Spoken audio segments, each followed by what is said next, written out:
Shall we begin?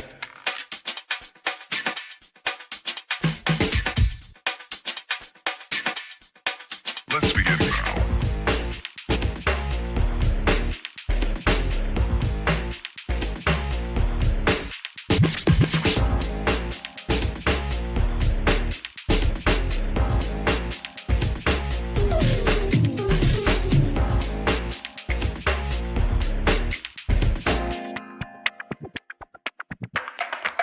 Let's begin now.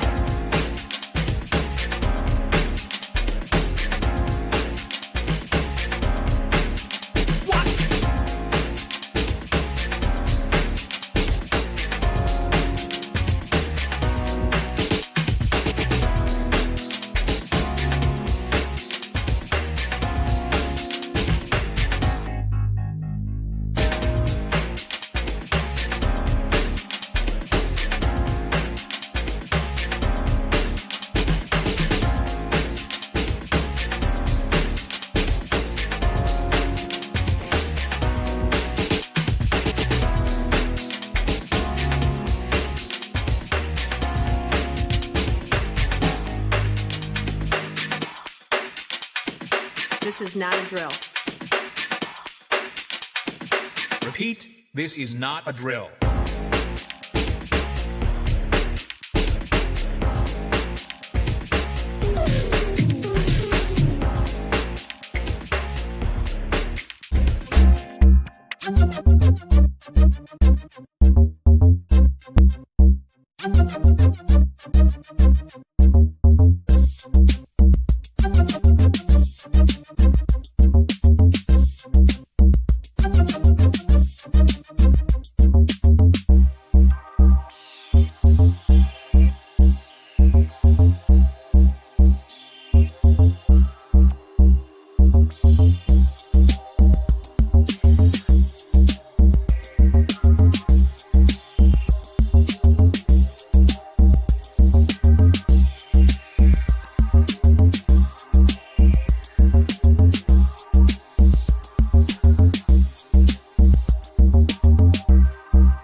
Craig Pasta Jardula. You'll recognize him from hosting the Jimmy Dore Show while Jimmy's on tour. I always say, tell me one thing that Joe Biden has done better than Donald Trump. Tell me one friggin' thing. Joe Biden's going to do the whole student debt thing. No, he's not. Student loan freeze is ending. Prepare to pay up starting August 30th. Joe Biden had a chance. He had leverage when he went to talk about the debt stealing. He didn't get it done with McCarthy. He couldn't get it done with McCarthy, but he still made sure there was a pipeline of money to go to Ukraine Thank war God. and any other war they want.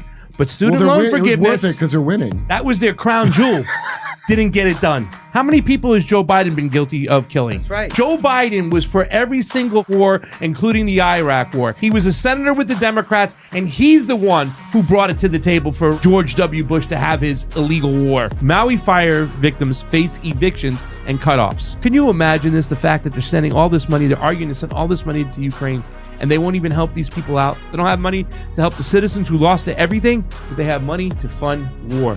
We're going to be here every Tuesday and Thursday at 6 p.m. Eastern. And now remember, it's time for Pasta to Go. There we are. Hello, everybody. It's me, Jayme Theisel, also known as CheeseSlice. See it right down there. Today, I'm going to be hosting the show in place of Pasta. As you guys know, Pasta's been working with my Weinglass from the Homeless Left. They've been doing a lot of collaborations. Well, Matt Weinglass is getting married this weekend to his lovely fiance, Leslie, who you've also seen on his show. And they've invited Pasta to be part of the wedding. So they have a lot of wedding stuff going on right now, and that's where Pasta is today, along with Matt. So congratulations to Matt and Leslie. I hope you have a lovely wedding, and Pasta's going to be right there with you guys. So since they're out today, I am stepping up and filling in for the show. But it's not going to be just me. Pasta did do the work, and he put in a lot of heavy lifting to get a bunch of interviews recorded for today's show. So I'll be here to kind of introduce the videos and set them up for you. And then you can just watch them, enjoy them. And then I've got some more stuff to show you that I recorded myself when I went to the Rescue the Republic and the Rage Against the War Machine events. And I'm going to share those videos as well. So we do have a full show for you today. And you will get a heavy dose of pasta on Pasta to Go. But I will be here doing the live portions for today. So before we get into it, I want to do a shout out for, well, first of all, there's the giant meteor up here, because that's who we support on this show. Just end it all, the giant meteor. But I want to give my condolences to all the people who are out in Florida, and hope that they've got people who can help them out and get through any kind of tragedies that they're having to face right now, any hardships.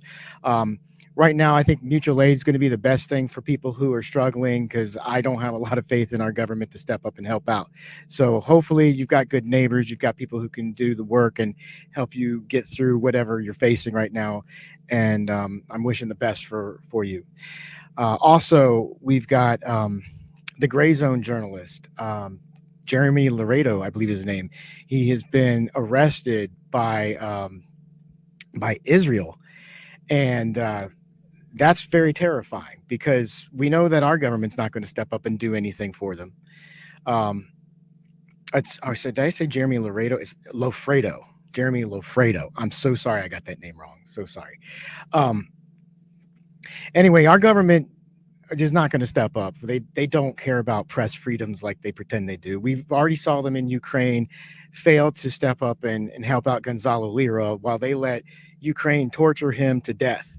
And then they did nothing about it and continue to support Ukraine. So I'm just hoping that this is a normal arrest and they're going to let him go after some due process. But after what we've seen Israel doing to other journalists from around the world, and just trying to cover this event, I think there's a lot of reason to be worried. So let's just hope that the Gray Zone gets their man back. And it's something that we all need, because we need to protect journalism. It's so important. The First Amendment is the one thing that I think separates us from a lot of the rest of the world. And it makes it difficult for them to silence us, even though they are doing everything they possibly can to silence us and take away our ability to speak to each other. So having said that, let's go ahead and jump into the interviews. The first one we have today is Don DeBar. Now, this interview was supposed to be on our Monday show when we were reflecting on 1 year later after October 7th. And unfortunately, we had to juggle the schedule a little bit because we had some live guests coming in, and just because of the timing of the interview, we had to move this. So we were going to start Monday's show with Don, but he got bumped. Then the show went about 6 hours. So we decided to move that interview to today. And that is what I'm going to show you right now. So, ladies and gentlemen, without further ado, this is Pasta with his good friend, his good buddy, Don DeBar. All right, everybody, welcome back to the show. Welcome back to the show. Welcome back to the show. Let's get the bat. Boom! It's like the bat sign out there. Holy cow, that thing is big. Guys, this is a historic day. This is a special episode. Special not in a good way, I would say. This is almost a year later since the bombing started taking place after October 7th, which is today. Israel responded to what Hamas and the resistance did. I don't want to say just Hamas alone. I don't think it's clear on that. And I think it's kind of jaded a little bit how Hamas is looked upon, because it's become normalized, unfortunately, on the TV screen. Every day you see children under buildings that have been bombed to bejesus with American taxpayer dollar. With the election in the near future, it doesn't look like the choices that we will have in front of us, whether it be column A or column B, will do anything to change the situation in Israel. In fact, it seems like both candidates, Kamala Harris and Donald Trump, are willing to write a check to give Israel what they want for maybe the Greater Israel Project, or just to protect themselves, or their right to exist. It's up for you to decide. I certainly have my opinions. Starting it off and kicking it off is my good friend Don DeBar. Don, how you doing today, buddy? Doing all right, Pasta. How you doing?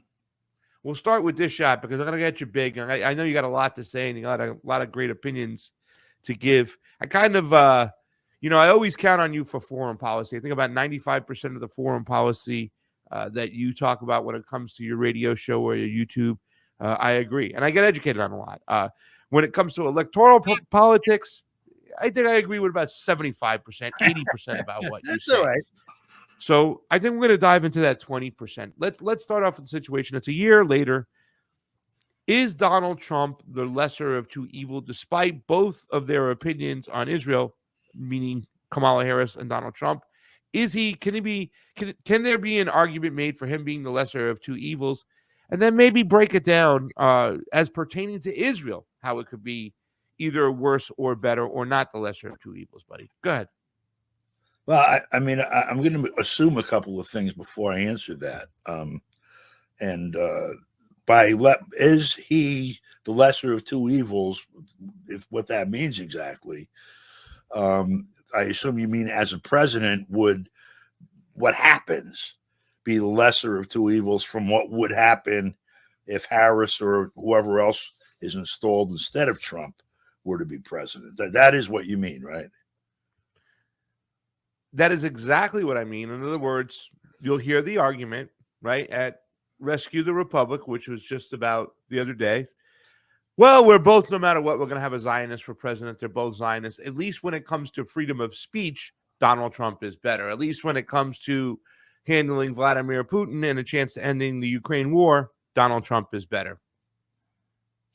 Well, I think you have to start with when it comes to not having a nuclear exchange with Russia and or China, because they're kind of fundamental to whatever else is going to follow. Even going back to Obama, even looking in hindsight, the Clinton administration, we've been on a course towards the moment that we are facing now, which is a direct and pretty substantial war with Russia. I mean, it's saying that assumes that being involved in a hot war for 2 years on Russia's border and an expense in hundreds of billions of dollars and the destruction of cities from Mariupol to across Ukraine really is not already a major war.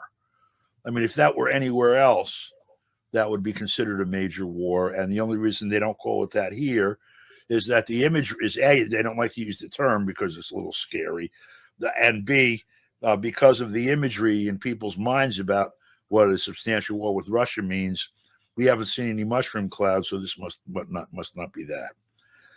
But as a practical matter, we are already in a substantial war with Russia, and we're at a stage now where, for several months, the Russian government has been saying that these are the following red lines beyond which we reserve the right to use nuclear weapons. And the U.S. side has been saying, we're not afraid of you doing that. You're bluffing. We reserve the right to do these things, and putting the material means of doing it in place in front of, Russia's eyes, basically. It's hard to imagine being closer to, a nuclear war than we are right now. Certainly most strategic planners, most international experts on this particular subject matter, to the extent there are any, because there's so little practical experience, they all see this as more dangerous even than October 1962. And so I'm starting, when I'm answering this question, from the assumption that left to its devices, we're going to continue along this course and, ultimately risk and or experience at least a limited and maybe something larger nuclear exchange with Russia, or some other equally horrific exchange of weaponry with Russia, because you don't need to use nuclear weapons to visit horrors on populations. Certainly biological warfare has moved leaps and bounds over the last few years with the data available in the COVID matter. And we've found that the United States has got, bioweapon plants all along Russia's borders and elsewhere for years. There are other horror scenarios, but it seems that the course that we're on is going to lead to a war where Russia is finally going to have to fire some nuclear something at somebody to make them understand that this is serious, because they're trying to take the Russian state down, as they readily admit from time to time. And Russia has said that is a point too far. We will definitely bring down the temple with us if that's what is required. With that in mind, with Trump saying he won't go there, Harris isn't saying she won't go there. Okay, she's not saying she won't go there. And Biden isn't saying he won't go there, to the extent he can construct a sentence. And yet, here we are. Trump saying he won't go there is out there. We have the 4 years of his experience in office with that particular matter. And although it was I won't say filled with, there were some contradictions during his term of office with this. In the main, he rolled the hostilities back considerably. And the primary contradiction, in fact, was imposed by the Congress when they increased the sanctions in a bill that also increased sanctions against DPRK, North Korea, and Iran. And that was something where he was presented with a bill that had already had something like 512 out of 535 votes in the two houses of Congress, brought at Congress's initiative, saying basically, this is going to pass over your veto, and you're going to be standing out there alone with the rest of the country pointing to you as Putin's puppet, and further painting you that way in the midst of everything else that was happening then. With Trump saying this and having some record of evidence, as against what seems like almost certainty, World War III, whatever else follows, as horrible as it is, on the question of which is a preferred outcome between the two, and then, of course, the question of does my vote really count in there? But at least it gets counted somewhere on some sheet of paper or electron bank or something as my voice on the matter. Then I would have to say, yeah, I'm in favor of not having that war. If that means saying I like the guy with the orange hair today at this moment, then I'll do it. Beyond that, I can't speak. And if you want to go down a list of issues, that's something else entirely. And I would say that she's terrible on just about every one of them, but not all. There's some things that Democrats have to support against their own instincts in order to hold some part of their constituency together. And there are some also that Republicans have to. Some of those things are very odious to a good part of the population, and some of all of it is odious to me. But in the main, the policy that Trump represents to me is not having a war with Russia, and also, by the way, with China, and trying to make a peace treaty with the People's Republic of Democratic People's Republic of Korea, and using that as a model for perhaps even despite the rhetoric.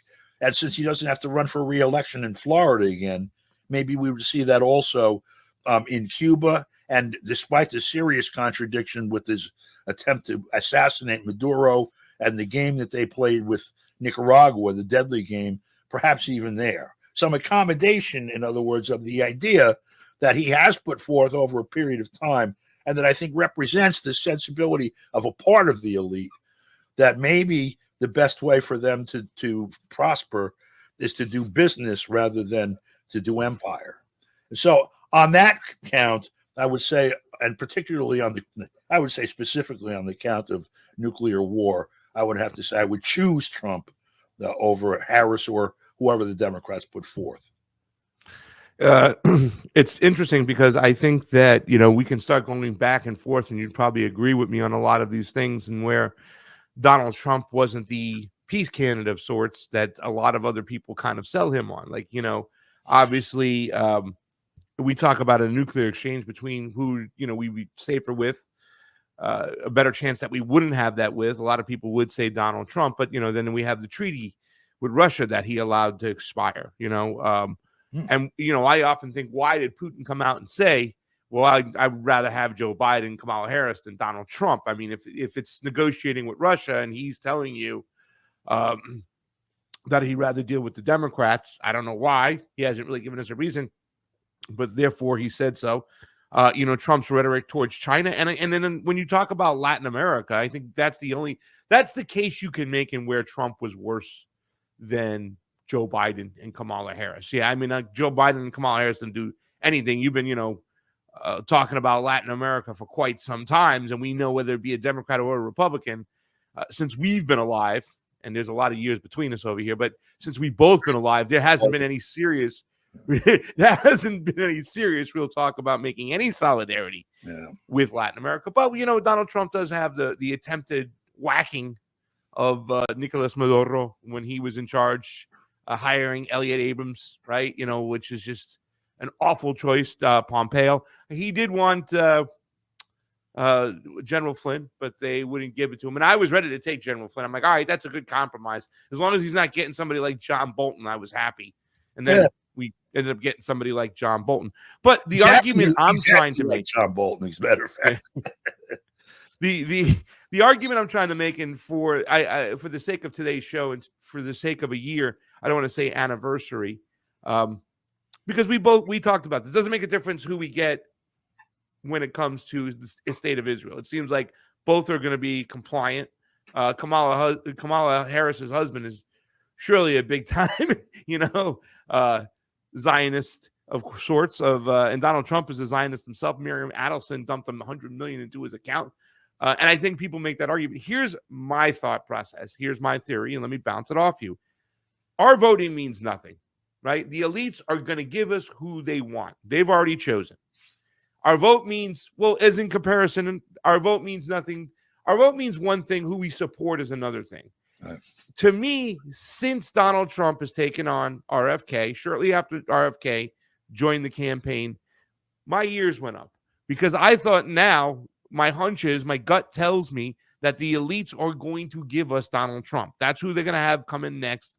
We see the rhetoric with Iran just amp up. I mean, even RFK kind of like badmouth Iran at the Rescue the Republic event. Like, we're setting the table. Colonel Douglas McGregor warned that they're sending troops from the regular army and the reserves over to the Middle East right now to fight a war with Iran, a country that never attacked us. My thought process is this. The elites are going to give us who we want. Whoever you vote for doesn't mean as much as whoever you support, because now we see a lot of people going, well, Israel can be a third rail. Yeah, Donald Trump's bad on Israel, but we're both going to get a Zionist no matter what. So they justify, they okay what's going on in Gaza today. There's a lot of people like that when you try to talk to them. When you talk to a lot of those Republican people, well, Ukraine and Israel are two different stories, Don. It's two, I'm saying it's not war is war. It's not the American empire. It's two different stories. They're going to give us who they want. We should reject whoever they give us. Your thoughts on that? Well, again, first of all, there's the measure of how us giving them whatever matters. I mean, is my vote going to change anything? I live in New York. Actually, it's possible now more than usual because it seems that New York and New Jersey are actually kind of in play, which is highly unusual for those two states. They're usually Democratic strongholds. And so maybe my vote, as laughable as it might be, ends up being a swing vote in that. Outside of that, the sheer numbers, weigh against anyone's individual vote counting for anything. And then there's the question of the buffers, such as first, just the rigging of the machines, and then the rigging of the counting, because that also has some mischief room in it. And then the electoral college buffer, which is a huge one. And the certification process of January 6th, which is also a possible one. Whether or not I end up choosing or making somebody president, I would say that's like less than a 1 in 300 million bit. So forgetting that, my personal preference as president would be that we would put Trump in charge of the project that he began in his first term and that he announced with Elon Musk the other day. They were going to advance if he's reelected, and that would be to make the Earth a multi-planet species. And I would round up, first of all of the members of the Democratic and Republican parties apparatus and put them in one giant spaceship and let them try out Mars and report back to us. That might solve a lot more problems than choosing one or the other of these characters to be president at this point in time. The layout of the political parties and of the balloting is, I'm not saying anything everyone doesn't know. The next president, absent some extraordinary circumstances, is going to be either the Democrat on the ballot or the Republican on the ballot. And there are some differences between them, at least in terms of rhetoric, style, and declared positions on some very important issues. And to me, the one that primes them all again is the foundational one. If there is a war with Russia, whatever other policy choices you have to consider, they will be implemented in a condition of either serious environmental damage from, roving radioactive clouds and or damaged, like fundamentally damaged infrastructure, and other serious fundamental economic damage from, basic things like water supplies and things being destroyed, to extinction, somewhere in that range. So when you're talking about border control, or you're talking about policy towards Israel or Iran or any other place, Cuba, you're talking about in which context will this thing take place. Now, I don't know how to weight exactly how true or not Trump's apparent recognition that this is a bad thing and his ability and inclination to stop it. I don't know how to weight that. I only know I'm presented with these two choices as they are, and I choose the one that doesn't involve increasing hostilities with Russia or the delusion that we can change the administration there. And yeah, so, but, I mean, the only one doing that. But we do have the situation where, there's more than one way to skin a cat, right? There's a direct conflict with NATO going into Russia, which we see right now. I mean, let's not call it anything other. I mean, anything Ukraine does, that's by the hands of the United States and NATO. Let's not also forget that Donald Trump gave them a ton of weapons, even weapons that Barack Obama wouldn't give them before he left office. I mean, I just don't want to paint him as the peace president, and I think he's just playing a part. What I'm trying to say, there's more than one way to skin a cat. We can get to World War III. We can get to a conflict with Russia via Israel, Iran, right? Well, right? We were defending Israel the other day with Iranian missiles. I don't think you saw Vladimir Putin say the other day to Israel, "Get your troops the hell out of Lebanon." I can see us spinning into another World War conflict just through the back door, not the front. Your thoughts? First of all, I don't think they have to go through a back door if they want to go. They're going through the front door right now. Yeah. Look, first of all, I can't say that if he's reelected or whatever, declared reelected, whatever the hell it ends up actually being on paper, that he's not going to, on January 20th of next year, call a press conference, say, you know what, I was full of shit. I'm going in today. Bye. I don't know if that's going to happen or not. Who knows? Well, they could just they won't say I'm full of shit. Is like, you know what happened? This and this happened. Yeah, Some false flag, right? Whatever the rhetorical contraption around it is, his intentions, also his ability to implement, his control. Who knows? He might be Max Headroom. I have no idea what's really going on. On the other side of that screen I look at every day. But again, I have to, if I'm presented with these two choices and there's an action I'm supposed to commit as a consequence of that, like pulling a lever or coloring in a little box on paper or whatever, within the confines of that, this is the choice that I would make. In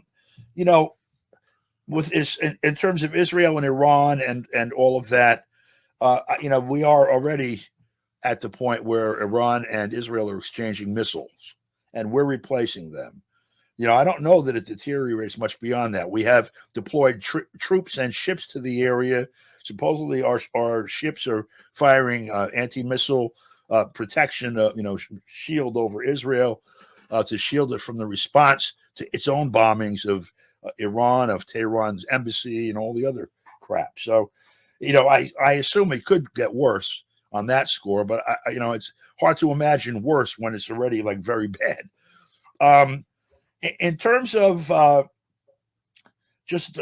general hostilities, like you mentioned, the fact that over the course of Trump's regime, you had the purchase of additional weaponry, the assignment of some weapons that Obama had been reluctant to assign, and also that that's just been a straight line up. And to me, I think a good part of that is that's the the permanent government, the deep state, whatever, following that policy out. And what they've been doing is sort of teasing the public into the next, to accepting the next phase. Like they did in Syria, they tried with we think there was a chemical weapons use, and the inspectors come in. Oh, yes, there was. Our inspectors. And so now, we reluctantly want to, blow something up or whatever. They've been doing the same thing in Ukraine. I don't know how off on the side you want me to go, but Mariupol is an example of that. I did an interview this morning with Dan Kovalik, who I know you know Dan too. He just left Mariupol, and I was talking with him while I was at the airport in Moscow on his way to Uzbekistan, where the hell he's going. And if Mariupol was one of the first battles in the special operation, as Russia calls it, or Russia's invasion of Ukraine, as we call it, or whatever, Russia's unjustified invasion of Ukraine, as the U.S. government calls it. It was a city at the time of about 400,000 people. It is on the coast in the eastern part of the country. It's well into the Russian speaking part of the country. In fact, it's been part of Russia for most of the time since like early 1800s, when it was taken from the Ottoman Empire. There were maybe 3 months worth of fighting. At the time, they were treating it here in the media as if it was, the bombing of Fallujah or something, that the city was being devastated. Physically, in fact, it was. The civilian casualties there ended up, there's somewhere, originally they thought to be in around 2000. And now with Human Rights Watch, which is more or less U.S. State Department for all intents and purposes, says around maybe 10 to 15,000 civilian casualties. That battle was over in May of 2022. So it's like 3 months after February when the fighting there began. The Russians have since, and the people that live there are Russians too. They have since rebuilt the city, and he was, sending pictures by social media, and we had a good long discussion about some of the projects. But the city looks almost brand new, like he said, 80% restored or whatever. And I'm thinking about Tripoli and Fallujah and even wiped out. Like, wiped out. Yeah, all these places. Libya, almost the whole country, as a matter of fact. And 10, 20 years later, they don't even drop off a shovel. Maybe they paid $50 billion to buy one shovel from BlackRock that's in a museum somewhere. So we were talking about sort of that. I forget what the point was here, because the track that this administration is on, in every area that they're engaging, it's a follow-on to the worst policies of all of the previous administrations. Yes, it's like they're handing the baton off and running with it. Don, doesn't make a difference who's in there. It's like, sorry, go ahead. That's pretty common for all of them. Although Trump did back off a number of things that were going on that were very intense at the time. When he took off, but Don, isn't that? Hold on, let me put my. Isn't that the trick? They give you a little here and they take over there. We're talking record Pentagon contracts under Donald Trump, record tax cuts for corporations where they had buyback records that were just finally broken last year. They take with one, they give with one hand, and as you're grabbing and picking through the candy and pushing aside the butterscotch and those strawberry hard ones they have at the bank to get the good ones, they're taking something over there. You know what I'm saying? I mean, it doesn't seem like there was a lot of rhetoric from Donald Trump, but not a lot of action. If on the one hand, you're saying no matter who's there, the same thing is going to happen, that what's the point of bothering to vote, or that this one thing, whatever, that there's really no point in voting. And on the other hand, you're making the argument for why you can't vote for him. It seems to me somewhere in there, that fundamental contradiction requires closer analysis of some of the elemental points. I don't. Again, my argument is voting outside that system, outside the two-party duopoly. You know what I'm saying? But here's the thing. I could be wrong. I don't know. I don't have answers either. I'm kind of like you. I'm stuck like Chuck. I know. None of us do. It's a hard shit. I don't know. It's not easy. I look at this screen, whatever the hell it's made out of, and that's. I mean, I go places. I'm more than the average person. I've been to Siberia, and I've been to Tripoli, and I've been to Cuba, and I've looking around to see and wherever, looking at things to try to see for myself what's going on. But the bulk of my understanding of what's going on is just like everybody else's, which is through that big box hanging from the wall or wherever you have it now.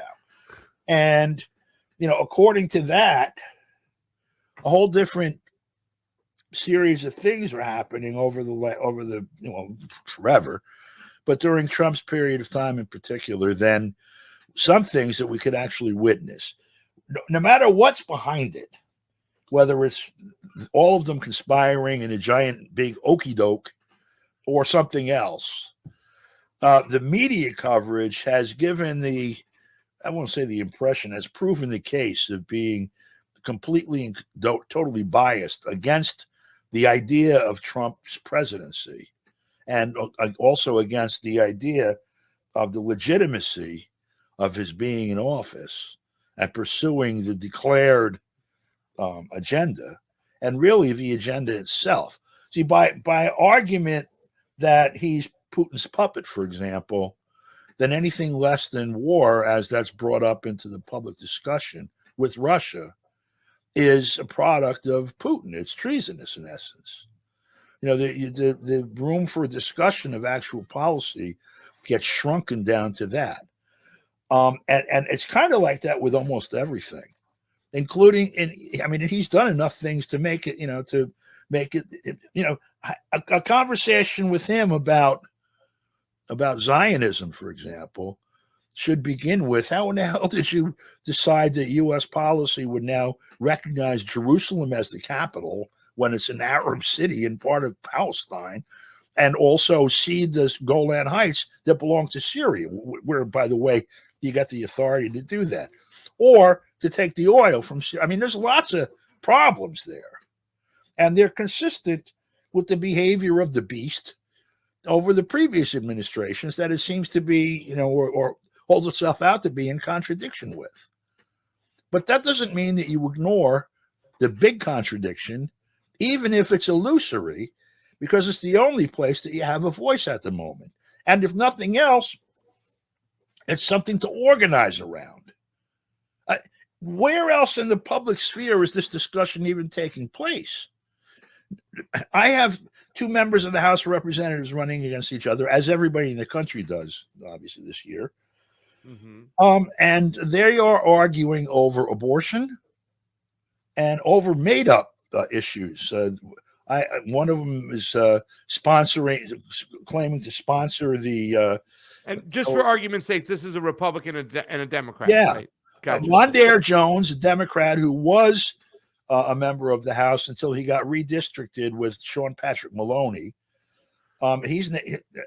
Sean Patrick Maloney ran last time and lost to Mike, whatever the hell his name is, and who's a member of this. The Republican guy here is even worse. He's a member of that Atlantic Council and State Department Helsinki group that wants to decolonize Russia. He's on the board of that. So he's crazy too.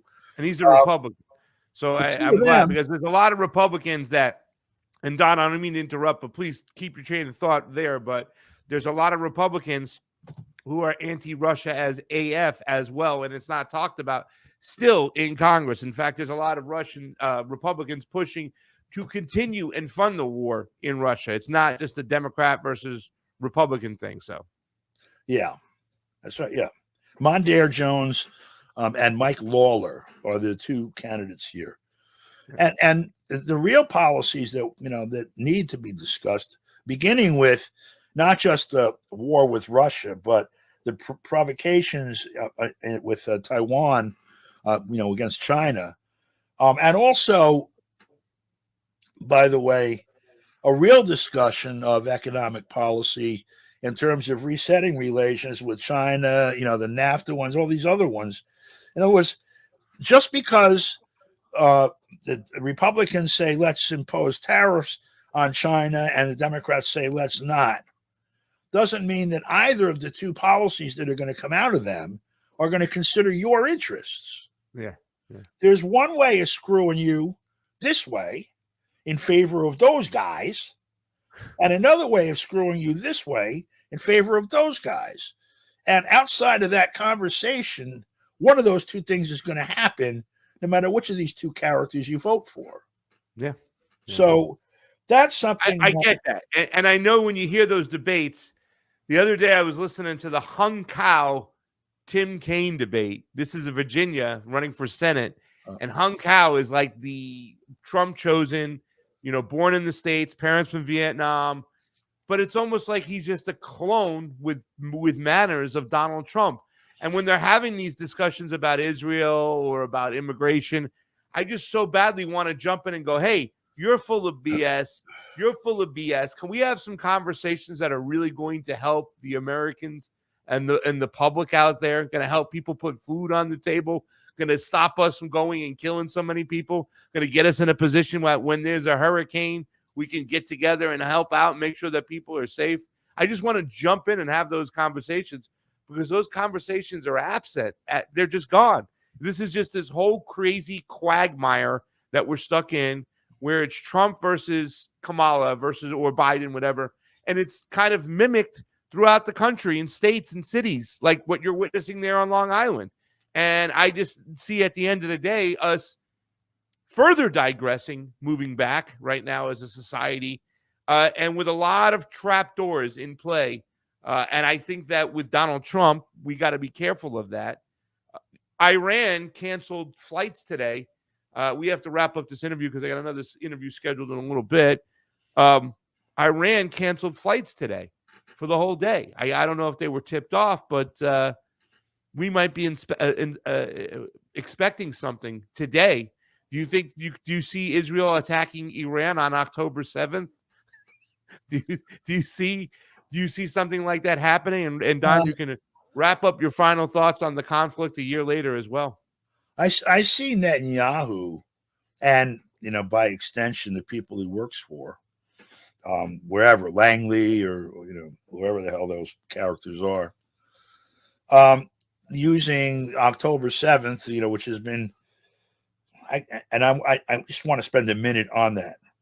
Using October 7th as like this sacred thing, like September 11th here, as a raison to cover whatever horrific thing they do is justified by the fact that this is done in retaliation for the horrific thing done to us, to make sure that the world knows never again.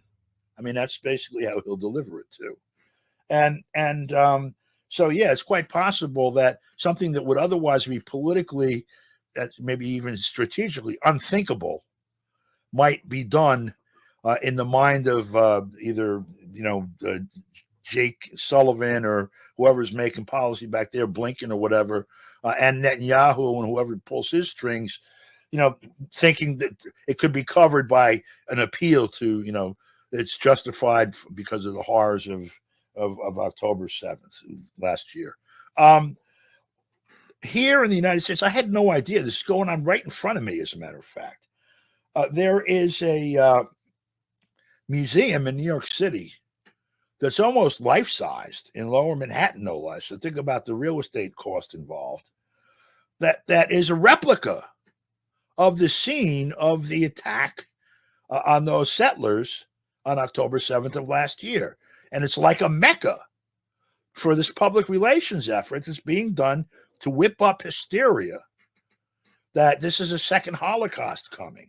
You can look at the public relations efforts around this now, too.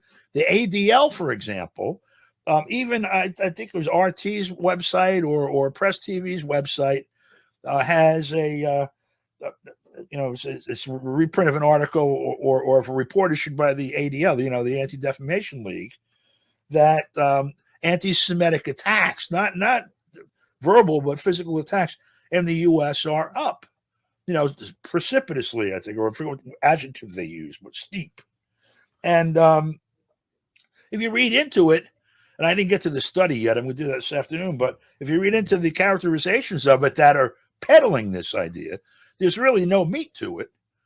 But what they're doing, people that are making reference to it in these news articles are, they're almost comparing it to Kristallnacht. When you're talking about like some kid in a high school getting, called some name or something on a football field by somebody on the other team, and somebody else having their books knocked out of their arms or whatever, compared to Kristallnacht. But it's in the the sort of the shell shock state that people are being placed in, as this is being made sacred, this commemoration, and people are made to feel that their existence is threatened by all these evil forces in the world. It's a pretty frightening condition. And what's really frightening is, if you look at the way that it's being treated at the moment, we are here under Biden and Harris. And this is one place where if I were Trump, instead of saying, if I were president, this would have never happened, like he says about Ukraine, he's like saying it's time to bomb Iran. There doesn't seem to be an alternative position offered by either side. Now, Trump was talking about it's time to bomb North Korea last time he ran, and instead we were that close to signing a peace treaty with them, for the first time since 1952 or 53. Yeah. Maybe this is more only Nixon could go to China rhetoric, and he was setting up for some sort of deal. Yeah. Maybe not. Yeah. Again, we're tea leaf reading through this screen. But what policy will be pursued by Harris, we already know, and we're looking at it. And that, Israel war with its neighbors moves to Armageddon. We're a few steps down that road, maybe more than a few already. And so what I do know is I don't know if what I'm voting for here, but I know what I'm voting against here. And you can either throw a protest vote and know that it's not going to do anything except show up on the scoreboard for next year or the year after or the year after. Or maybe this one here will swing the election in one way or another, and maybe that'll matter. Maybe. Those maybes are the only room that this active voting actually has in terms of possible impact in this big picture horror show that we're looking at. It's crazy because there is the new Iranian president who just got elected does want better relationships with the West. You did mention the fact that he talked about North Korea. It's time to little rocket man, my rockets are bigger. But then he went over and walked across the line with him, right? So maybe there's a possibility. I think that there was a manufacturing base there for Donald Trump and his businessmen to kind of, take advantage of. It didn't work out, so then he moved on. I don't think that's the same situation for Iran. And let's not forget, like I said, the $100 million from Marianne Adelson into Donald Trump's campaign. I think you hit it the best on the nose, Don. In some ways, we said you're damned if you do, you're damned if you don't. One last. That's 2 D's. That's 4 D's, but 2 more D's is Don DeBar. What's up, pal? One last point, just on that. Gotcha. If they prepaid him, if Adam and those people prepaid him already, I would suggest going down and looking at the bankruptcy filings in New Jersey to see how that works out in terms of getting delivered what you think you bought once you hand the money over. It's quite possible that he did take that money and under those conditions, but now that he's got it, there's no contractual obligation to implement any policy. And I think that, perhaps it was about the money and not the policy on his end. Look at the past policies.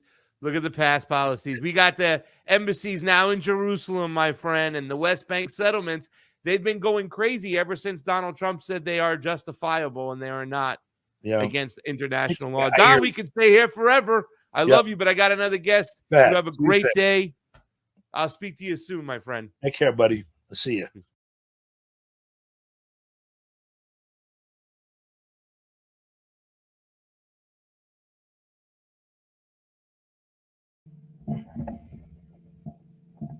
All right. That was Don DeMar with Pasta. And I hope you enjoyed that. Don has been a frequent guest on this show. Hold on a second. I've got to mute this. Got to mute my monitor. Okay. Get that back up there.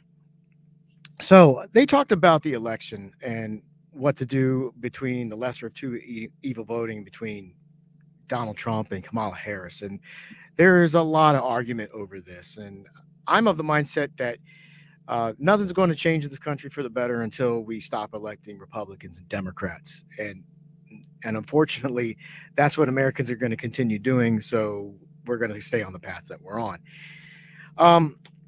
I'm definitely not going to tell anybody they should vote for Donald Trump, but I will tell people they should not vote for Kamala Harris. That administration's in place right now.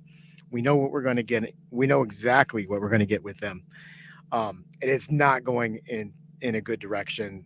And I mean, if you follow this show, you know all the problems that exist with that party. But when it comes to Donald Trump, he is a bit of a wild card. We saw what he did for 4 years, and it wasn't great. But occasionally, he would do some good things. He tried to get diplomacy with North Korea. At least he tried to do diplomacy, which the Biden administration doesn't even know the meaning of the word. They just don't do it at all. And then there's also the sentiment with Trump is that he represents populism to some degree, even though I don't really think he is a populist at all. But in the minds of a lot of people, he represents that. He fills that void. And that does distinguish him from the rest of the political sphere and all the people in Washington. So, we can have a discussion whether or not right-wing populism is a real thing, if there's right-wing populism versus left-wing populism. But the whole idea is that you've got a lot of people who are on the right, who vote conservatively, vote for Republicans, that are very much interested in populist ideas. They think that Donald Trump represents those ideas, and I think that's why they want to go with Donald Trump. They don't trust the Republicans, just like they don't trust the Democrats, but they think that Donald Trump is different. I think they're wrong about that, because Donald Trump he's not sincere a lot of the times, but he does pay lip service to the people, and that does unfortunately make a difference. A lot of people will buy into that, and even people who are smart enough to know better, and they know, yeah, I know he's lying, but at least he's whispering the sweet nothings into my ear. I mean, that's how low the bar is. That's like a positive thing now, because you don't have high expectations of these people. So I can understand why people want to vote for Trump. I don't agree with them. I think it's a bad idea, but I can understand it. I don't understand why people want to vote for Kamala and the Democrats. They don't represent anything that's anything good for the American people.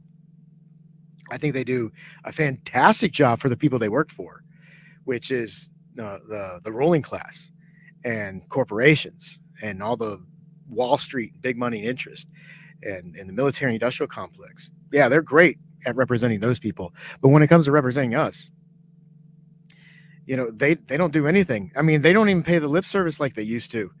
And you've got that coming out of MAGA. So I don't think we're going to get any change with a Donald Trump presidency. And certainly I think he's going to be very bad on things like Israel and Iran. But he is a wild card in a sense. There are certain situations where we don't know what he's going to do. And that makes him better than the Democrats. So from that standpoint, I can understand why people want to go with him. They think that there's no possibility for me to achieve my goals if you go with the Democrats and Kamala, but at least with Trump being a wild card, there's a chance something that could happen that would open an opportunity where we could move forward and reach our goals. So a 1% chance is better than a 0% chance, I guess. And that's, I think, where a lot of these people are coming from. My advice to people, though, is don't vote Republican, don't vote Democrat, vote your conscience. Any vote that's not red or blue is a good vote. But if you're voting red or blue, you're just wasting your vote. You're contributing to the problem. You're not actually trying to change anything or fix anything. Yeah. Well, that was a piggyback on Don DeBar and Pasta's discussion. They also talked a lot about October 7th and the way we've seen Israel reacting to that event and speculating on where things are going to go in the future. If you want more of the October 7th coverage, I highly recommend you go and watch our 1 year later videos. I'm actually cutting up almost everything we did on that live stream on Monday and posting those as separate videos. I've got 4 of them up. I think I have 3 more I got to do from that show, but they will be coming up at least pretty much before the end of the weekend. Definitely go watch that. All right. Before we go on to the next video, I do want to share this. This is from Misty Winston, and she put this up not too long ago. Maybe it was a couple hours ago. But she is wanting to promote awareness about Jeremy Lafredo. So we all know Misty was a crusader for Julian Assange, and she did a fantastic job with that. I could see her doing just as well, trying to advocate for Jeremy's freedom here as well. So hopefully if she bird dogs this issue and just goes after it, she could make a difference here as well and get Jeremy released. I haven't seen anything else. Maybe if he has been released, I apologize for raising the alarms, but I haven't seen anything yet. It's tough for me to follow this while I'm doing the show. But good on you, Misty. Push this out there, and everybody else who's trying to raise awareness. We need to get the media to pay attention to this. And when the media actually pays attention to something, then we do sort of get politicians to react. Maybe something can happen. But I don't want Jeremy to turn into another Gonzalo Lira. And we should not stand by and let it happen. So definitely, I will put this link in the chat right after this. Definitely follow Misty on Twitter and find this tweet and share it. Make sure like it gets out there. I mean, we need people to know about this, and that's the only way we can help this one journalist. So do it. You've got the State Department contact information right there on the flyer. So if you can, call them as well. We got to put pressure on them. It's the only way. And hopefully we can make a difference. All right. So I will bring that back up again later in the show towards the end, just so people will be able to follow up with that. And I will definitely put that link into the comments. Let me do that right now. Boom, there it is. I'll have to add it to Rumble in a second, which I'll do during the next interview. All right, so next up, we have Kyle Anzalone. And this was an interview that Pasta recorded yesterday. So it's very fresh, and I think you guys will enjoy it. So 1 second, I got to bring it up, and then we will rock and roll, and you'll get more Pasta to go. Where'd it go? It's right here. I had the wrong video queued up, guys. I failed. I failed you all. Here it is. This is the right video. All right, guys.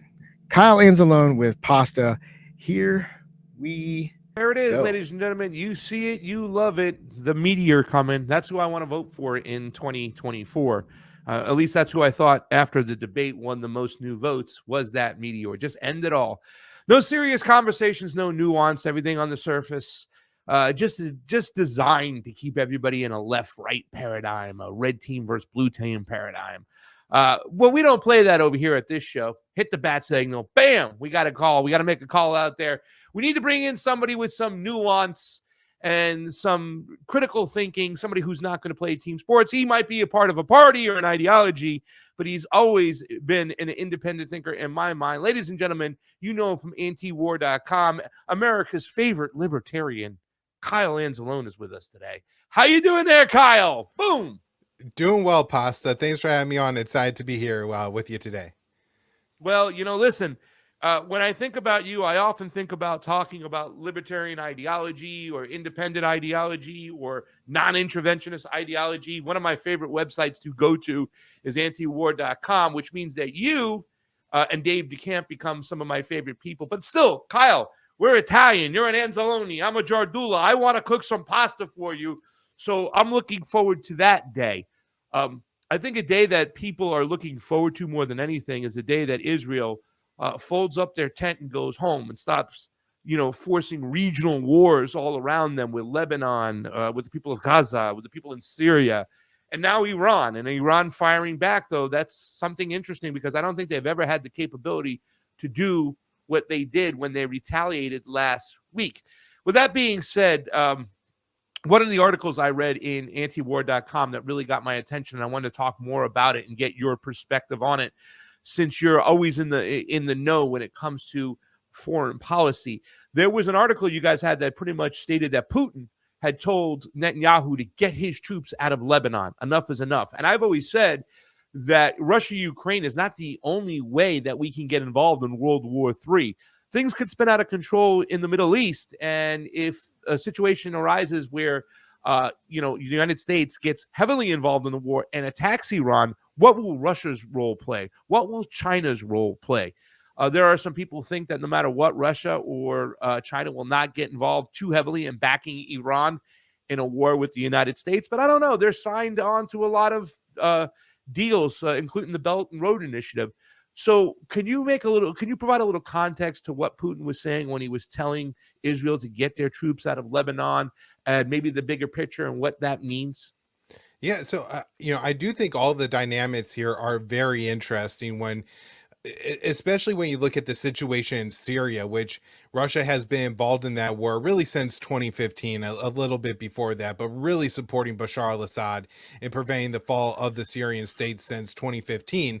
And that put him at odds with Washington, who is backing the jihadists, but also Israel, who since 2012 has been carrying out probably weekly, if not more frequent airstrikes in and around Syria. And while those airstrikes haven't been deliberately in support of the Islamic State, they're not coordinated in any way.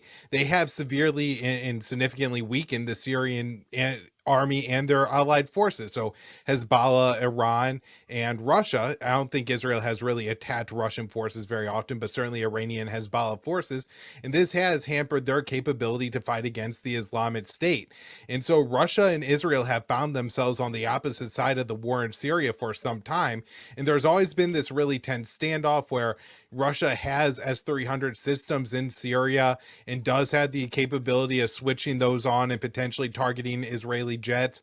Although there was that one situation, I don't know if you remember this, it had to be maybe during the Trump administration, Russia or the Syrians did fire a air defense interceptor at an Israeli jet, and they used a Russian surveillance aircraft as a barrier, and it actually, I think 8 Russian soldiers ended up killed in that attack. And so I remember that. Yeah, we have seen Russia, I think, willing to take some blows in the Middle East in order to avoid a wider war. I think Putin's comments about Lebanon kind of signal that maybe I'm willing to take a little bit more active stance in the Middle East. So I don't know if Putin would do anything directly, certainly not send Russian forces or anything like that in support of Hezbollah, but maybe start providing some more assistance to the Iranians should Israel remain in Lebanon. And I think particularly as we saw, this is another article that we covered at antiwar.com. This one was by another member of the news team, Jason Ditz. There's actually a Russian base near the Mediterranean Sea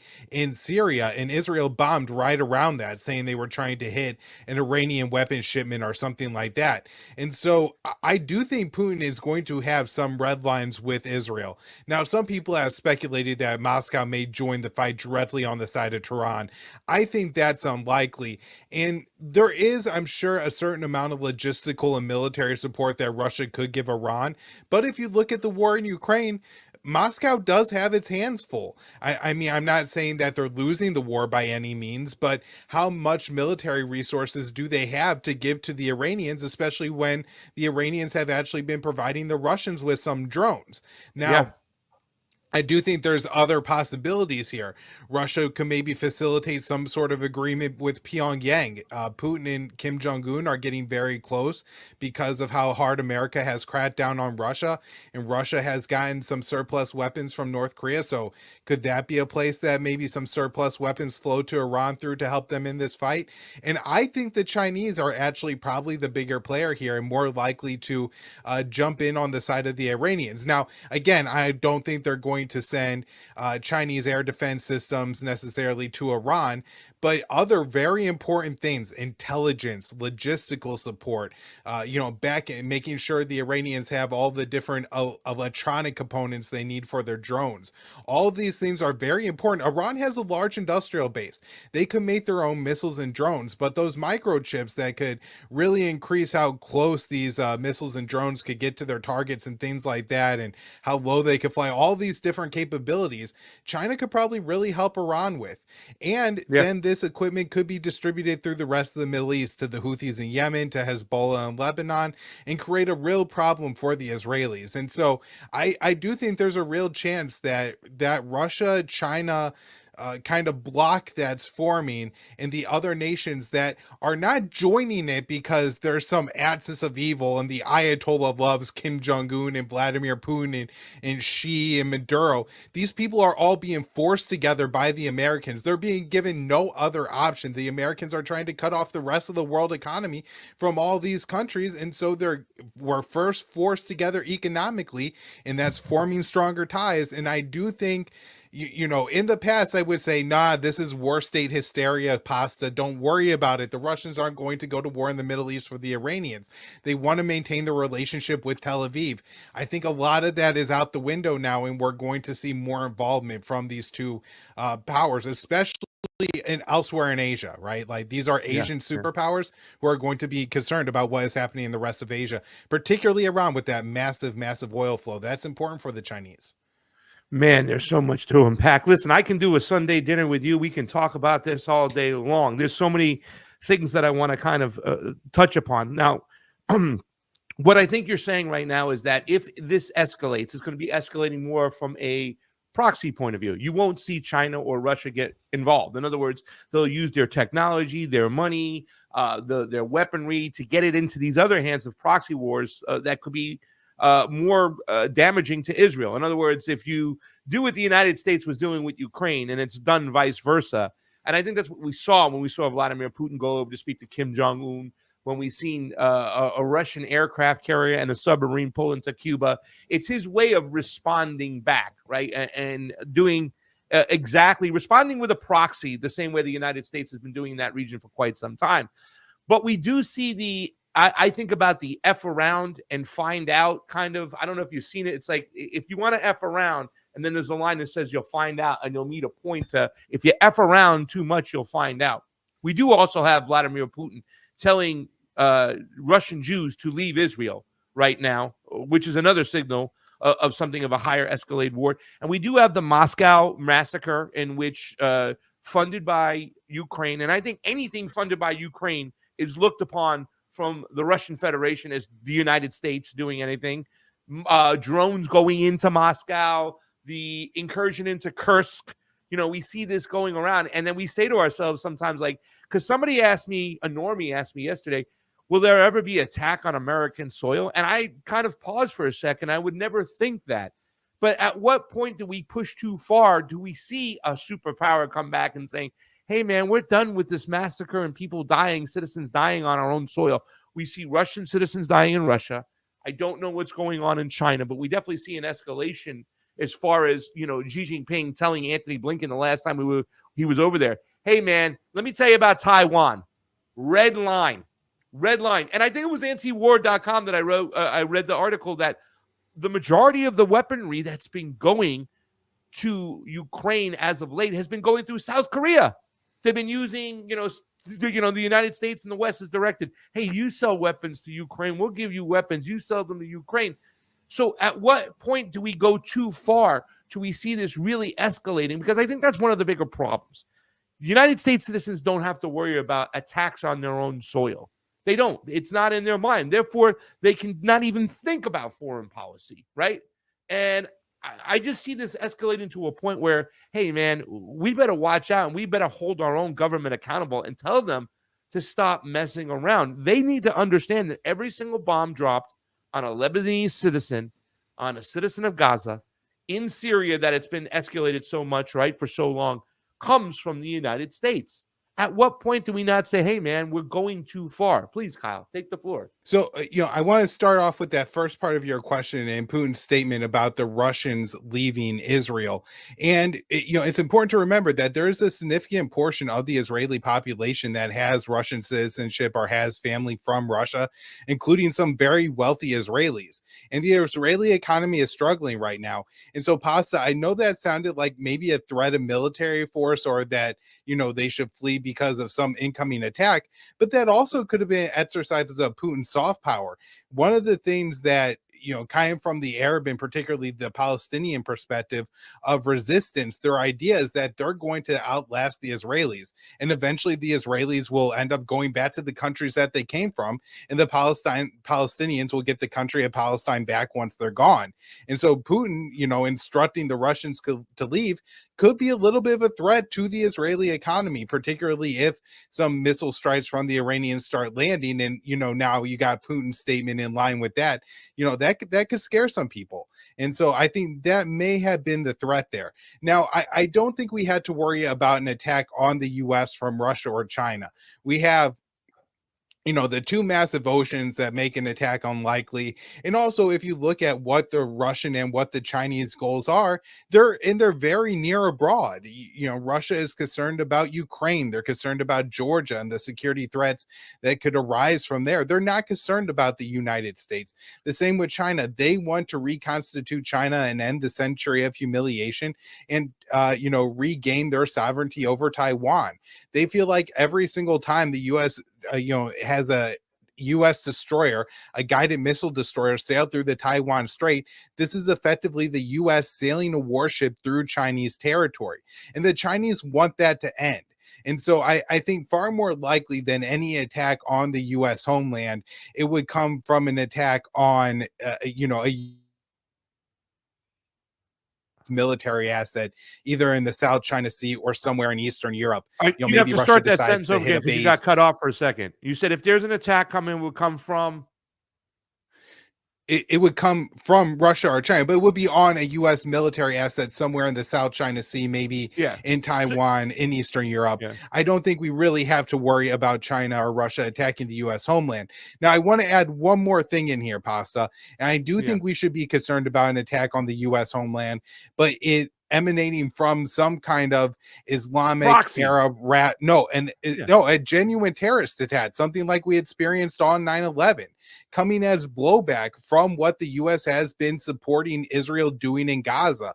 99 U.S. doctors signed a letter, 118,000 dead Palestinians in Gaza, 5.4% of the population.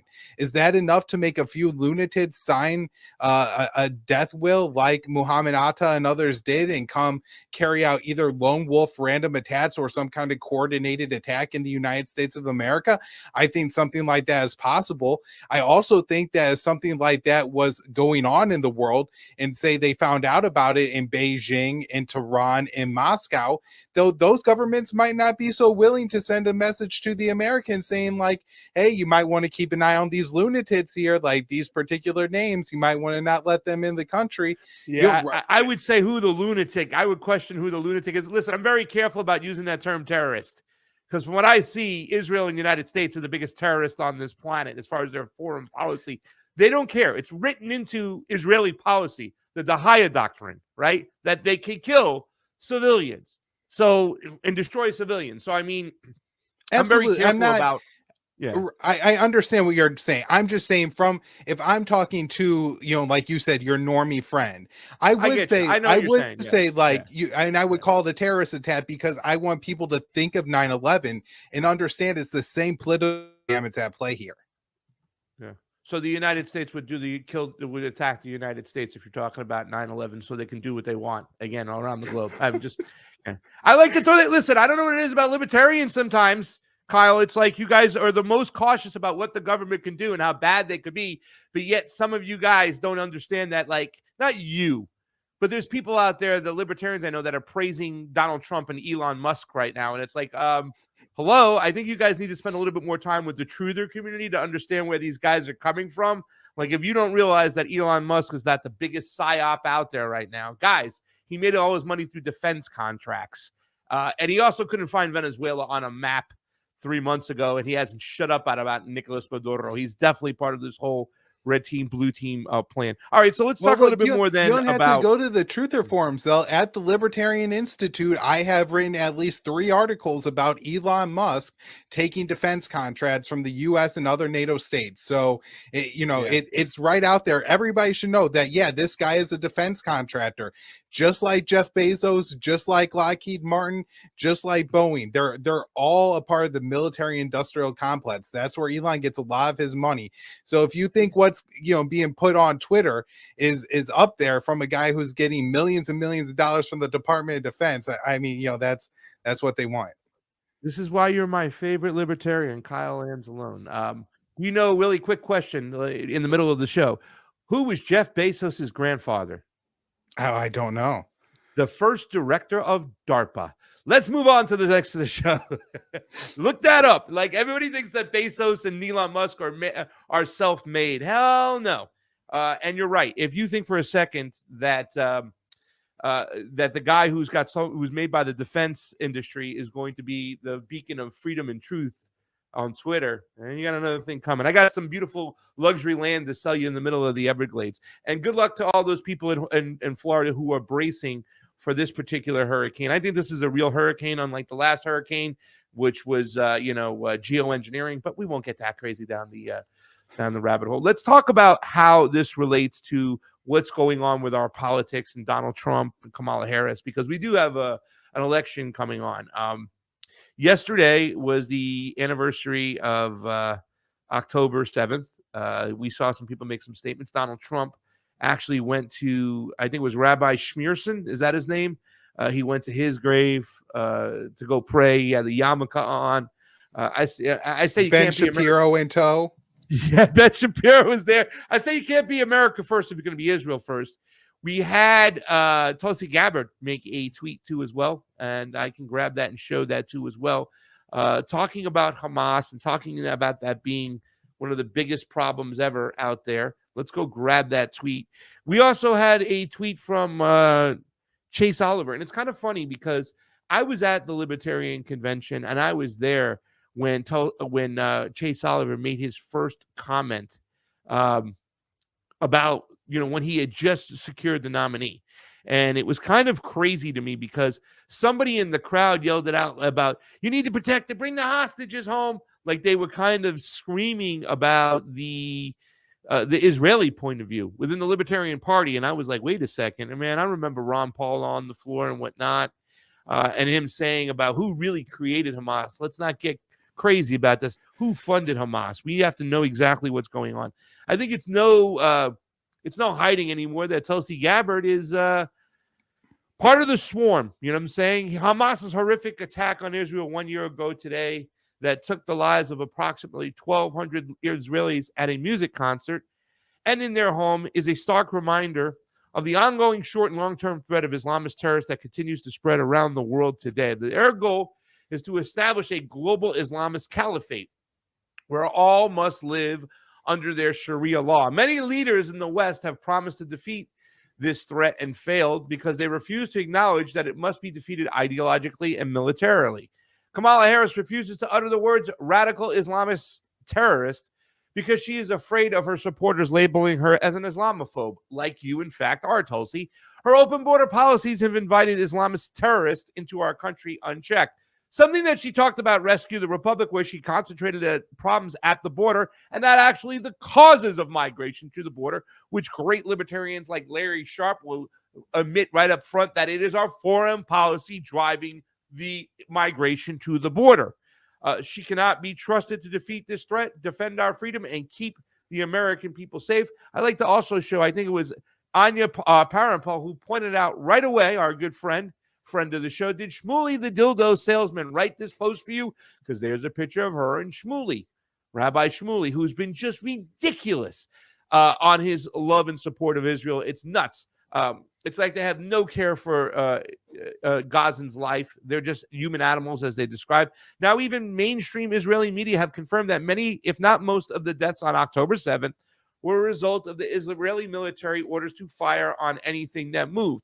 That's the Hannibal doctrine, not the Dahaya doctrine. The Hannibal doctrine saying that you can just kill your own citizens so they won't be taken prisoner. Your lack of commitment to the truth, not to mention the absence of empathy of the tens of thousands of innocent Palestinians that Israel has slaughtered based on the lies of October 7th. You just propagated, expose you for what you really are. Find meaning in life, Tulsi, because the gig is up. She's been exposed. There's no longer hiding this anymore. Tulsi, I think, was definitely another psyop taken in by the military. She, after she dropped out of the race and endorsed Joe Biden, knowing everything Joe Biden stood for, and now she's against everything Joe Biden and Kamala Harris stand for, she exposed herself. She went to Africa with the military on a military mission to find out what she had described as an Islamist in Africa. Not just saying that she's there for another regime change operation, and she's being very dishonest, knowing that a lot of these radical Islamist groups, from the Mujahideen to ISIS, Kyle, have been supported and funded by the United States of America. She's very misleading. She's lying. And she's part of this new whole cabal going in to sheep herd people into the Republican Party, as that's what Donald Trump's job is to do. And now we expose RFK for his job. It's the same thing Bernie Sanders was meant to do. It's the same thing Donald Trump is meant to do. Your thoughts on this comment too as well. And also Donald Trump and his relationship to the Israeli state. Is it worse or better or not as bad as Kamala Harris's relationship to Israel? And doesn't even matter because it looks like they're both not calling the shots behind the scenes anyways. Go ahead, Kyle. All right. Yeah. So I'll get into the, I guess the piece there about, Trump versus Harris in a second, but on Tulsi, I want to say that, I want to give her credit here. I don't think she's being inconsistent with her policies or has really changed anything. The only real dynamics here that have changed are when she was on the Democrat debate stage, she was the biggest dove candidate. Now, the only difference is that Tulsi, in principally, stands against the regime change war. So she's against, say, the war in Iraq, the war in Syria, the war in Libya, and in part because she understands that Bashar al-Assad, Saddam Hussein, Muammar Gaddafi suppressed the terrorists, the Sunni jihadist elements within those countries. And so, her staunch support for Israel is absolutely not surprising whatsoever. She's always just been against a very, very limited section of the American foreign policy and only looks like a dove in comparison to all the other lunatics in the Democratic Party. And the one she contrasted most with on the debate stage is Kamala Harris. So, I just want to kind of give that, I guess. Can I throw a little monkey wrench into the theory Sure. over there? She always understood, though, and would highlight the fact that the United States was funding this, the United States not be involved. She even said this when she made her comments about Bolivia. It is a coup and the United States should not be involved. And all her supporters understood that she had understood the mechanism of what the Mujahideen was, what ISIS was, and it just eventually, instead of turning it inwards and saying the United States needs to stop supporting this, she turned outward and said, okay, she became part of the swarm to say this is jihadists are the biggest problems out there. She never said that jihadists and Islamicists were the biggest problems on the face of the earth until after don't get me wrong. No, that's a fair point. She'd always have an issue with Sunni Islamists because she had looked at it. She had went to Iraq and she'd seen her fellow servicemen being killed by IEDs and those were set up by, but to not recognize the fact that the funding for these Islamist groups that she speaks of comes from the United States is a complete lie. And that's the part we have issues with. You know what I'm saying? That the fact that she's ignoring that and acting as if that's the biggest problem. The problem isn't they're puppet masters behind the scenes of funding these radical groups from the Mujahideen to ISIS. Go ahead, buddy. No, I agree with you. I think it's a fantastic point. I guess the only thing I would even mention is at the time she was running as the dove of the Democrats. And so I think she's at least a smart enough woman to understand what parts of her platform to really highlight. And so when you're running as the dove. Do you think her opinions on Syria would be different today than it was when she was going with Dennis Kucinich to see Bashar al-Assad? I bet it would be. She hasn't had a question asked in that specifically, but if I get a microphone in front of her again, if I ever have that opportunity, because I don't think I'll have that opportunity, she opened up her campaign to us when she was the dove, and also her or Bernie never had to answer questions the way RFK did about Israel. Like, in other words, I asked RFK that question about Israel 2 days after the Roger Water tweets. I'm the one who opened up the can of shitworms, despite saying we need to pay attention to him because there are some great points he make. I mean, it was after October 7th when I said, no way, that's going too far. Tulsi never had to answer those questions. She was shielded from those questions. But I bet 1,000%, Kyle, and there's no such thing as 1,000%, 100%, that her stances on Bashar al-Assad will be different nowadays than they were when she went over there with Dennis Kucinich. I'm sorry to interrupt. This is your time. No, I'm really curious in the answer. I guess I think not being like anywhere on the left, I never felt any particular attachment to Tulsi. I never was really in a position where, anybody cared if I would support or endorse her versus like Chase Oliver, because he's a libertarian candidate. So people are more interested in if I support him or not. And so, I guess I probably haven't followed her closely enough, but I would be really interested to hear how she would answer that question today. I would hope that she would, have that principled stance, but I could see her being influenced by the people around her who are all hods. Maybe they're not all neocons, but they are certainly all halts on several of these issues. Israel, China, they're just not quite as interested in waging war against Russia as the Democrats are. So anyways, on the U.S. politics here, I really think what's happening here, Pasta, is that Netanyahu really understands how to play American politics. And I think he sized Joe Biden up very well last October. If you remember the trip that Joe Biden took to Israel in October of last year, he was in rough shape. He gave like a really confusing answer on the plane to the press pool. He said something about his father returning to a kibbutz after October 7th. It was pretty clear that the president was mentally incapacitated. And so I think Netanyahu realized that if he could, basically make his envoys and connections to the White House hawks like Antony Blinken, and also people who are extremely sympathetic to Israel, Amos Hochstein, a former IDF soldier, and Brett McGurk, so two top-ranking White House officials, then he would essentially have a green light to do whatever he wanted over the next year. And that's essentially what has happened. So now as we're getting into election season, I think Netanyahu understands the further he escalates tensions, the more the U.S. is embroiled in Mideast wars, the more likely it will be that Donald Trump wins the election. And he knows that Donald Trump has taken money from Marian Nadelson, and apparently a 9-figure sum, $100 million. And one of the things that he told her is he would be willing to let Netanyahu annex the West Bank. And so now Netanyahu sees a map here of the Middle East, Pasta, where Iraq is historically weak, Syria is historically weak, Yemen is historically weak, Lebanon is, economically crippled. Iran, while maybe in a position of strength, they have a lot to lose. They have nuclear facilities. Imagine if Israel destroyed a couple of Iranian nuclear facilities, how much money that would cost Tehran to fix, how many Iranians would die, the generational problems from something like that. And he has an unprecedented relationship with the White House, where Biden, for 5 decades, has been calling himself a Zionist. And, when he goes to Israel, the relationship is bone deep. I'm an Irish Zionist. Israel is the most important thing. And so Netanyahu has an opportunity, I think he thinks, to create greater Israel. This means solidifying control over the Golan Heights, taking southern Lebanon up to the Litani River, annexing the West Bank, and taking Gaza. And he's probably trying to do it all within the next 5 years. And so what he wants to be able to do is to make sure that Trump wins the election. And then within the first, I think, 2 to 3 months of Trump taking office in January, he's going to do what Trump wants him to do, which is to finish operations in Gaza. And when we say finish, we mean it in the ethnic cleansing sense of the word. He's going to just carpet bomb the place, and all Palestinians will be either gone or in a very tiny refugee camp, just waiting to be shipped out somewhere else. Then Trump is going to take the Israeli side in the war in Lebanon.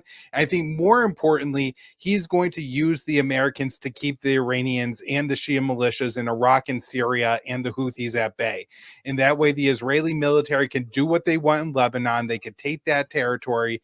And then when all that's done at the end of Trump's term, they're going to annex the West Bank. And Netanyahu will have everything he wanted.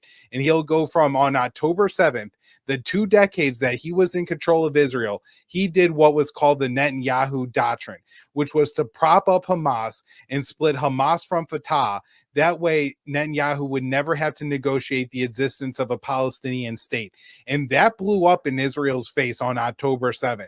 And so rather than his legacy being October 7th, his legacy is going to be creating the conditions for the creation of greater Israel. Now, I'm not sure this all plays out or works. I mean, killing 2 million people or getting rid of them from Gaza is not an easy task. Annexing the West Bank is probably the easiest on the list. And then, removing Hezbollah from southern Lebanon is probably the most difficult. And so I'm not sure how possible this is, but I think that's what Netanyahu is thinking right now and how he's trying to play this. Wow. That gives you such different things to think about. I love your perspective. That's if Donald Trump gets in. And I have so many questions right now, but let me start with the first one. What is it like if first of all, here's my belief. Elections aren't fair in the United States at all. Mm-hmm. Your vote means nothing. The elites are going to give us who they're going to give us. and we should reject it because it's going to be team red, team blue. They're both bought off. Obviously, we understand who Kamala Harris's husband is, right? Super APAC, Zionist of sorts. And Kamala Harris has even said, I mean, I think she's virtue signaled about the Lebanese and the people of Gaza. I don't believe that they are working tirelessly, as AOC says, to get a ceasefire. That is the Democrats. But what would it be like if the elites give us Kamala? Because what I was going to say is they're going to give us who they want. As independents, libertarians, third parties, we reject who they give us, right? Listen, there are arguments to be made that even buying into a third party is still buying into the same death cult system of the United States. 5% public funding to buy into the same system. That's even an argument right there. But at the very least, we as citizens, we as people who have a say of what the United States foreign policy apparatus should be if we are a democracy, which we're not. Larry Sharp always points out we're a representative republic, but we should reject whoever they give us. What would it be like if they give us Kamala moving forward from what you just said?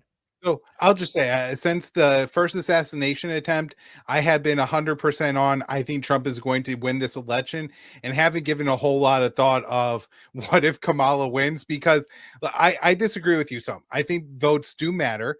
I think they don't control the elections. However, they could sway them by percentages, right? And you need to talk to me about that. Have me on your show. I'm the election expert. I can tell you they're going to give us who they want to give us. Elections don't matter. But go ahead. All right. So my working premise is, if you look, I don't know if you watched like the 60 Minutes interview last night or anything like that. I got to be honest with you. I only watched clips on Twitter because I couldn't do the whole thing again. Like I can't do. I watched our first interview with Tim Walz on CNN. Right, but I couldn't do it, man. It's just ridiculous. But nobody can. This is my point. Right. It's absolutely brutal to listen to this woman, and more people are going to listen to her at least once before they vote for her. And she just has nothing to say. Unless your top issue is abortion, then she has absolutely nothing for you. She can offer you nothing. And a part of this is she's refusing to reject any of Biden's positions. And so she's tied up in the bad economy and in the Israel policy. And so I don't think it's possible. I guess if she does hang out win, with enough normies out there, you got to get out there more and see how freaking. I was at the DNC in Chicago and I saw people wearing abortion shorts. Like, it is really their number one issue because they don't have to worry about foreign policy. Don't mean to cut you off. Go ahead. Right. I'm just saying, I don't think that's enough to tip the scales. And I think if you look at the betting markets, which is usually what I go off of when I make my predictions, Trump is looking awfully strong, especially over the past couple of days. But let's say I'm completely wrong. I'm completely wrong, and you're right. They control the elections, and they give us Kamala Harris. I think we kind of go back to pre-October 7th of Israeli slow creeping annexation of the West Bank. It's not going to come in a big chunk or anything like that. I think largely when you look at Kamala Harris's policy for Israel, it's going to be whoever she appoints, right?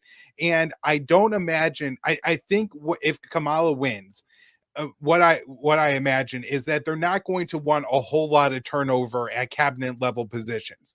They're going to want to present this as business as usual, the status quo. I think Blinken stays. I think Austin probably stays. Sullivan probably goes, and Robert Gordon or whatever his name is. Matt Miller or. No, there's a guy, something Gordon, that's Harris's national security advisor. He'll probably get bumped up to Sullivan's spot. But I don't think there's a whole lot of turnover. And again, look at Kamala Harris. Does she seem like the kind of person that's going to come in and start having heads roll and change policy?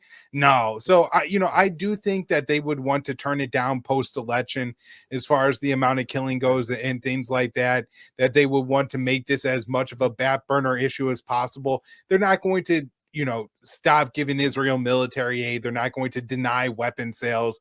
They're not going to exert any real leverage. They're just going to get Israel to tone it down as much as they possibly can. And so what you're saying is that if Trump wins or Kamala wins, Israel still wins. Yeah. Israel just wins faster with Donald Trump. It was the same case in 2020. It was the same case in 2016, and every election I can imagine. So Netanyahu. I want to talk about Netanyahu because I know you, once again, loving you guys at Anti-War. You guys have a great knowledge of our history. I think when it comes to Scott Horton, his history of Mao and Stalin are a little bit blown out of proportion. It's just my differences. You know what I'm saying? Obviously, my leftist side. It's not that I'm a socialist or a communist. I just consider myself a leftist libertarian, which means I think that any government that decides to choose any type of system, should be allowed to do that. And a lot of times, they're not choosing a Stalinist or Leninist socialist government. They're just choosing a collective government because they have to work together in the sandbox. And this is something I don't understand about libertarian ideology. Why can't we have central planning? Why can't we play collectively in the sandbox nicely to get things done, like high-speed rail and infrastructure all over the country? Discussions for a different day, for a dinner table day. But let's just stick to Netanyahu. Netanyahu is looked upon. There's a lot of people, I think they're fence-sitting or they're opting out of taking a position by trying to blame Netanyahu as a bad apple. Netanyahu has his own doctrine, his own situation. Like say maybe he wants to excel the greater Israel plan. But is it not fair, or is it fair to blame Netanyahu alone when it's been since the Nakba in 1945 of one plan taking it, like in other words, a baton race, one whether it be David Ben-Gurion taking the baton to the next guy or the next guy, and then Ehud Barak does his part, and then Perez does his part, and Rabin does his part, but then Rabin is considered too leftist and he's killed. And then Netanyahu's doing his next part. What I'm trying to say is, isn't the Zionist greater nation, a lot of people in elections that we talked about from the populist right, Kyle, are trying to catch the fraudsters in a fraudulent system. The system itself is fraudulent. They're trying to say Netanyahu's the bad apple. Isn't the Zionist greater Israel plan the problem itself? That when Netanyahu's gone, there's just going to be somebody else trying to take the baton to the next guy moving forward itself. Isn't it the Zionist greater Israel plan the problem itself and not so much Netanyahu? Your thoughts? Well, I guess 2 points on that. One, I generally speaking agree with you. If you look at polling coming out of Israel, even polling where the people are against Netanyahu, they are for his policies when it comes to the war in Gaza. I think there's a little bit debate on should they have like a week-long ceasefire, bring some hostages home, something like that. But as far as actually ending the war in any significant way, the Israelis are on board with that. There's this is the important thing. In December of 2022, when the Israeli election was over, Netanyahu formed a coalition with the Jewish Power Party and with the party of Itamar Ben-Gvir and Bezalel Smotrich. And that was the Israeli government, this government that supported and said they would move towards annexing the West Bank. They would build as many settlements in the West Bank as possible. And so, yeah, you're right. This is a widely supported policy in Israel and is a part of the overall like Zionist scheme. Now, I want to be clear about something because there is a point that gets made, and I think it's counterproductive, and I want to really go through this. So people will point out, well, Netanyahu is now in a position where because he faces these corruption charges, and if he loses the prime ministership, he could potentially go to jail, and also he doesn't want to end up having to leave government, and to keep his coalition intact, he needs the far-right Jewish Power Party and the religious Zionism party to stick with him. This isn't true. Yair Lapid, the head of the Israeli opposition, has told Netanyahu that if he accepts a ceasefire deal that returns the hostages, his coalition would vote with Netanyahu's Likud in order to keep him in power. So he could make a deal to end the war in Gaza, to bring home the hostages without necessarily having to give up the prime ministership. And so Netanyahu is not doing this just because of this far right that's pushing him in that direction. And, just to, I guess, add to that, I think there's some people like Chuck Schumer who have blamed Netanyahu for this in order to say, oh, once Netanyahu's gone, things will be better. And I don't want to portray that as the case either. Netanyahu is 100% responsible. He is not just doing this because he's beholden to his right wing. However, his policies represent what Zionism is and has been doing over the past 7 decades as well. It's just Netanyahu's enforcement, I guess, of Zionism that it is the particular policy that we've seen over the past 2 decades. Let's close out with the Libertarian Party's candidate for president, Chase Oliver's statement that he made the other day. I don't think it was bad as Tulsi's, but you had some opinions about it. Let me add it to the stage right here. Let me make it nice and big for us over here. Ladies and gentlemen, I'm here with the Libertarian Institute's finest, our good friend Kyle Anzalone. I'm going to cook him some pasta one day. We will get that done. But right now we're talking about what's going on with Donald Trump, Israel, Iran, the Libertarian Party, all things foreign policy, of course, with this gentleman when we get him on the show. All the ways to help out the show are in the link down below. This is a debrief, October 7th, 2024. Chase Oliver said 1 year ago today, over 1,400 people lost their lives and many more were injured by the Hamas attacks in Israel. In the years since, the region has seen tensions rise and war erupting. It is important to remember that this is the governments, not the people, at war with one another. People, no matter where they are, what God they pray to or not, or their cultural heritage, have common humanity. They want to see themselves safe and secure. They wish for their family and loved ones. They want to see stability and peace. All people deserve this. But governments too often make this impossible. They create lines of division. They use violence to achieve their aims. It's governments that use rockets launched at one another as a means of communication, and the people suffer. 1 year ago today, over 1,400 were another example of how continued division breeds hatred and eventually horrible violence, and the people suffer, and the governments go to war. I mourn those dead as I mourn all who die at the hands of unjustifiable violence and force. Today, like all the days, I pray we can see more love than hatred. I pray for peace between all nations. I pray for the liberty of all people, and I will never stop doing my part to make those prayers come to pass. And this is why Kyle Anzalone put, why pro-vax woke libertarians support Israel. How is that a support of Israel? Because to me, my friend, this seems just like his stance on when I asked him, when he secured the nomination. I was on the floor there. I was one of the first to interview him. I was the first to ask him. I kind of gave him a trap question. I asked him if he would call for a ban on gain of function day one of his presidency, knowing that he would say, I don't know if I would ban anything out there. I just wouldn't have the government do what they do. In other words, he would give me the libertarian answer. He has a libertarian answer when it comes to what is it called? Drag queens, at doing story time. I don't think he necessarily would say it's necessarily okay to force kids to go or not to go. He would say it's the parents' choice. That's a libertarian answer, just like a libertarian answer we see up above. It's saying the governments need to do less and we need to let the free market forces prevail, right? Why do you think that this is more of a plug against Israel than it is just a typical libertarian answer? Well, because if I had, just put Kamala Harris at the top of that statement, nobody would have questioned it, is the first thing. The second thing is he incorrectly twice says the Israeli death count on October 7th is 1,400, which I only saw Barack Obama also make that mistake. So that's another piece of Israeli propaganda, pretending that all 1,400 people who were killed on October 7th were killed by Hamas and that they were all Israeli citizens is again a lie.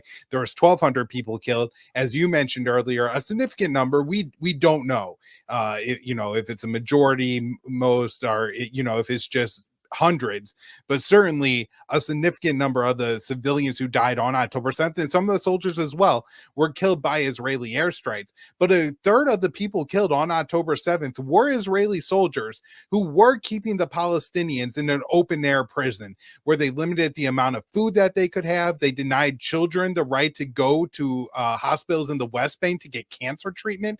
What would it be like to watch your family member, a child, die of some painful cancer, and the government says to them, no, they're not allowed to go to a different area. They don't have the freedom of travel to go get the medical care they need, right? To just leave out all that context is a part of the Israeli narrative, right?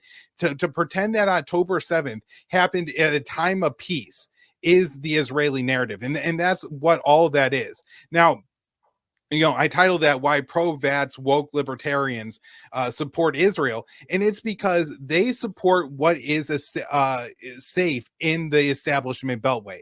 He wants to be acceptable to the political elite of America, and right now the political elite of America, that they supported lockdowns and masking and VATSs, all of which Chase Oliver wanted. They support, exposing children to, very unnecessary sexual situations and information at way too young of an age, and he supports that. And he pretends that these things are just coming out of nowhere. How much of the pharma industry is funded through government? And so Chase may say something like, oh, I don't support gain of function, but if a private company wants to do it, how many private pharma companies actually are there in the United States of America? I would guess the answer is zero. They all work in cahoots with the FDA. They all get a significant amount of funding through different government grants and programs. And, they work with the government to get funding to colleges. And so they could profit off of that research. There really aren't private pharma. It would be like saying, Pasta, Lockheed Martin is a private company, so if they want to make nuclear bombs, then as a libertarian, I have nothing to say about that. Lockheed Martin isn't a private company. It's a defense subsidiary of the United States government. And so, I think to pretend like we could just use plumb line libertarian philosophy when we come at these positions and say, oh, well, governments turn people against each other and this creates hatred. Okay, that's all true, but your government, Chase, the government that you're running to be the president of, has given $23 billion to Israel to kill 100,000 Palestinians over the past year. You have nothing to say about that when you issue your statement? How worthless is his statement? And you know what? You're right that his statement isn't as bad as Tulsi Gabbard's. It's just more offensive to me because I'm a libertarian. And as a libertarian, you hate the state. War is the health of the state. Your top priority should be opposing your government's wars. And he didn't do that in his statement. In fact, generally what he said endorsed the government's position that, Israel was attacked on October 7th, and that came out of nowhere. And now we have this war on our hands. Yeah. Well, it's kind of interesting because we're always fed this whole lesser of two evil arguments, right? And this is why right now, first of all, I said our votes don't mean anything. However, I'm going to vote. And I vote for two reasons. Number one, it's my God-given right. I say this all the time. I believe that Adam and Eve had a vote. You can figure out for yourself or make your own, assessment on why Eve won the tiebreaker. I understand. I think I know why they ate that apple, but whatever the case may be, voting is always going to come to play, even in an anarchist society. If 13 anarchists go out into the woods to go hunt to get food for their village, some anarchists want to go this way, some anarchists go that way. They know they need to work together. They're going to have a vote. So I always believe that voting is my God-given right, and I will have the ruling class pry my vote out of my dead cold hands. Like, that's how I feel. Secondly, I would like to get involved in a lawsuit. And if I'm not a victim of the system, right, and I didn't vote and participate, then I can't sue. I have to be involved to get a lawsuit going. And I hope there's another Jared and Elizabeth Beck lawsuit. We saw a lot of things in Arizona that came to the forefront from the Kerry Lake situation that, a lot of the nation wasn't paying attention to, that really shined a light on our election system. But that's beside the point. We're fed this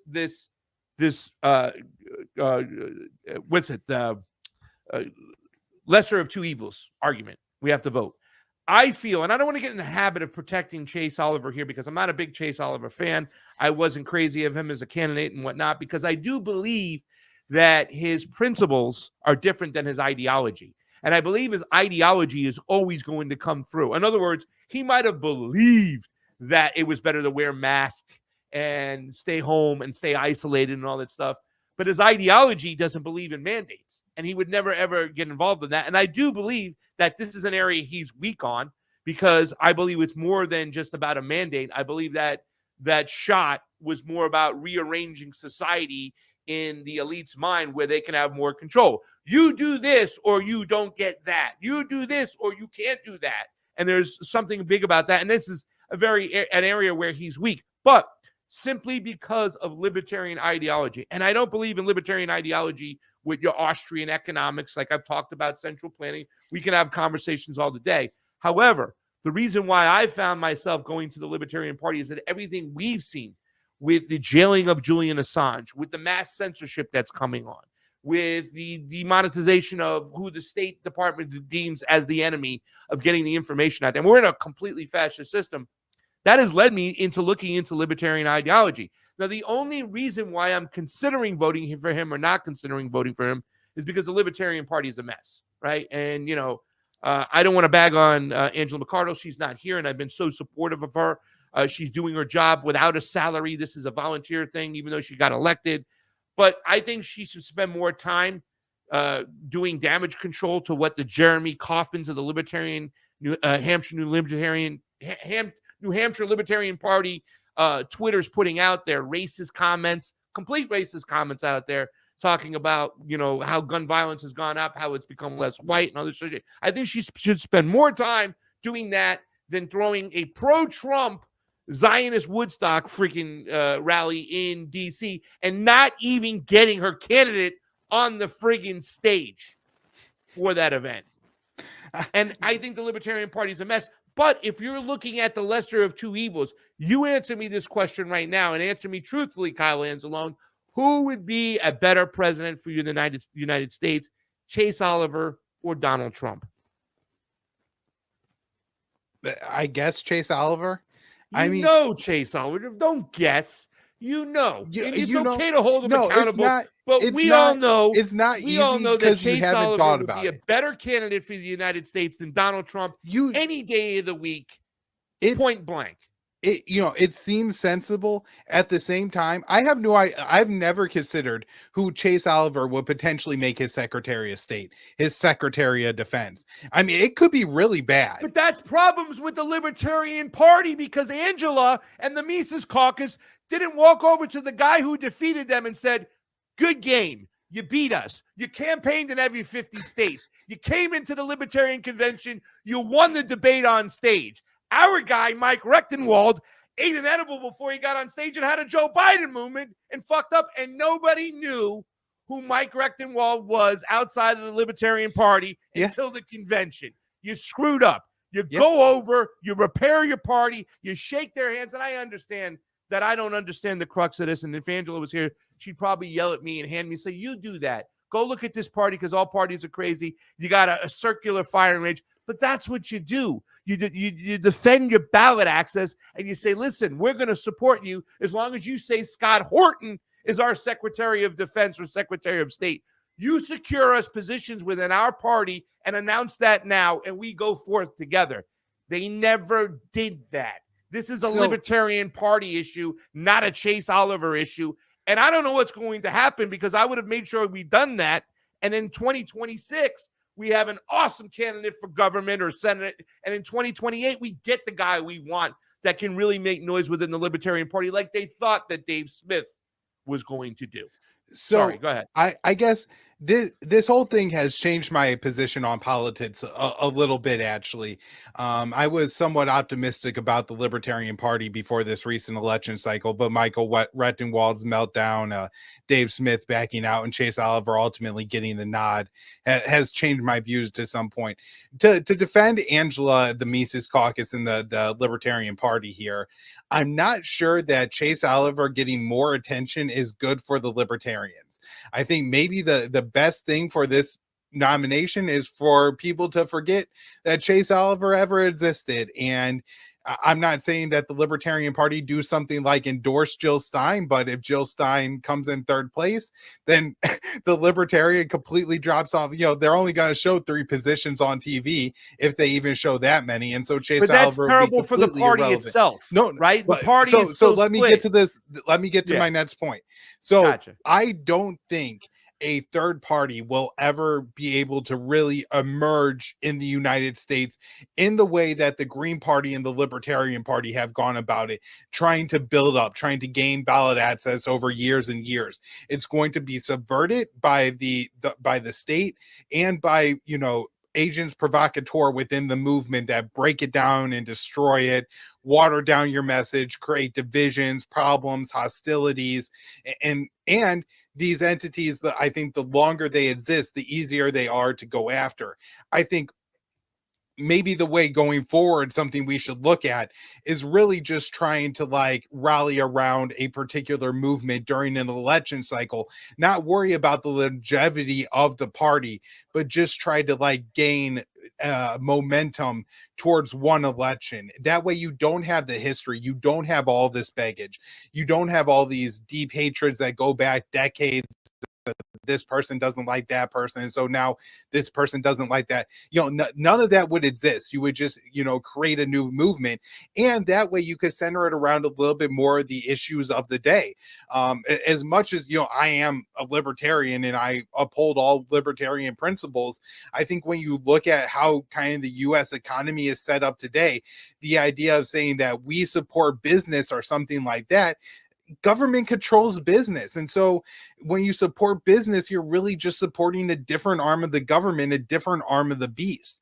And so, I think when you talk about what it means to be a libertarian today, it's being against the surveillance state, the intelligence community, the war state, big pharma, big tech, all these kind of sectors that are intertwined with government that control our lives and, really dictate the, what's on the agenda, what's discussed. The mainstream media is, of course, a part of this as well. Where all of our money goes, how much we pay in taxes, what products are even available to us a lot of times. All this is determined by the state in coordination with companies. As the FDA works with big pharma to decide what drugs are allowed on market. It's not just that we have these great intellectuals at the FDA who have never worked for a pharma company in their lives. They have no, ownership in pharma stock or anything like that, any potential fiscal motive whatsoever. No, every single one of them is deeply embroiled within the industry that they come from. And so, as a libertarian, I think to focus so much on, kind of supporting business really doesn't understand the dynamics of America today. And so maybe, the vehicle moving forward isn't necessarily the Libertarian Party. Now, the Libertarian movement, the Ron Paul movement, the Libertarian Institute, antiwar.com, the Mises Caucus, the Mises Institute, they could all move around and be a part of different institutions and things like that. And, some people will fall out if they're not as interested in the new party, the new candidate, things like that, but you're going to gain traction other places as well. And I think with how fast information moves today and how kind of people react to social media, something like a party emerging and within a few years being able to take on the Republicans and the Democrats, I don't think is impossible. And I think that would stand a far better chance to break the duopoly than the LP, the Green Party, or something like that. That's interesting because I think what makes the Libertarian and Green parties most appetizing of sorts is the fact that they already have an infrastructure in play for ballot access and whatnot. Like I said, talking to Larry Sharp, the major thing was that you guys got to carry forth your ballot access, and it just seems like repairing relations, right?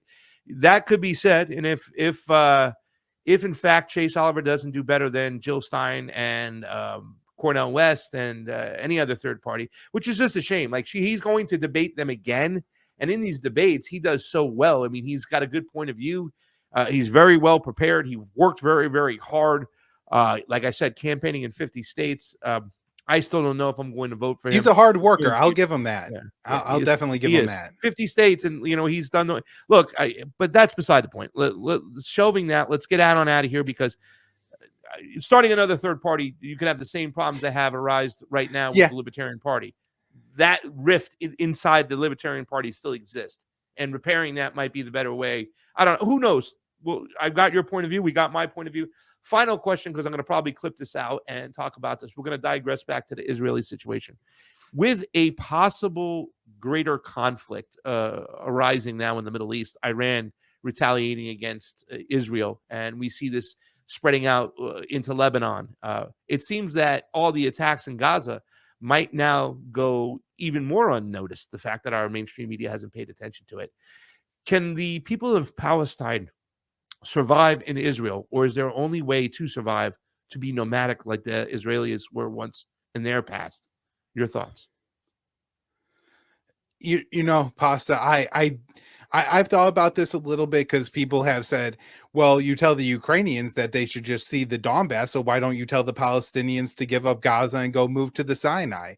And, the difference in position is, of course, particularly as a libertarian, my government is fueling the Ukrainians. And so we could, help the Ukrainians to negotiate. We also have other things, military assets in Eastern Europe that we could help with the Russians to negotiate. When it comes to the Palestinians, we're not supporting the Palestinians in any way. And so I really don't feel like, I have any say over what the Palestinians should do moving forward. That's a question for them. And it's a very difficult question. I now have a young daughter, Pasta, and I can't, as much as I may love my ancestral homeland or something like that, I think if I were facing what the people of Gaza were facing, I would try to leave. I would do everything I could to get out with me and my family. And, if that meant giving up my homeland and giving it to the colonizers, then at least me and my family are alive somewhere. That being said, I do know that the statistics of when people move into refugee camps, the populations do die out. I mean, if you look at what happened to the Rohingya, it's about 1 million Muslims who lived in northern Myanmar or Burma. And I think 2016, the Myanmar army decided to drive them out and into Bangladesh. And now they live in these refugee camps. There's a lot of gang activity there. People are always drowning, being trampled to death by elephants.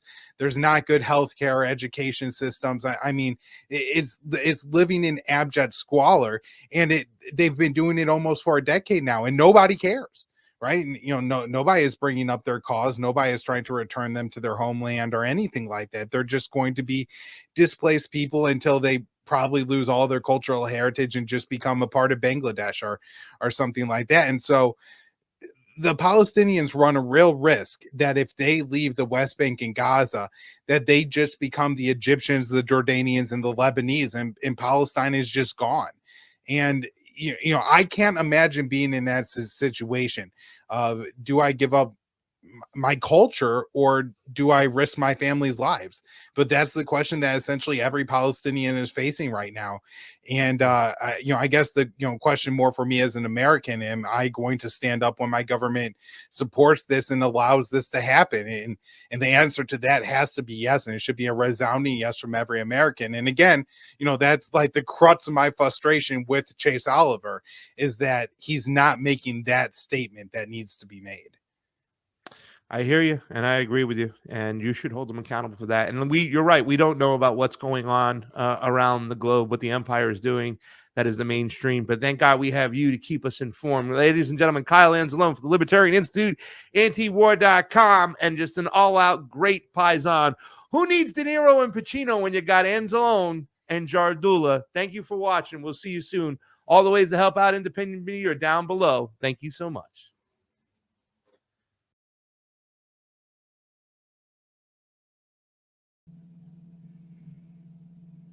All right. There you go. That was Kyle Anzalone with Craig Pasta-Jardula. I hope you guys enjoyed that interview.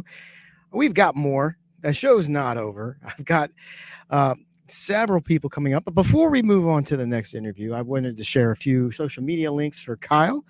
So here we go. This is Kyle's Twitter. I don't know if we got to it on the show, but Kyle is also co-host of the Conflicts of Interest new show. That's with Will Porter and also Freemason's Mind, who did I get a name for him? I did not. I should have. Connor Freeman. This is the other co-host right here, Connor Freeman. So Kyle is also an editor and an opinion editor at antiwar.com. Now, one of the things they were talking about there was the presidential election, specifically Chase Oliver and third parties. And it reminded me that there's a third party presidential debate coming up in less than 2 weeks on Wednesday, October 23rd in Los Angeles. We're going to have Chase Oliver, Jill Stein, and the Constitution Party candidate Randall Terry. Here we go. This is being held by a group called Free and Equal. So mark your calendars. I do think this will be something worth watching. These are people that are going to be on a lot of ballots across the states. And if you're not voting Trump or Harris, these are some people you're going to be interested in, and you're going to have to watch this to hear what they sound like when they're forced to think on the spot. And I think that'll be very, very interesting and good for everybody to pay attention to, so they can learn something about these other candidates, since the mainstream media is not going to talk to them about it at all. So mark this on your calendar, share this information with your friends. We need to get as many people watching this as possible so they can say, hey, wait a minute, the Republicans and Democrats are just a bunch of jokes and a bunch of clowns. These guys make a little bit more sense. Maybe we should go in this direction instead. Now, you might ask yourself, why is it just these 3 candidates? Why are there other ones on there? Well, it says down here, invited candidates. They did invite Claudia de la Cruz from the Socialism and Liberation Party. They invited Kamala Harris. They've invited Donald Trump. And they also invited Dr. Cornel West. Now, last week we had Dr. Shiva on with us. I wish we had asked him if he was invited to participate in this debate as well. I don't know the answer to that. But he would be a lot of fun to watch on the stage with these other people, especially after what we saw with his answers to us on his interview last week. And if you haven't seen that, you definitely should go check it out. It was one to remember. And if you think I should make a supercut of all of the cursing that occurred in that interview, leave a message in the comments and encourage me to do it, because I was on the verge of doing it, but it's a lot of editing, but it might be worth it because it might be really funny. Anyway, so the point of this is there's a debate October 23rd. It's the third party debate. Definitely, I'm going to watch it, and I encourage everybody else to get out there and watch it and share it with your friends. All right, with that out of the way, next up, we're going to be watching Ivan Raiklin. Now, this is an interview I did, very short interview I did at the Rage Against the War Machine rally. I got to speak with him behind the scenes a lot, and he agreed to do this quick interview because Pasta had a question for him. So before we get into that, who is Ivan Raiklin? He is the Deep State Marauder, and this is his website, or his Substack at ivanraiklin.substack.com. You could also find him at his own website, Raiklin.com. But his main focus is going after the people in the deep state who are really running this country, the people who are there for decades, regardless of whichever administration takes place or takes over, whether it's Democrats or Republicans. These people stay there. These people are calling the shots. These people are driving the train and really steering where our foreign policy is going to go.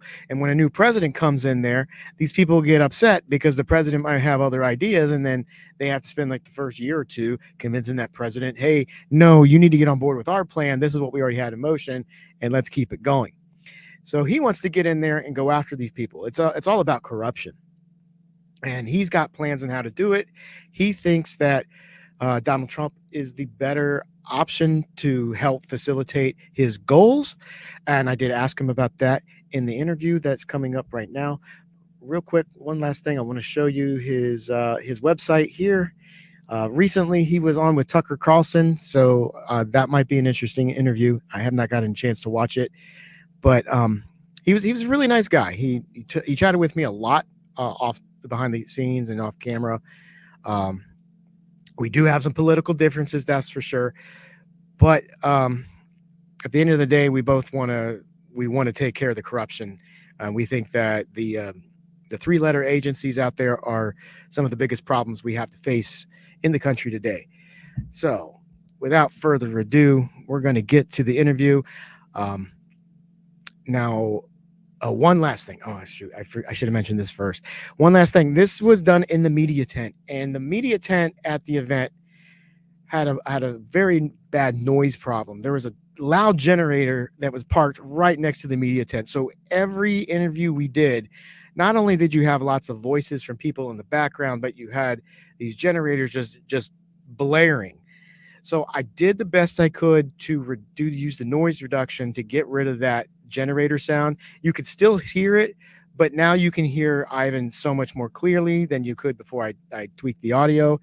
But when I'm speaking, it is still a little difficult to hear because the microphone's pointed away from me and at Ivan.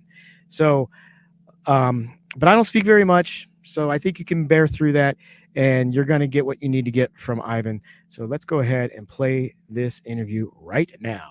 Gardula from Pasadena would like to know, since you're a Trump supporter and you're anti-war, how do you reconcile his support for Israel with your anti-war stance? Yeah, so I support certain policies that start off with maintaining our constitutional order, and then I determine, based on the landscape of all the different folks that are currently vying for some governmental function position, to see which one is best suited to fit with what my priorities are, okay? So my number one priority is to go after the corrupt individuals of both political parties at the highest level that have created this incestuous generational rot of our constitutional order. And it goes all the way up to the reason why you say anti-war. I'm against stupid wars. As a retired Green Beret intelligence officer, there are ways to address threats to America in a very surgical, ice pick sort of fashion that does not put a lot of money in corrupt individuals' pockets and create this military-industrial complex. So the Dick Cheneys and the Liz Cheneys of the world, the Bushes of the world, yeah, I'm not for that. As far as corruption goes, it spans both political parties. So to answer your question about, there are some policies of certain candidates that I'm not with and for, because I think in order to get to the point where we concern ourselves with other nations and their interests, we have to first address the existential threat to America, and that is the deep state. And that is why I focused my entire existence over the last 4 years to identify them by name, date, place, and transgression. That is the single most existential threat to America, America's interests, and Americans globally. So once we get our house in order, then we can have a conversation about what we need to do in Ukraine, and vis-a-vis Russia, Israel, China. That's why I always say my mantra is, first we must castrate the deep state, and then we can crush the commies. So I don't support these Republicans that are Israel first, that are Ukraine first. Yes, 2 days ago, I confronted Don Bacon, congressman from Omaha, Nebraska, and said, why do you have a Ukraine flag outside of your DC office? Aren't you an American congressman that's supposed to be out there vying for and fighting for folks, Americans in Omaha, Americans in Nebraska, and representing those Nebraskans to the federal government? This scumbag has a flag with the term "Idi Nahuy" in Ukrainian underneath it, which the literal translation into English means "go on the dick." The real translation is "fuck off." So I asked him, is that the type of decorum and professional precedent that you're trying to convey to your constituents and other Americans that see you as a legitimate member of Congress? He went in and strayed into another position. So in summary, to answer your question, I'm not Israel first. I'm not Ukraine first. I'm not Russia first. I'm not China first. I am U.S. Constitution first. And then if there are domestic enemies that we've identified, I've transitioned from 25 years of fighting what I observe to be our foreign enemies and enemies to the constitutional order. Now I've transitioned to focus on our domestic enemies. And some of those are inside of the Trump campaign that are promoting some of these policies. And as a follow-up, how do you think Trump will take on the deep state if he gets in there? What do you think he'll do to try to combat these people who are actually fighting against American interests and American people? If he keeps the Paul Ryan and Kevin McCarthy lackey, Chris LaCivita, and the Ron DeSantis lackey, Susie Wiles, as senior people in his campaign, and then on into his term, into the second term, he will do nothing. If he chooses General Flynn, first and foremost, to be a senior advisor, whether it's the National Security Advisor, whether it's the head of presidential personnel office, or somebody of that caliber or higher as a literally in his ear every day at every single meeting, you will see the biggest cleansing along with Elon Musk. If those two individuals, General Flynn and Elon Musk, are at President Trump's side, you will see the biggest unraveling of the administrative and deep state that our country has ever seen.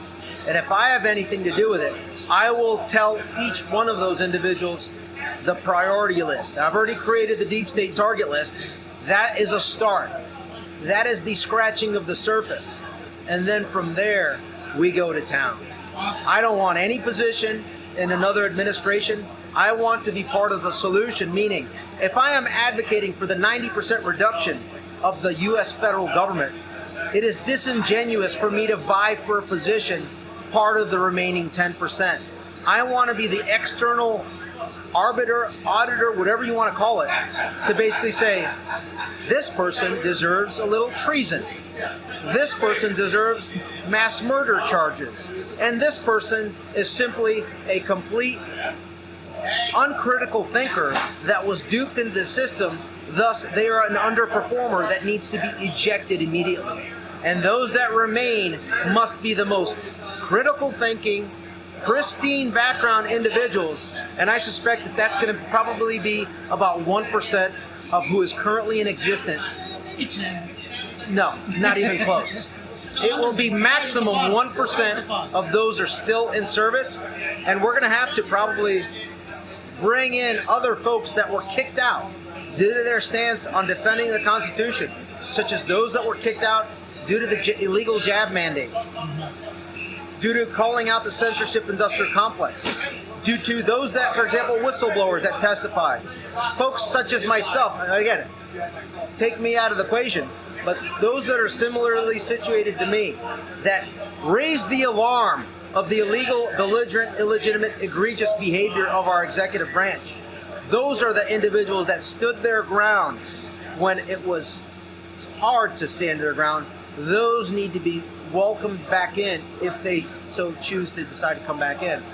And they are going to be the individuals that continue to pursue justice and accountability for all those involved in the COVID con, the electoral heist of 2020, the illegal the Fedsurrection that took place a couple blocks down the road at the behest of Nancy Pelosi, and Mike Pence, and Chuck Schumer, and Liz Cheney, and David Buckley, the staff director of that January 6th cover-up committee, who happened to so be the inspector general for John Brennan when he was the director of the CIA, and Christopher Ray Epps, and Andy McCabe. I'm not going to go and list you all 600 members on my list, but those are just a few that are not even the droplet of the water before you even get to my appetizer, before we go into the 10-course meal with several desserts of who needs to face consequences.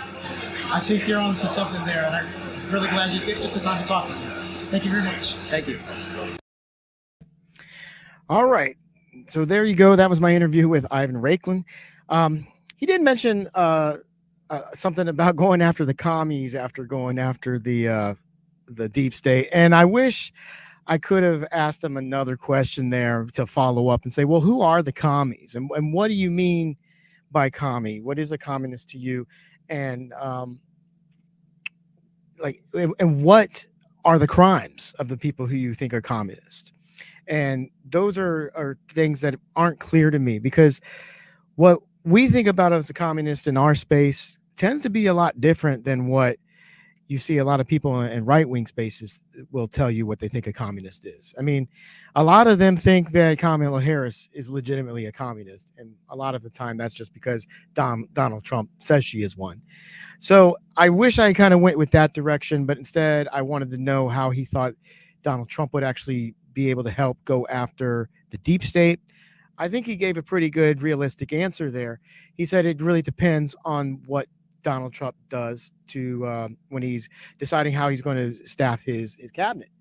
So if he goes in one direction, nothing's going to happen. he's just going to acquiesce, bend the knee to the deep state, do whatever they want. But then he mentioned people like General Flynn. If he gets somebody like that on his staff, then they might have some people who have some clout, have some power, who can actually try to go in there and clean house a little bit, which I definitely think needs to be done. Having worked around some of those people in the past and worked in spaces like that, I believe almost everything I hear now about what the deep state can do and what the intelligence agencies will be up to, just because I've seen a lot of it with my own eyes. And so even the outlandish stories are believable to me. And maybe I'm a little too eager to believe some of those stories, but I've got reason to. It's not just I think everything's so bad. I've seen it. I know what kind of stuff we do. I know what kind of lies they tell the American people, what kind of lies they tell Congress. And even Mike Pompeo admitted on stage that, they have classes and courses to teach them how to lie, cheat, and steal. That's what they do.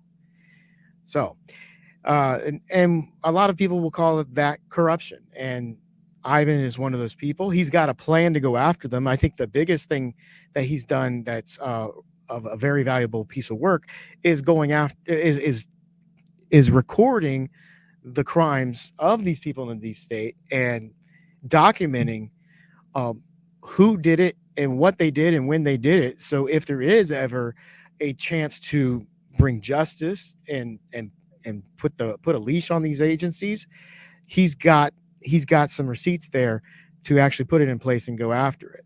So I like what he's trying to do. I didn't really like the one bit where he was talking about going after the communists, but the rest of what he had to say, I didn't really have much to disagree with there. So maybe you did. I don't know. I liked what he had to say in that. I like his goal-oriented outlook on things, and this is his mission, and he's sticking to it, and he's going to keep fighting for it. And it will be interesting to see what Trump does if he gets back in power, and who he does staff his cabinet with, who he keeps in his administration. And there is some reason to be optimistic there, because he did bring in Tulsi Gabbard and RFK Jr.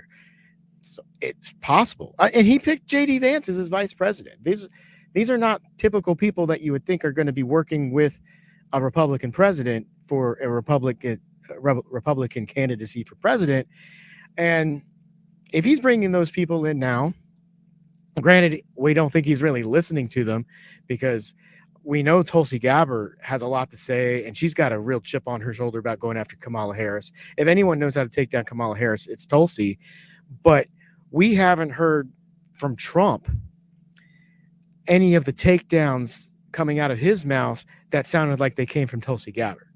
So he might have brought him into his administration, but it doesn't seem that he's actually listening to them. However, if he brings people in, gives them positions of power, and lets them run with it, that's what we need to look out for, and that's what we can actually maybe judge his next presidency on. But last time he did bring in a lot of like horrible scumbags. He filled his administration and his cabinet up with swamp creatures after he said he was going to get rid of the swamp. So we'll see. RFK Jr. seems to think that after speaking to Trump, that he thinks Trump may have learned his lesson. He's not going to bring in all these deep state people. He's not going to have any more John Boltons on his staff, but we'll see. I'm a little bit pessimistic. I think people being creatures of habit, I think what we saw from Trump last time, we're going to get a lot more of the same, but there is that question mark there. There is a possibility maybe he'll surprise me. Whereas when I look at the other side, the other team, the Democrats, they don't surprise me. They always do what's the horrible thing that's going to be bad for us. But Trump, maybe he will. I don't know. I've got low expectations, very low bar. So if he does exceed them, then I can be excited. But I mean, that's how it works. If high expectations and you do a little bit, you're not meeting those expectations, and then that leads to disappointment. So that's the way it is. And anyway, that was Ivan Raiklin. I hope you guys enjoyed that interview. It's like that's one of the first interviews I've ever done where I stuck a microphone in somebody's face. I was really nervous doing that, by the way, and I was nervous about the next one I'm going to show you with Ian Carroll, but that's going to come after the next interview, which I have queued up right now. So we're going to go back to Pasta. He recorded an interview with Charlie Robinson.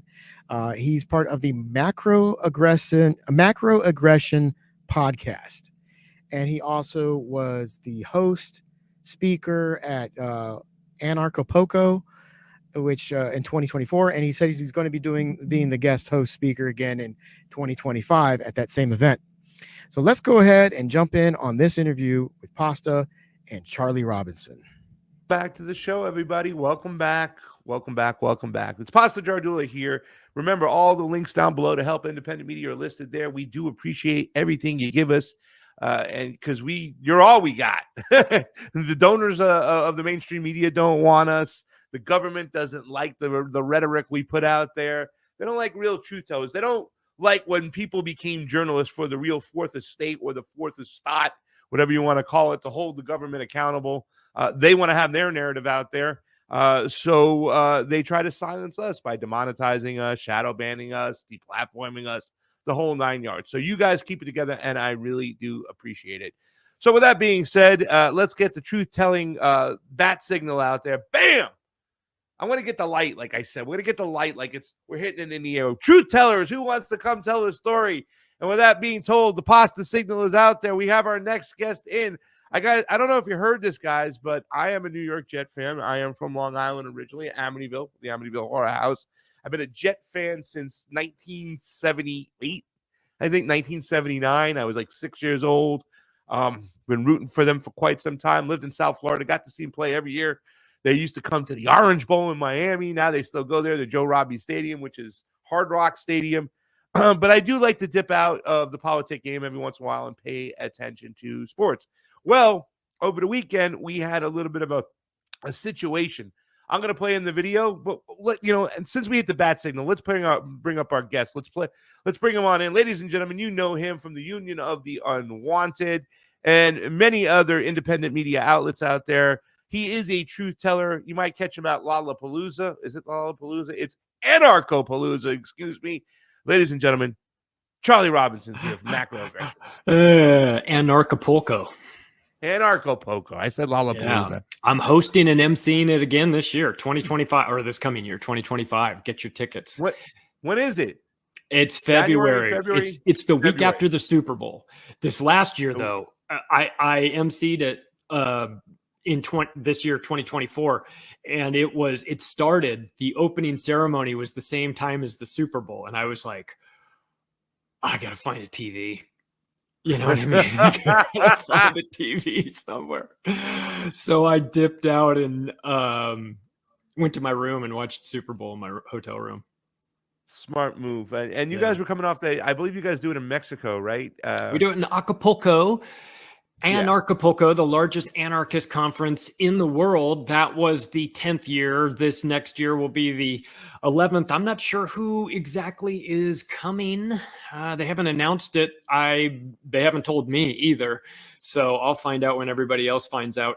But it's great. It's a Monday through Friday in Acapulco, and you get an entire day devoted to day 1, anarchy, day 2, crypto, day 3, health and wellness, day 4, sovereign skills, day 5, something else. I don't know. Whatever it is, they've got there's a different thing going on each day. And then at night, everybody goes to Max Egan's bar and drinks till 3:00 in the morning. So it's the greatest week of the year. And then there's a taco place right around the corner that stays open, and you can go out there.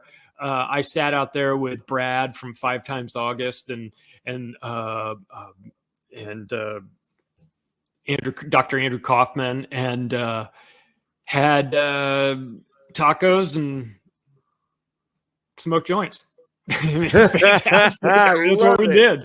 We sat out on the pause and Ron Paul sat down with y'all, and he went Ron Paul's right? there. Ron Paul is there. Yeah, he wasn't there this last year, but the 3 other times I had gone, he's there. I mean, and he's a legend, And sometimes David Icke is there. This last year I got to interview David Icke, but I did it remotely. I was on the stage in front of the live audience, and he was on the big screen behind me, but he was back in the UK. So that was obviously a huge thrill for me, because the first time I went to an Acapulco was 2019, and I got to sit front row and watch David Icke for 4 hours straight. He was sweating through his shirt. He was just on fire. He was just going like a maniac. And he was inside in an air-conditioned event hall, and he was still just soaking wet, sweating. So I was like, this is the greatest place I've ever been. And to go from that, where I was there just, sort of like enjoying the scene, to being the MC of it, has been a huge, a big honor for me. Of course, it helps when you write a book with the guy that owns the place. So, That does help. And I encourage everybody out there, if you can get an interview with David Icke, you should take it. You know what I'm saying? He's the best. David Icke so nice. Well, there's people out there who are a little upset that David Icke went after them online and necessarily didn't try to have them on their shows. And I said, get him on a show. Trust me. David Icke is somebody you want to speak to. He's been around. He's an OG. He's been around for a long time. You had something to say, buddy? Go ahead. Well, I had I was getting ready to go into that presentation in 2019, and I was talking to Jason Goodman from Crowdsource the Truth. And Jason is a Jewish New Yorker guy, right? So he's heard the stories of, David Icke is an anti-Semite and all these things, right? But he's also an investigative journalist who's pretty, honest about what things are. And I said, hey, you're going to go catch David Icke? He says, yeah, I've never really listened to, I know who he is, but I've never really listened to his stuff. I hear what I hear. But yeah, I'm going to watch it. And I caught up with him afterwards. I said, what'd you think? He said, I thought he was fantastic. I said, the anti-Semite thing? He goes, I didn't get that at all. And I said, yeah. That's sort of the media spin on David Icke, is they slam him with that. And then you sit through a 4-hour presentation where he has 300 opportunities to say something horrible, and yet he doesn't. And you go, well, maybe they're saying all this stuff about him because what he's saying is true, or mostly true, or whatever, or close enough to the truth that it makes them concerned. So I love that people get a chance, if they come to an Acapulco, they get multiple days of hearing different people that they might not ever have heard, connect with or be interested in. And they get exposed to a lot of different ideas. And you leave that conference every year feeling sort of, at least I do, a mix of sadness because you have to go back to the real world, but also you feel very inspired because you're there are some extremely smart people out there that are doing things differently. They're building parallel systems and companies, and they're not sitting around waiting for permission from the government. They're just actively making things happen. It's very inspiring. I love it. Every week I go, I'm just stoked that I get to sit in the audience and take notes of all the speakers. So it's funny when you talk about the David Icke being an anti-Semite, that kind of label. It makes me think of Louis Farrakhan. And I think they put that on him. Pretty good. If there's anything that comes out of this whole situation with the genocide that's taking place, and it is a genocide taking place in Israel, occupied Palestine, whatever you want to call it at this point, is that I think that attack, of calling somebody an anti-Semite when they're really just an anti-Zionist. They're against the greater Israel project. And I think that has been kind of exposed, and it's watered down now when people try to throw the anti-Semite label out there. Just like a lot of the woke stuff, when you call people racist or, a Nazi, I think all that's been overplayed and played too hard. Yeah. And now it has the effect. It doesn't have the effect it once had. So the people who weaponize that for control are losing that control. Yeah. It used to be that just the word alone slapped against your name was enough to scare people off. But now people are digging a little bit deeper, and they're like, well, what's the intent? What are your words? What was the intent of your words? Are you acting in a way that is actually anti-Semitic, or is this guy just trying to make you look bad or throw you off the case? Or, if you have legitimate questions about the state of Israel, the government of Israel, and I think we all do, that's not anti-Semitic. It's just not. But if you get branded as such, then it's a defense mechanism. It's a tactic.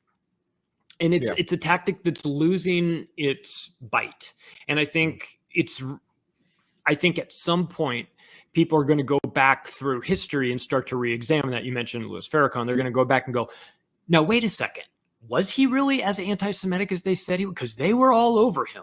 Let's dig into his. Maybe he was. I mean, I don't know. I'm sure he said some crazy stuff. I think Louis Farrakhan. I think I put him in my octopus book saying something just like outlandish. But But it's lost its sting, and maybe that's a good thing. Maybe it's a good thing. Now we can have an honest conversation about it.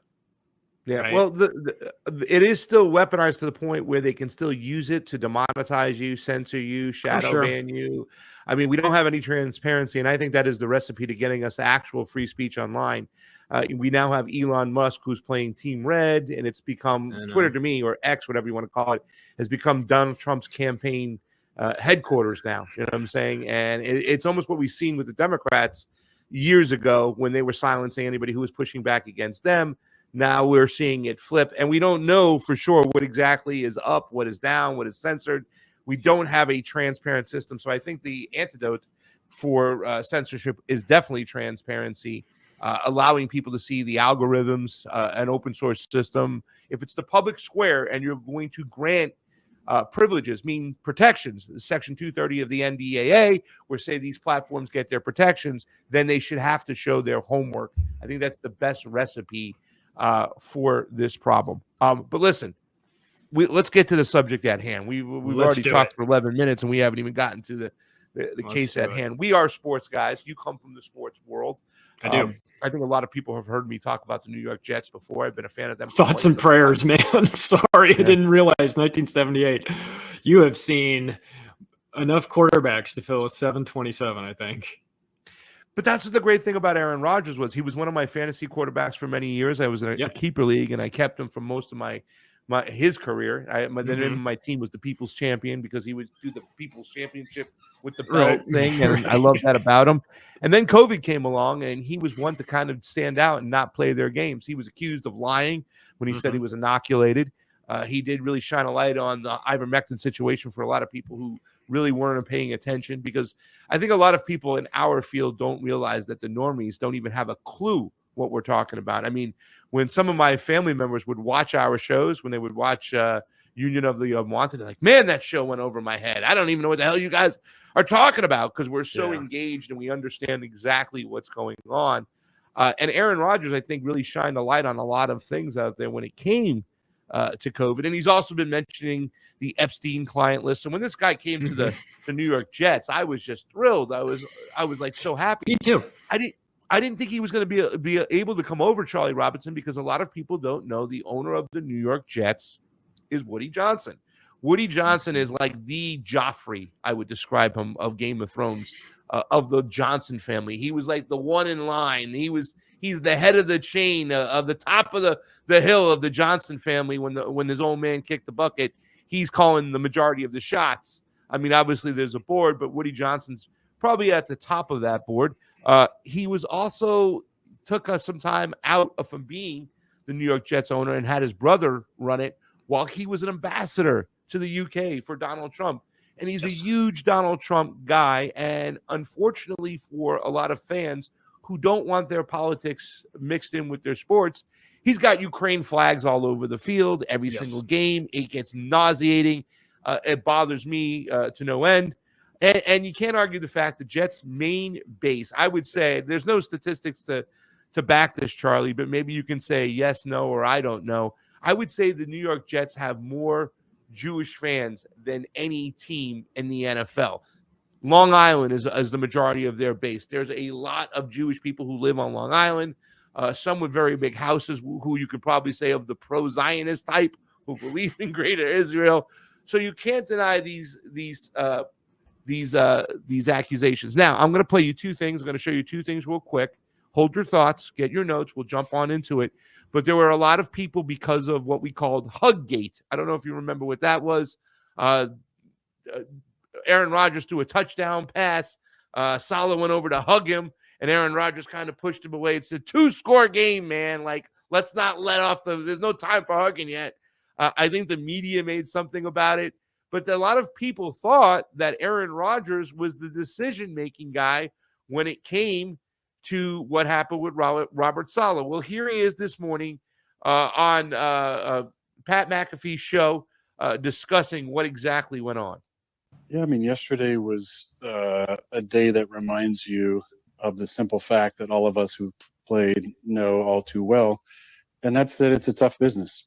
It's a beautiful profession. It's incredible. It's done so much for our lives, but it's also a really tough business. I love Coach Saleh. We have a very solid relationship. We have since, I met him in 2021 and had a nice conversation when they came and visited us for joint practices. He was a big reason why I came to the Jets. I felt like the team, was a solid team.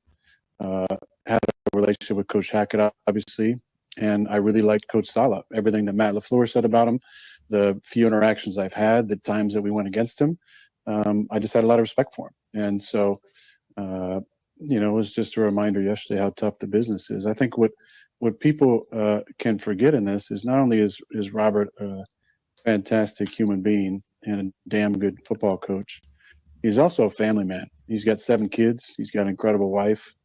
And the business of football can be hard, not just on those of us who are playing and coaching and doing personnel things and ownership, obviously, but it's tough on the families. And I've got to know Robert's family over the last couple of years, and especially one of his kids, Adam. Adam's my little throwing buddy from training camp.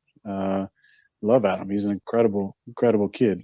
And so I'm thinking there's obviously a lot of emotions, but you think about the family and the kids as much as the people you love, your own family, who is the coaching staff and the players and what they're all going through. So, anybody who's kind of championing this decision, I would just appeal to the humanity of the situation and remind you there's other people involved. And Adam has to go to school today.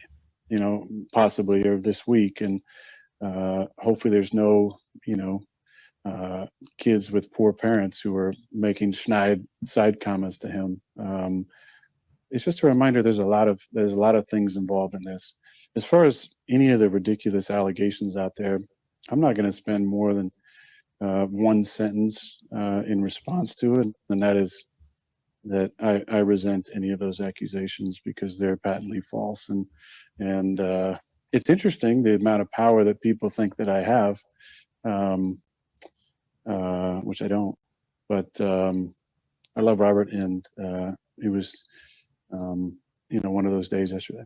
We understand that now that he addressed it, Aaron Rodgers, because a lot of people thought, he has they think about the situation, I think, that happened in Charlie in Green Bay, where they felt that McCarthy was run out of town by Aaron Rodgers, and that Aaron Rodgers is one of those quarterbacks like a Brady or a Peyton Manning that has a lot to say. Peyton Manning, I think a lot of people accuse Peyton Manning of running out Jim Mora out of town. Remember that? Playoffs. Then he gets run out of town, saying definitely ran Vanderjack out of town when Vanderjack, our stupid kicker, got liquored up, Charlie, and made these comments. And then next thing you know, he's cut.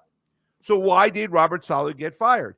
Well, here's the speculation, because in London, you can see right there, Robert Saleh wore the Lebanese patch. Now, I want to clarify right now so people understand, the audience, people out there who don't know, Robert Saleh was the first Arab American head coach in the NFL.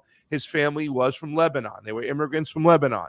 This is not the fourth time he's worn the patch. He wore the patch a year ago.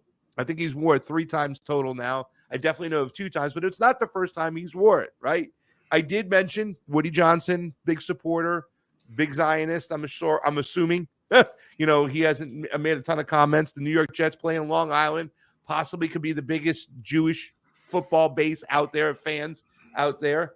But a lot of people on social media are claiming that Robert Saleh got fired for wearing that patch. And you can see that patch. I'll just click on it real quick. It is right there. I also have the comment, excuse me, Charlie, right here as well from Woody Johnson, just so we can see. It says, New York Jets, this morning I informed Robert Saleh that he will no longer serve as the head coach of the New York Jets. I thanked him for his hard work these past 3.5 years and wished him and his family well moving forward.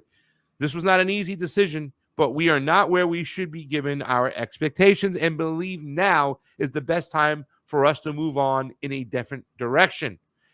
Jeff Ulbrich will serve, remember that name, ladies and gentlemen, as our interim coach for the remainder of the season. He is a tough coach who has the respect of the coaches and players on this team. I believe he, along with the coaches on the staff, can get the most out of our talented team and attain the goals we established this off-season. That is a statement from Woody Johnson. Now, let me just say this much. With everything I said, Charlie, I want to make sure that people understand that I do have some inside information. I have friends who work for the organization in some capacity. Not directly, third party, not going to say what, but they do.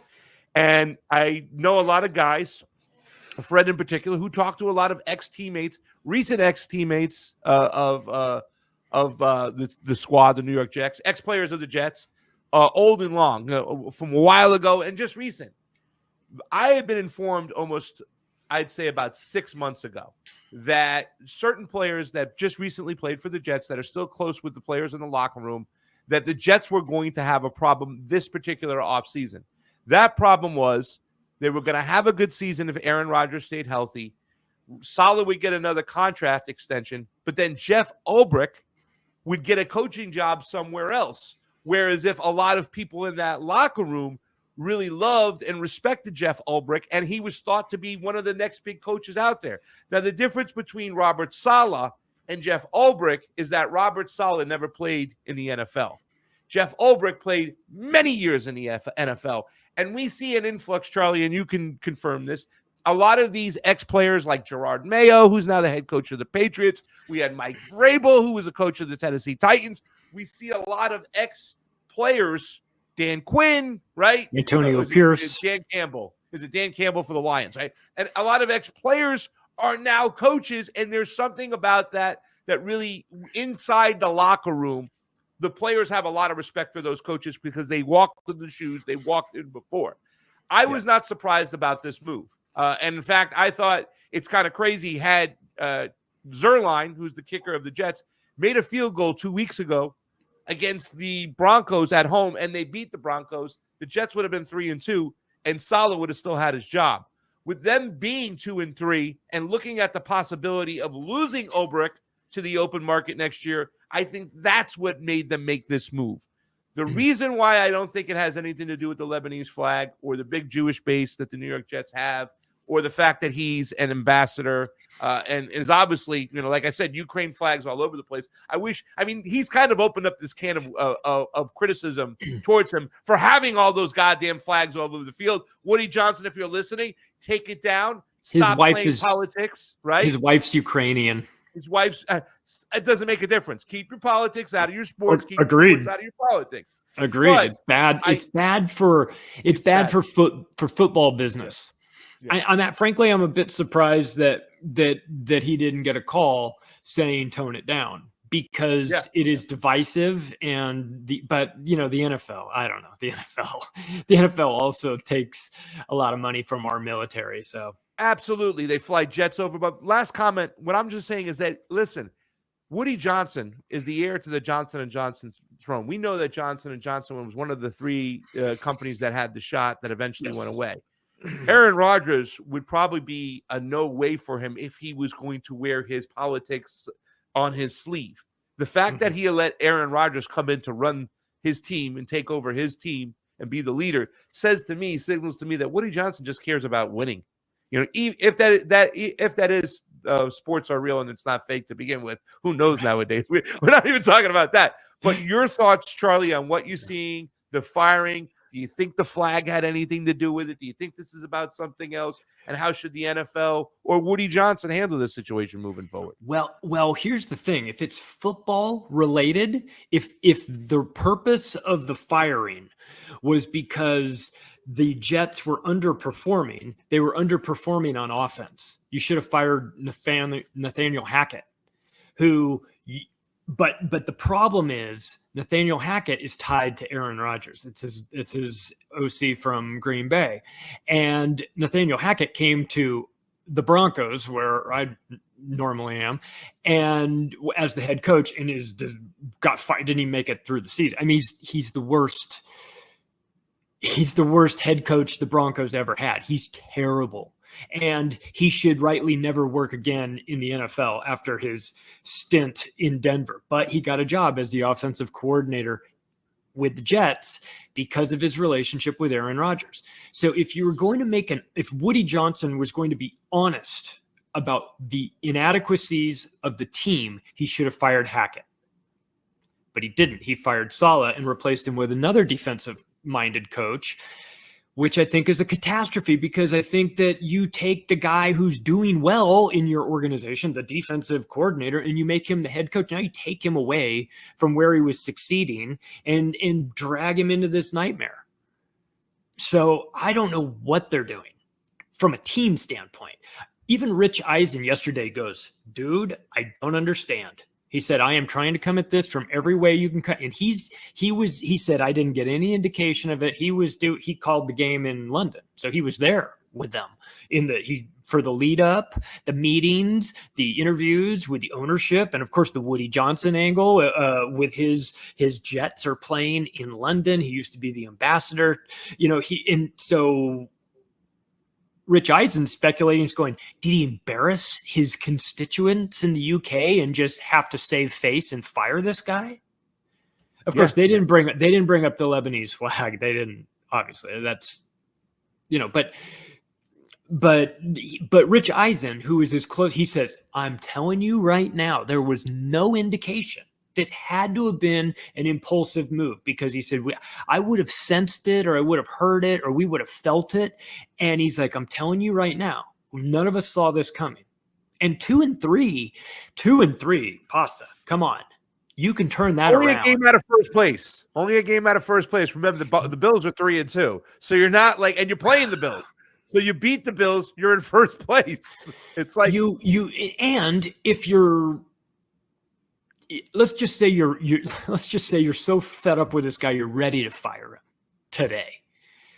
Somebody has to get a hold of you and say, no. This is more beneficial that we let him coach out the rest of this year and then do what we need to do. We need to be strategic about this. This is also, let's be honest here. This is a shit organization, the Jets. It's always been, since Woody Johnson's owned it, he's meddled in it. He's the annoying owner that deserves the Jets, frankly. Yeah. And he's a ready, fire, aim sort of guy. Yeah. And this is a ready, fire, aim decision. Yeah. Because everybody that's looking at it is going, dude, you just made everything worse. I get it. You're mad at Saleh for whatever reason. I mean, 2-3 is not the worst, but okay, fine. You want to fire him, but dude, you're going to blow up. You're blowing up everything in there now. And now you want to trade for Devontae Adams. I know we're turning this into a sports show, but it's like, if I'm Devontae Adams, am I in a huge hurry to leave the disaster here? I'm in Las Vegas right now. I saw Mark Davis at In-N-Out Burger a couple weeks ago, by the way, with his Prince Valiant haircut. It's the only, I'll have you know that it's the only haircut I'm allowed to make fun of. But if you've seen Mark Davis, the owner of the Raiders, you know what I'm talking about. So, but yeah, you're Devontae Adams. Do you really want to go go to the Jets now? Like, oh, no, thank you. This looks, I mean, I'd rather go play with Derek Carr, who just tore his groin or whatever. His oblique, So, right? He's his gonna be out a oblique. couple weeks. Yeah. I'm going to go play Who's with the the backup? Get on your fantasy wire, guys, because Spencer Rattler. Oh, geez. Well, Charlie, Good luck. I'm fishing for an answer from you because it's kind of like, we know this in sports. We can't get in the minds of some of these owners when they make these moves, when they make their moves. No, we don't know. I mean, if you look at, what's his name? Is it Roger Sterling, the owner of the Clippers for many years? Donald Sterling, right? And I worked in a restaurant where his assistant used to come in on a regular basis and we would have conversations. So many of his personal life decisions would bleed into his decisions that were made for the basketball team, right? We don't know if that's necessarily the case here. It's also fair to say that Woody Johnson didn't hire Robert Saleh. His brother did while he was the ambassador of. Oh, good point. So that's something to point out. And I mean, this is the third straight losing season. I don't blame Robert Saleh when you're trying to win games, but he went all in for the whole Zach Wilson situation. Robert Saleh was there, constantly defended the guy, constantly put him out there. He should have cut tail with that. And first of all, you shouldn't even have pushed to have him drafted. You're a defensive coach. You should have got yourself the best defensive player in that draft at number 2 behind Trevor Lawrence, not move up and not use that position. I mean, he was pushing for him for quite some time. Robert Saleh is the one who brought in what's his name? The coordinator for the Green Bay Packers brother, the coach. He brought in the offensive coordinator with him, and eventually he left. LaFleur. Yeah, thank you. And he left. So it's not like Robert Saleh made great decisions too that really led to this decision. What I'm trying to fish for from you, Charlie, is do you think that this had something personal to do with Woody Johnson? That this time that Lebanese flag meant a little bit more than it did last year when Lebanon wasn't being invaded by Israel on their southern border? Your thoughts? Look, like you said at the beginning, it is impossible to know exactly what's going on in their minds. And is it the deciding factor, or is it just another thing on his mental checklist that he's got that's making him crazy about Robert Saleh? The 20-36 record is probably higher on my list. It's not a great record. And it is conceivable that he believed that this is going to light a fire under the team, and maybe it will. I don't know if that's possible. We'll see. But it is a very intense time, right? He's in New York. You've got the Trump situation. I'm sure Trump's coming back. We don't know really what was going on in the UK. He might have gotten pressure there in the UK. He might have gotten a phone call from somebody saying, your guy is making us look stupid out there. And it could be a saving face measure. It could be we've got pictures of you doing something measure. I mean, nothing is off limits here, right? Maybe, I mean, have we considered the fact that maybe Woody Johnson got a phone call telling him get rid of the guy? Maybe, but listen, I'm gonna pull a little monkey wrench in here because most people and a lot of people, I think a lot of my lefties get pissed off. Friends get pissed off when I don't necessarily go their way because they want to believe that Woody Johnson is Zionist. His wife's Ukrainian. He's ambassador to Donald Trump, who's a Zionist. He was fired for wearing that flag and that patch, and that's why he got fired. I honestly believe, and I'm looking at the Joe Douglas factor, because Joe Douglas is the general manager for the New York Jets. And the one thing the Jets have done, being a disaster or not, is they have drafted great for the last several years since Joe Douglas has taken over. I mean, literally, for Saleh to get those improvements on the field, it's because Joe Douglas put the players there. Joe Douglas, another ex-player as well. I think he's recognizing, and this is who I feel bad. I think Ulbrich right now is not. It's the person who's not Jeff Ulbrich. I think the fact that he's taking the most hits right now because nobody's recognizing the fact that this guy is very, very capable. And if Joe Douglas feels that Ulbrich has more control of the locker room than Robert Saleh does, and once again, that's that factor of ex-player, not an ex-player. Joe Douglas, the general manager for the Jets, ex-player, ex-offensive lineman. Jeff Ulbrich, ex-player. Robert Saleh, not the ex-player. And what I think you're going to see, and once again, not being firm on whether sports is real or fake. I don't know what the script is written, but I think what you're going to see is you see the Jets are going to turn this around. You're going to see a very energized Ulbrich on the sideline. You're going to see the players playing their guts out for this guy, and you're going to see the Jets win the division, and they're going to put this behind them down the road. Is that going to change Woody Johnson's stance on a lot of things in his politics? No. But if he was able to turn a blind eye and hire and bring in Aaron Rodgers with all his beliefs, with the fact that he's the heir to the Johnson & Johnson pharmaceutical company, I think that says a lot moving forward. Charlie Robinson, your final thoughts. Players do make the best coaches and managers. I worked for the Rockies in '93 as an unpaid intern, like clubhouse guy in spring training. And every one of the catchers that was on the Rockies roster went on to become a manager. Girardi, Brad Ausmus, Eric Wedge. They make the best, especially catchers. So sometimes it's certain players that that had captaincy roles on their team that understood how to deal with other players, deal with the Players Association. That's important. They come in with a different vibe to them. That's why Antonio Pierce was successful with the Raiders right off the bat. It was because Antonio Pierce is a Super Bowl winning middle linebacker from the Giants, and he's the real deal. And everyone knew when he said, "This is how we're doing it," they understood that he knew the difference. So they're always going to be, and it could be that Jeff Ulbrich is a better fit for this team, and that somebody on the inside knows that. But that decision would have involved Joe Douglas, I think. And the fact that it didn't, and that Woody Johnson specifically said it didn't involve anybody but him, makes it feel a little personal. Like he came back. I think he's just covering. Fired his I think ass. he's covering. I'm sure that Woody Johnson is not that crazy or that much of an ego megalomaniac that he's going to make that decision without referring to his staff or people So you think around he said him. it? I know he made the decision. Talked to him, but then said, "I'll take the heat for. I'll take responsibility." Oh, I think so. Yeah. I think Well, so. if he did, I then don't maybe think they Woody know Johnson something. is that guy. It's possible. And listen, there's also the thing that you did that we can't know, but there's such a thing as a coach losing the team. You can do that. I'm not saying he did, but if he did, that would explain it. Because sometimes, when the coach loses the team, and this isn't college where you can just go in there and scream at them. These are grown-ass men that are making millions of dollars. You can't talk to them in the way that you could in certain other coaching aspects. And if he lost the clubhouse, then there's no coming back from that. And if you've got Aaron for one more year, then the sooner you figure that out, the better. So it is possible that it was a football decision made for football reasons.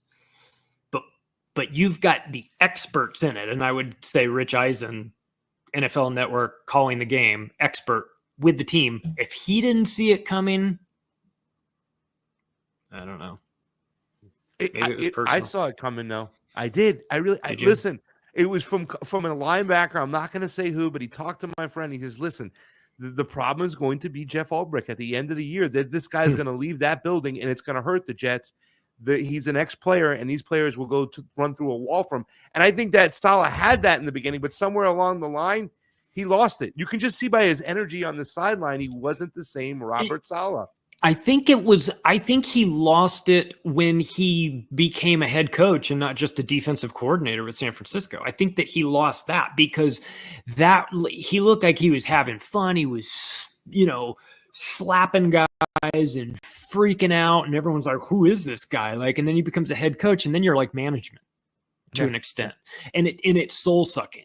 And it looked like, I'm not that I feel bad for him, but it just, it didn't look like it's the same. And of course the Jets though, also, poor guy, he got himself a quarterback that wasn't ready, and an offensive line that was going to get the guy killed, and Aaron Rodgers too little too late. And if Aaron Rodgers hadn't blown his Achilles out last year, it might be a totally different story, but this is the way it is. So A lot of people feel the mandatory minicamp that he didn't go to. That's when Robert Saleh lost the team. Aaron Rodgers was like, listen, I got to go on this retreat to Egypt. And he was like, mandatory, didn't know what to say. And there was a lot of talk about that, right? Like, because you understand who Aaron Rodgers is, going on a retreat with his friends. And he made the plans around the schedule that came out last year, in which he would have made mandatory minicamp, but then they moved things around. And Aaron said, I can't do it. And listen, I think that's showing up on the field.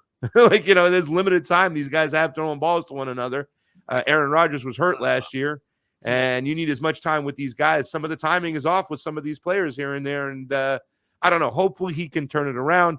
Final thoughts, Charlie. We got the Mets about to win the series against the Phillies over here. I know you're a baseball guy. Sorry about your Rockies. But, they're not my Rockies. They're nobody's Rockies. Let's be honest. Who's your squad?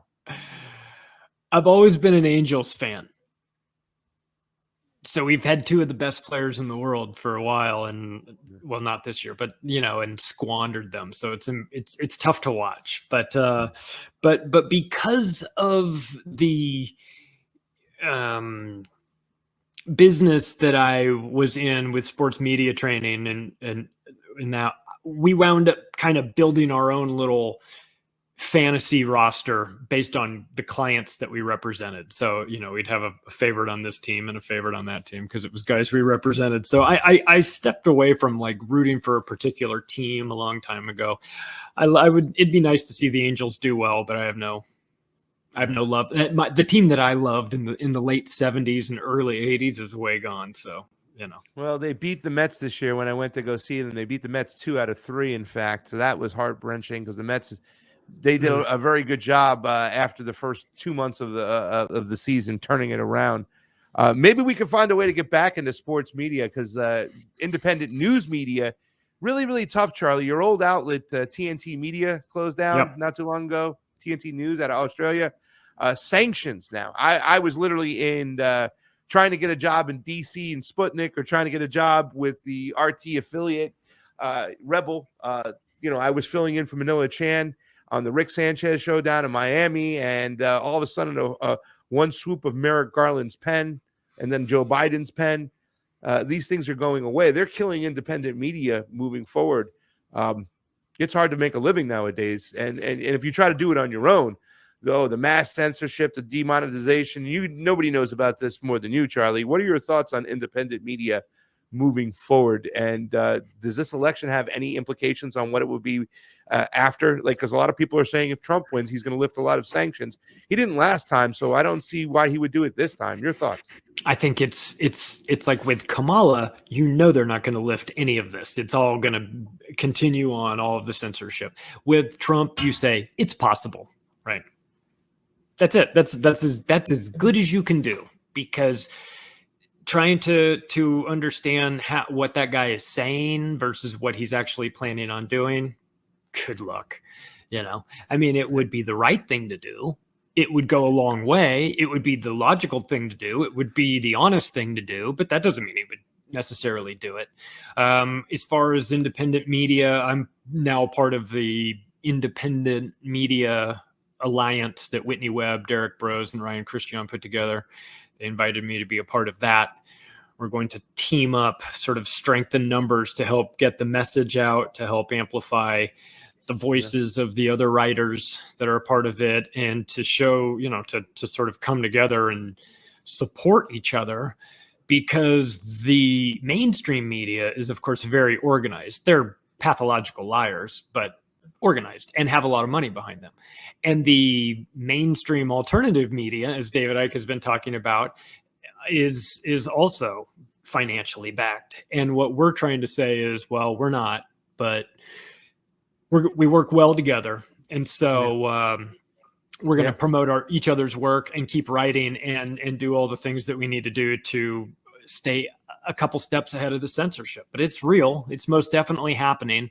And I think that the audience has a way to participate in this and maybe in a way that they never did with traditional television, where why would you ever give Anderson Cooper a couple bucks a month, right? Because you're getting your news from him. But in this new reality, it's an opportunity for the viewers to contribute financially towards the content creators that they like, that they support. You're not going to get charged for it necessarily. I mean, you're not going to get an invoice, but if you like the shows that you listen to, and there's a way to subscribe to them or maybe get their premium content or send donations to them, I think people are going to have, people have this opportunity to connect with their content creators in a way that's really meaningful. Nobody's getting rich in the independent media. You know what I mean? Yeah. They're just trying In fact, we're getting sent to the poorhouse.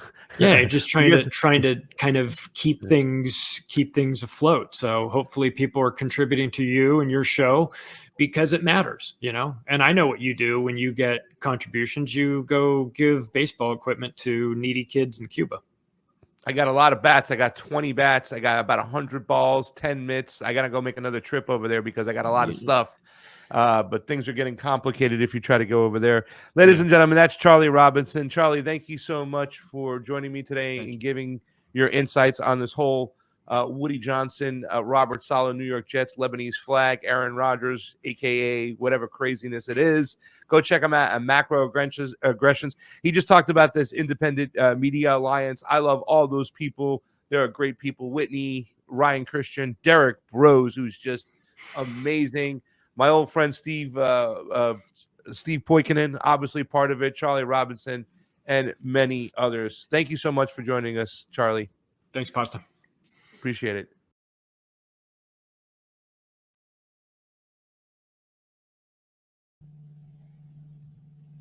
All right. There you go, Charlie Robinson with Pasta. And then talking about football for a good portion of that interview takes me back. I know a lot of you probably don't know this about me, but I did a Carolina Panthers podcast for about 5 years up until the pandemic, and then I reevaluated my life priorities, and I let sports go. I haven't been watching NFL ever since, but I was in it. I was deep into the NFL, watching all the games, reporting on everything that was going on. I lived that life for like 30 years, and I just realized I liked the people I was working with. I liked going to the watch parties, but I didn't really enjoy watching the games anymore. And I realized with the way politics was working and things going on in the world, and it wasn't as chaotic in 2020 as it is now, believe it or not, I realized I just didn't have a passion for sports anymore, and I cut it loose. And then started focusing more on politics, because the stuff in politics actually matters. And when you're following sports and you got all the statistics in your head, it's just useless information at the end of the day. It's fun. It's a great way to meet people. And it's good for building relationships with making friends. But the stuff that you're building those relationships around doesn't really matter. And it just was something I just let go because I wasn't enjoying watching the games. I was enjoying going to the parties and talking to people. And one of the things I did notice the last couple of years I was doing that when I was going to these watch parties was a lot of the time we were just talking politics. And I was way more interested in talking about that than talking about how good our quarterback was doing, or would our kicker be setting any records this year? Would he be sticking around with the team long enough? I made a bet where if our kicker sticks around, it was Graham Gano. If he stuck around for 10 years, I was going to buy his jersey. Well, he didn't make it. I think he got to like 7 or 8 years. Anyway, I got out at the right time too, because apparently the Carolina Panthers have just tanked since 2020. Their hot new coach didn't even last 2 years. Or 3 years, I don't know. He was abysmal, and they paid him like a ridiculous amount of money. So, but I don't know what's been going on. I don't even know who the quarterback or the head coach of my team is right now. I've become the most fair weather of fair weather fans you could possibly be. And I didn't quit because of my team. I quit just because I didn't like the NFL anymore. So, all of that talk about what's going on with the Jets and Aaron Rodgers and firing the coach, was it for political reasons, or is it just because, or is it for football reasons? All that takes me back to those days I was doing the podcast, and I do miss those guys. I do miss working on that. That was fun, but I don't miss the sport. So anyway, moving on from that. Next up, we've got Ian Carroll. This is another interview I did at Rage Against the War Machine. I got to meet him on Saturday, and then I did this interview on Sunday, actually at the Rescue the Republic. He's a really cool dude. He's really nice. He's also, something else you need to know about him, he's also really tall. I think he's almost 7 feet tall. The dude was at least a foot taller than me. And I have a tripod that goes up to about 7 feet tall. And when I did the interview with him, I had it extended as far as it would possibly go to be able to get the camera up in his face. Because in the media tent, I mentioned this earlier, we had a big generator right next to the media tent that was making a lot of noise. So I got the mic pretty close to him. He sounds pretty good. The noise canceling software I used was able to do a lot to reduce that generator noise.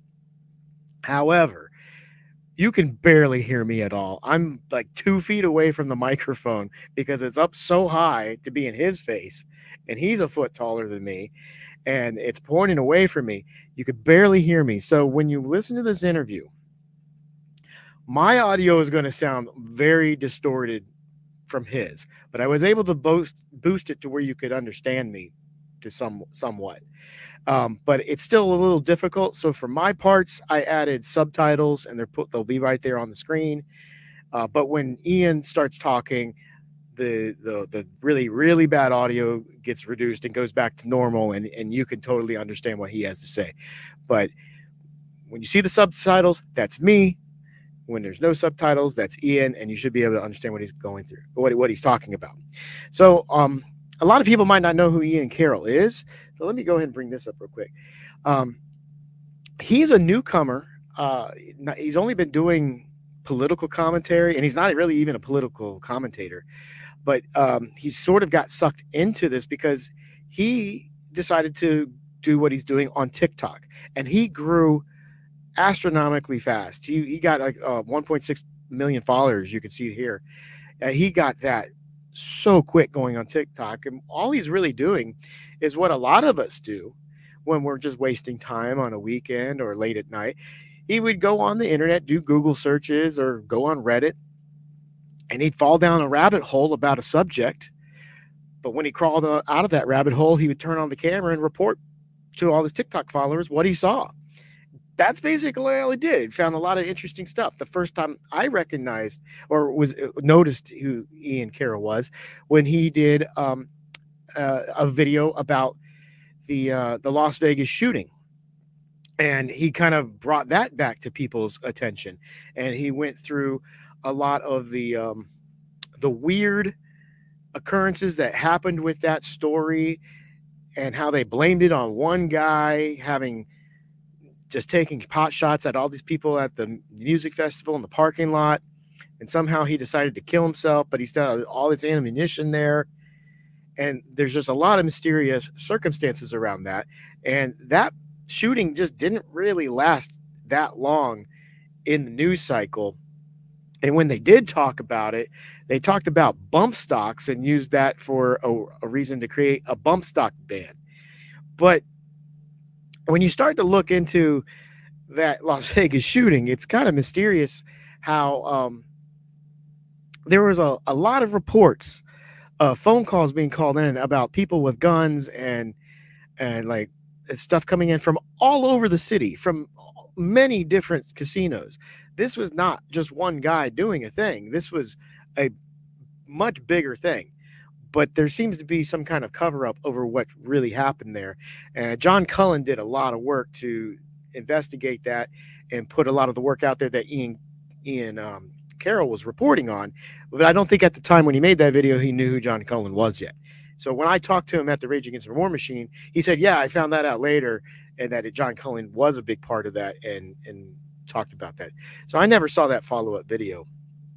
But anyway, he's not really political. I don't think his intention was to be political. I think he really was just curious about the way things worked and what really happened. So he would do Google searches, go on Reddit, find out about information, and then just tell people what he saw. And he's blown up on social media. I think before he did that, he was a teacher. which would be astounding because this dude is so tall. I mean, they walk in a classroom with a guy like that. Even the tall guys in the media tent were saying they felt short next to Ian Carroll. So here's his Twitter account. He's got an interesting Twitter handle here. Cancel Cloco. I think he was into something about canceling a clothing company before he started getting into this social media thing that he does now. I'm not 100% sure on that. I didn't get to ask him, unfortunately. But what he says here is that he wants to cancel this clothing company on all the apps, which is his name. He follows the money. He seeks truth. He's an OSINT journalist, which I believe is open source intelligence. So that's stuff that would be normally an intelligence network, but it's just reported out into the wild and anybody can get to it. He exposes globalism, not an expert on anything but sarcasm. And you kind of got that sense talking to him. He's pretty open-minded, but I think generally the left doesn't really warm up to him too much, and that's pushing him more towards the right. But I wouldn't say he's a right-winger so much as I'd say he's more of a libertarian, or at least trending that way. Anyway, I did get to meet him, got to do this interview with him, so let's go ahead and take a listen to it. Hey everybody, I'm CheeseSlice. I'm here with Ian Carroll. He's a newcomer to the scene. He's doing the thing on TikTok, and I just wanted to catch up with him and find out what he's all about, where he's from. So tell us a little bit about yourself and introduce yourself to my audience. Yeah, man. My name's Ian Carroll, and I kind of popped out of nowhere. I started making content 15 months ago, and I intentionally started on TikTok because I know that it's a great place to grow if you want to do something. And I just started, like, my whole thing was built on the realization of, like, holy crap, I don't know anything about what's going on right now, and I should probably figure that out. And so I started researching, the big picture questions, the questions that I thought were most important to understand, like who owns everything, how does this money system work, how does politics work, how does corruption work, and I just started sharing the process of doing that research, like one, Google search at a time, essentially. And it took off immediately, and it was like 1 million followers on TikTok in 3 months. And then I took that and expanded out to other platforms as soon as I started to hit a lot of censorship on TikTok, which was real powerful. We all know about that here. Yeah, exactly. And so then now I'm like spread across all the platforms, and I've started to make a lot of great friends in all these different industries, and just popping up in all kinds of fun places. It's been a wild ride. So what do you think is the most interesting thing you've learned about since you started doing this research? I think the thing that fascinates me personally the most is the relationship between intelligence agencies and organized crime. Partly because it's like literally spy novels, but in real life, and it's literally true crime, but also because it's really important and it's deeply censored out of our education system, because if people understood the relationship between organized crime and intelligence agencies, their entire perspective on the American empire would forever change, and you would undermine their ability to continue to conduct psychological warfare against us and to conduct, political warfare against the rest of the world. And so I think it's both one of the most important pieces of understanding to spread, as well as one of the most fun rabbit holes to just dig through. And so you're here at the Rescue for the Republic. What do you hope to see come out of this event today? What I hope to see come out of this is not necessarily any specific political outcome, but rather a social outcome of people feeling comfortable stepping out of the two-party politics partisan system, and just remembering that it is okay to have your own opinions and to come together with people that are different than you, and that does not mean you endorse everything they've ever thought. It does not mean that you and they are on the exact same team. It means that we're all Americans, and we used to live in a world where Americans respected one another and talked about what they thought and debated with their differences without hating each other and getting emotional and a bunch of bullshit. So what's the next thing you're going to be digging into? Do you have any spoilers? Yeah, right now, so I've been digging into the music industry and P. Diddy for quite some time now, and his story has been progressing. And one thing I'm a big fan of is understanding what's currently going on is often obfuscated by intelligence agencies or media reporting or just, secrets. But you can understand what's happening today really well by researching similar parts of the past. And so I have just purchased the books Chaos and Strange Scenes from Laurel Canyon in order to investigate what happened in the 60s with the CIA. And that'll help shed a lot of light on what's happening now in Hollywood with Diddy and everything else. So that sounds really interesting. Yeah. We'll keep Yeah. Very nice meeting you. Thanks a lot, man. I appreciate it. So there you go. I got to meet Ian Carroll. He was really nice. He was really nice, and everybody was in the media tent and really enjoying talking to him. And he was talking to just about everybody. I think he really enjoyed it because it's probably one of the first big events he's been to, and like he's a rising star. So hopefully he's one of the good ones. So far he seems pretty good, pretty legit. But some people are questioning. Like how is it that he's been able to rise and other people? I think he just kind of looked at the algorithm game and he played it and he won. He did something that was interesting. He blew up on TikTok and he took those followers on TikTok and was able to move them over to Twitter and YouTube and his other channels where he's been able to grow there as well. So far, I think he's been doing a good job. Hopefully he keeps it up and it doesn't turn out he's like one of these big sellout grifters that just lead us to more disappointment.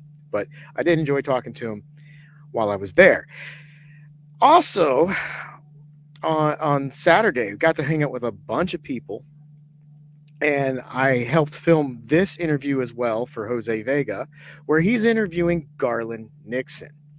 So let's go ahead and play this real quick. It's very short, but I just thought it was cool that Jose was doing the interviewing of somebody else for once, when normally it's the media people were interviewing Jose, because he is a candidate and he was one of the speakers at the Rage Against the War Machine. So here we go.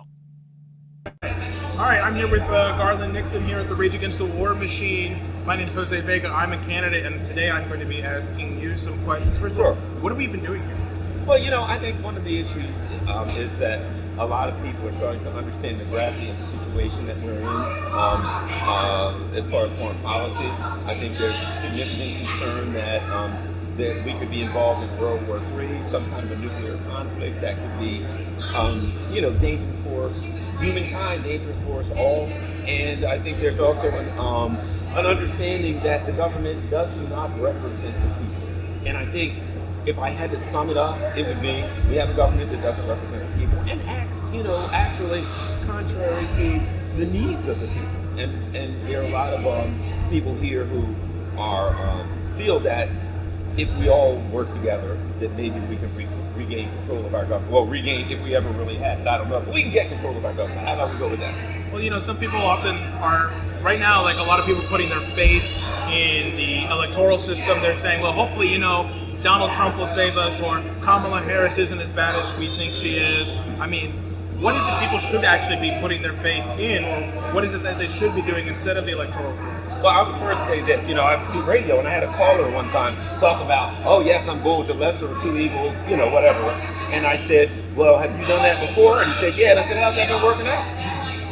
So the idea that we should put our faith in this system and somehow we can get one or the other, and that's going to be our salvation, that's what they have convinced people to do for many, many years.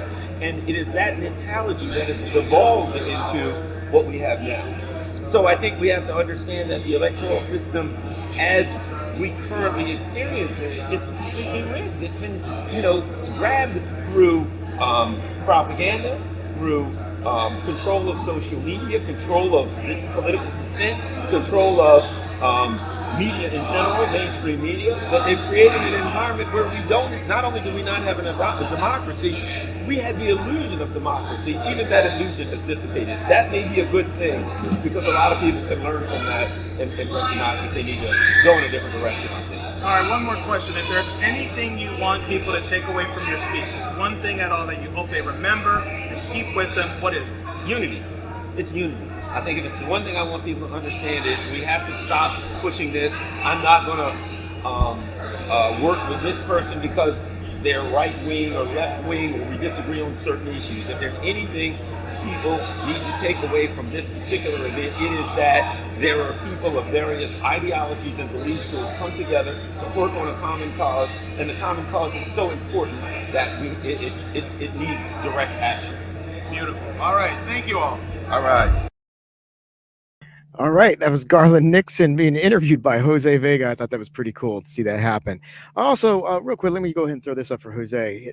He is running for Congress in New York City, so please do go vote. Go visit his website, learn some more information, volunteer for him if you can. But if you're in his district, go vote for him. He's an independent, so he's not going to toe either of the two parties' lines. And his goal is to get in there and just be a bull in a china shop. And we've seen what he's done, confronting these different politicians, confronting people that are in high positions of power at media organizations and different things like that. So we know he can go in there and he doesn't care what people think. He will let people know. And it'll be amazing to see what he could do when he's speaking on the floor of Congress without having a group of security there ready to haul him out of there. So I would love to see someone like Jose get into office. So if you're in New York, tell your friends about him, especially if you're in his district.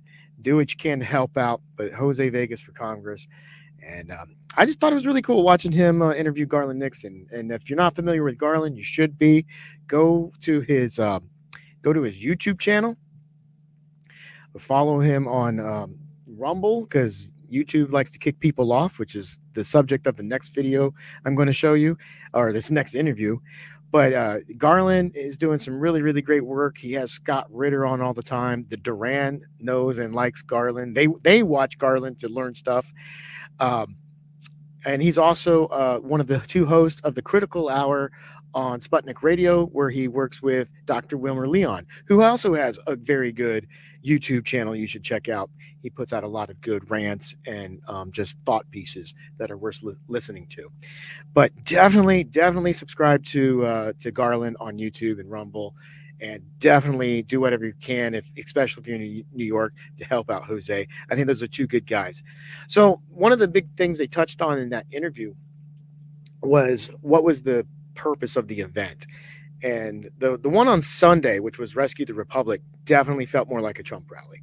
But on Saturday, it really had a different vibe, being that the people there were mostly anti-war, or at least like Ivan Raiklin said, anti-stupid wars, meaning you're not against fighting and going to war, but you want to do it only when you have to.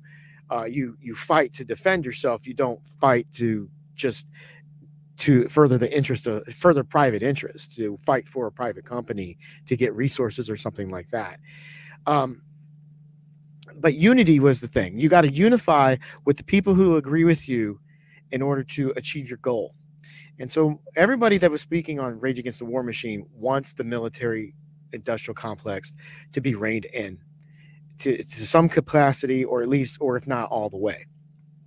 And there were a lot of different political ideologies, but all the people there did agree that it's out of control. We should be cutting that defense budget, and spending that money here. And that was the big thing. So that's why Garland spoke, because he's like, look, I want to speak. Garland doesn't like to preach to the choir so much. He wants to speak to people who disagree with him. He wants to change hearts and minds. And you don't change hearts and minds by speaking to the choir. But he was really cool. He was the guy who helped get me into that event. And so I got to chat with him a bunch too. He's a wonderful guy. So follow him, follow Jose, and that's all you need to know. So next up, this is the last video we have. Pasta interviews Rachel Blevins. And Rachel Blevins also is an independent journalist. She has her own YouTube show that was recently taken down and then restored. And she's also a host on Sputnik for the show is called The Backstory. So if you get that radio channel, I suggest you listen to it. You've probably got about another month being able to listen to it before it goes away. We don't know what's going to happen to Sputnik, but with all the sanctions that are floating around out there, we think the censorship is going to hit them too. And everybody thinks that Sputnik's probably going to get the axe very soon. And that's sad, because they do have alternative voices on the radio, so you can hear this driving in your car, and you're not getting the same propaganda garbage BS coming from the Democrat or Republican supporting channels out there. You get actual criticisms, real critique of what the U.S. government is doing. So we don't know what's going to happen to Sputnik. It hasn't been shut down yet, but it could happen anytime. So let's go ahead and jump right into this interview. Oh, wait, one more thing I want to bring up before I do the interview. Let's go back to Jeremy Lafredo. This is a tweet from Wyatt Reed. So Wyatt Reed said, it's been over 24 hours since the Gray Zone's Jeremy Lafredo was among 4 journalists beaten, blindfolded, and taken to an Israeli military base. The other 3 were released. Jeremy remains in Israeli custody. His phone has been seized. More info to come. And this is in response to this tweet said from Andre X, who I believe is one of the other 3 journalists. Said, today I was beaten and kidnapped, blindfolded, and taken to a military base by the Israeli occupation forces, together with 4 other journalists. 2 of us were held for 11 hours without charges. My phone was confiscated, aka stolen, and one of us is still in custody. Full story very soon. So that's just a reminder that we gotta be vigilant about this. And again, I want to share Misty's post here. So if you can get on Twitter, find this and share it. We gotta spread awareness about Jeffrey, and he's an American journalist that is being held by the Israelis, and he could be released by one phone call from the State Department. And the State Department is supposed to be looking out for the interest of Americans and the welfare of Americans when they're abroad. So if Anthony Blinken doesn't give them a call and say, hey, you got to let this guy go, I mean, what good is he? He's not working for us. He's working against us. But make sure you go out there, find this tweet. I will put the tweet link into the chat, and share it. Make sure all your friends know about it.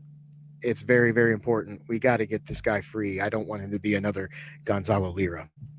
All right. Now, with that, let's move on to the interview with Rachel Blevins. This is going to be the last one for the day, so I hope you guys have enjoyed the show. It's been interesting for me because normally I'm not in front of the camera. I've always been more of a behind the scenes kind of guy.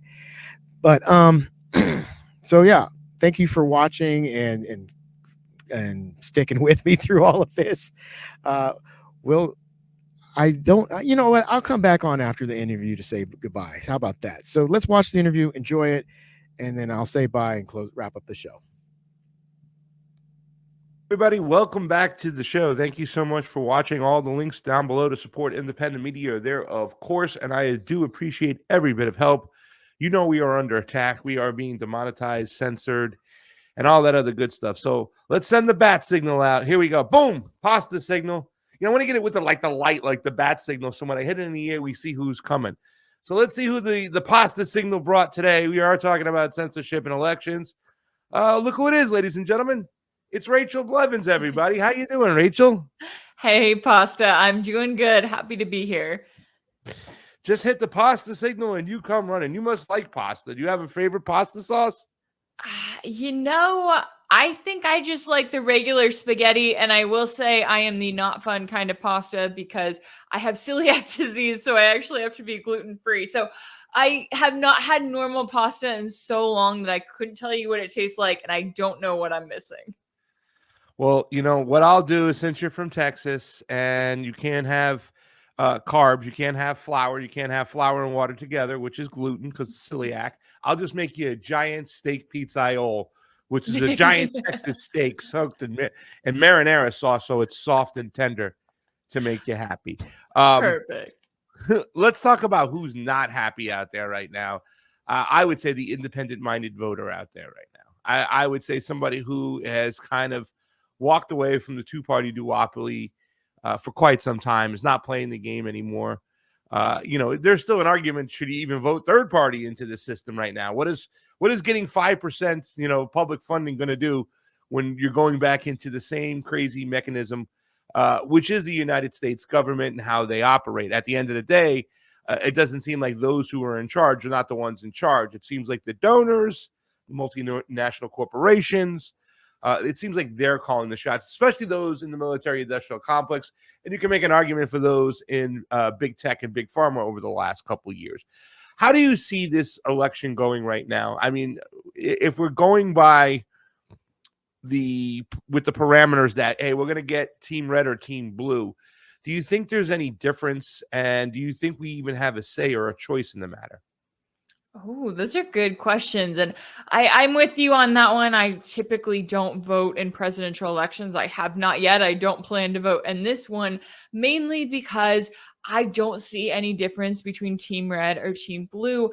I also don't have a third party candidate that I really feel like I can, not just endorse, but go out and vote for. And I guess that's another story altogether. But, it comes back to the fact that here in this country, exactly as you were saying, we're told you have to choose the lesser of two evils, but we don't have a conversation about, well, wait a second, what if we have an option that's not evil, right? What if we have an option that is truly an actual populist candidate who is anti-establishment, anti-war all around, and is paying attention to our country and saying, okay, what is best for the future of the United States? Not what is best for the military industrial complex or big pharma or trying to corral other superpowers around the world, because right now that's our focus. We've had a country that has been so focused on, we have to go after Russia, right? They're getting too powerful. Let's fight a proxy war against them. Let's try to hurt their economy in any way possible. And now, while you still have plenty of Democrats who are focused on Russia, you also have plenty of Republicans that are focused on China. They're looking at China saying, oh, we need to go after them. We need our own proxy war, not learning anything about the fact that they are hurting the U.S. as a whole. And I think we're seeing it right now. Even you look at the polls, you see Trump and now Kamala Harris neck and neck in these polls. And it's just a reminder that the American people, while yes, you have some on each side who are excited to vote for those two candidates, I would argue that the majority of Americans are still not excited to vote at all. And I think we are really going to see that in the voter turnout, right? If it's legitimate, if it is exactly as it happened, we are going to see a voter turnout that is much lower than the establishment wants, because you have so many Americans that have become disillusioned by the two-party system. And that is in large part due to not just their stances on the economy and what's happening here at home, but also on their treatment of U.S. foreign policy. The fact that we have two major candidates that are pro-genocide right now, pro-Israel, and would continue on with the killing of Palestinians, providing those 2,000-pound bombs to Israel, no matter what it does with them. And I think that's very telling at the end of the day. You got the watermelon behind you, so it's easy to ask that question. Obviously, there's, Israel, I think, is a big thing on the table for a lot of us. But let's talk about how that relates to these two candidates, and as far as Israel is concerned. And let's talk about it, how it relates to our media. Obviously, a lot of the people we know work at Sputnik. We work at RT. You mentioned just before that the Democrats seem to be anti-China, and the Republicans seem to be the Democrats seem to be anti-China. The Republicans seem to be anti. You're good. You got it. Just flip the two. You're right. You got it. All right. So the Democrats are anti-Russia. We know that. Russia. Clinton, Hillary Clinton's back out there, and the Republicans are anti-China. What does that mean for people like in our media sphere? I mean, I know there's a lot of people, I'm not going to mention their names, but I think they're kind of rooting for Donald Trump in a way, because they feel that he would be a little bit more lenient of sorts, would lift these sanctions that have been thrusted upon these networks right now. Do you have any thoughts about that when you're looking into this election? I mean, I know some hardcore lefties that are like, well, if I'm going to take a chance out there, I'm going to take a chance with Donald Trump. Do you kind of feel the same way when it comes to the Russian media narrative? Oh, when it comes to Trump, I wish he would do what he actually campaigned on. He didn't the first time around. Maybe I'm a little bit cynical, but I don't expect him to do it the second time around. I also think we have to keep in mind that he hasn't lifted sanctions on Russia yet. So I guess I'm looking at this and I'm not holding my breath for Trump to magically come into the White House and say, we're going to put an end to these sanctions, because the sanctions have gotten worse. I mean, right now we're seeing Russian media funding here in the U.S. being threatened like never before. The Biden administration rolled out these recent sanctions specifically targeting RT and the parent company that funds the production companies that create content for RT and for Sputnik Radio. And so we're in this time where, as you were noting there, I mean, a lot of independent journalists who are not able to make it online because they're facing all kinds of big tech censorship, right? They've been demonetized by YouTube. They're trying to get monetized by X, but that is a whole nother beast. They're kind of in this back and forth place where they want to speak out against the establishment. They want to talk about these stories that are so incredibly important and happening around the world. And so they say, okay, where can I do that where I can make a living? And I'm not talking about, tenant media salaries and the kind of money that was being thrown out there. I'm talking about make a basic living, being able to do a job that you are incredibly passionate about. And then they say, oh, hey, there's RT, there's Sputnik, there's opportunities there. And so now being in this position where not only do you have these new sanctions coming from the Biden administration, threatening that funding altogether, threatening to wipe it out, you also have YouTube with this increased crackdown going after quote unquote hate speech, as it says. And I know some people will say, oh, YouTube is a private company. There's no connection there. And I'm going, have you read the Twitter files? Have you seen what Mark Zuckerberg himself said about the content that he was asked to censor on his platform, that he did censor after the White House came after him? Yeah, I think it's safe to say that there is a very serious connection. It's no coincidence that censorship from big tech always seems to line up with censorship coming from the Biden administration. And so, yeah, it's hard to think that Trump is going to come in and wave his magic wand and put an end to all of these restrictions. He could, and I could be completely surprised. But again, I'm not really holding my breath thinking that he is going to come save us all on this one. See, at the end of the day, too, as well, when it comes to the president, the elites, I don't believe that our elections are legit, right? If our elections were legit, I believe that Donald Trump would be the president right now. That doesn't mean I like that, but, certainly if you put a gun to my head and said choice Joe Biden or Donald Trump, I probably would have said Donald Trump. Now I'll give you the old Chase Oliver, a third-party libertarian guy. Let the gun go off. Because at the end of the day, they're going to give us who they want, and I think we should reject either one who they give us. And when I look at the situation, we're talking about the watermelon, and yes, that's very interesting. We'll kind of digress back to the whole independent media, social media situation. But while we're talking about Trump or Kamala, who's going to be better for Israel? Because it seems to me that both of them are Zionists, obviously, but Donald Trump is like taking this to the next level, talking about going to war with Iran. A lot of people go, well, he's going to end the war in Ukraine and Russia, waving that magic wand you talked about there, Rachel, ignoring the fact that he armed the regime like crazy, wasn't around for Minsk 1 or Minsk 2, didn't say anything, didn't try to get any type of deal on the table that would have ended the whole situation. But when it comes to Israel, he is now amped it up. It seems just over the top. He seems worse than Kamala Harris. I think Kamala Harris is lying to us when she tells us she cares about people from Lebanon or people from Gaza. But at least she's lying. Donald Trump seems to be on a next level. Hurry up and finish this up, he's telling Israel. That seems to me like wipe them out with nukes. Your thoughts on who's going to be better for the state of Israel? Or I should say, for the people of Gaza and the region against the state of Israel.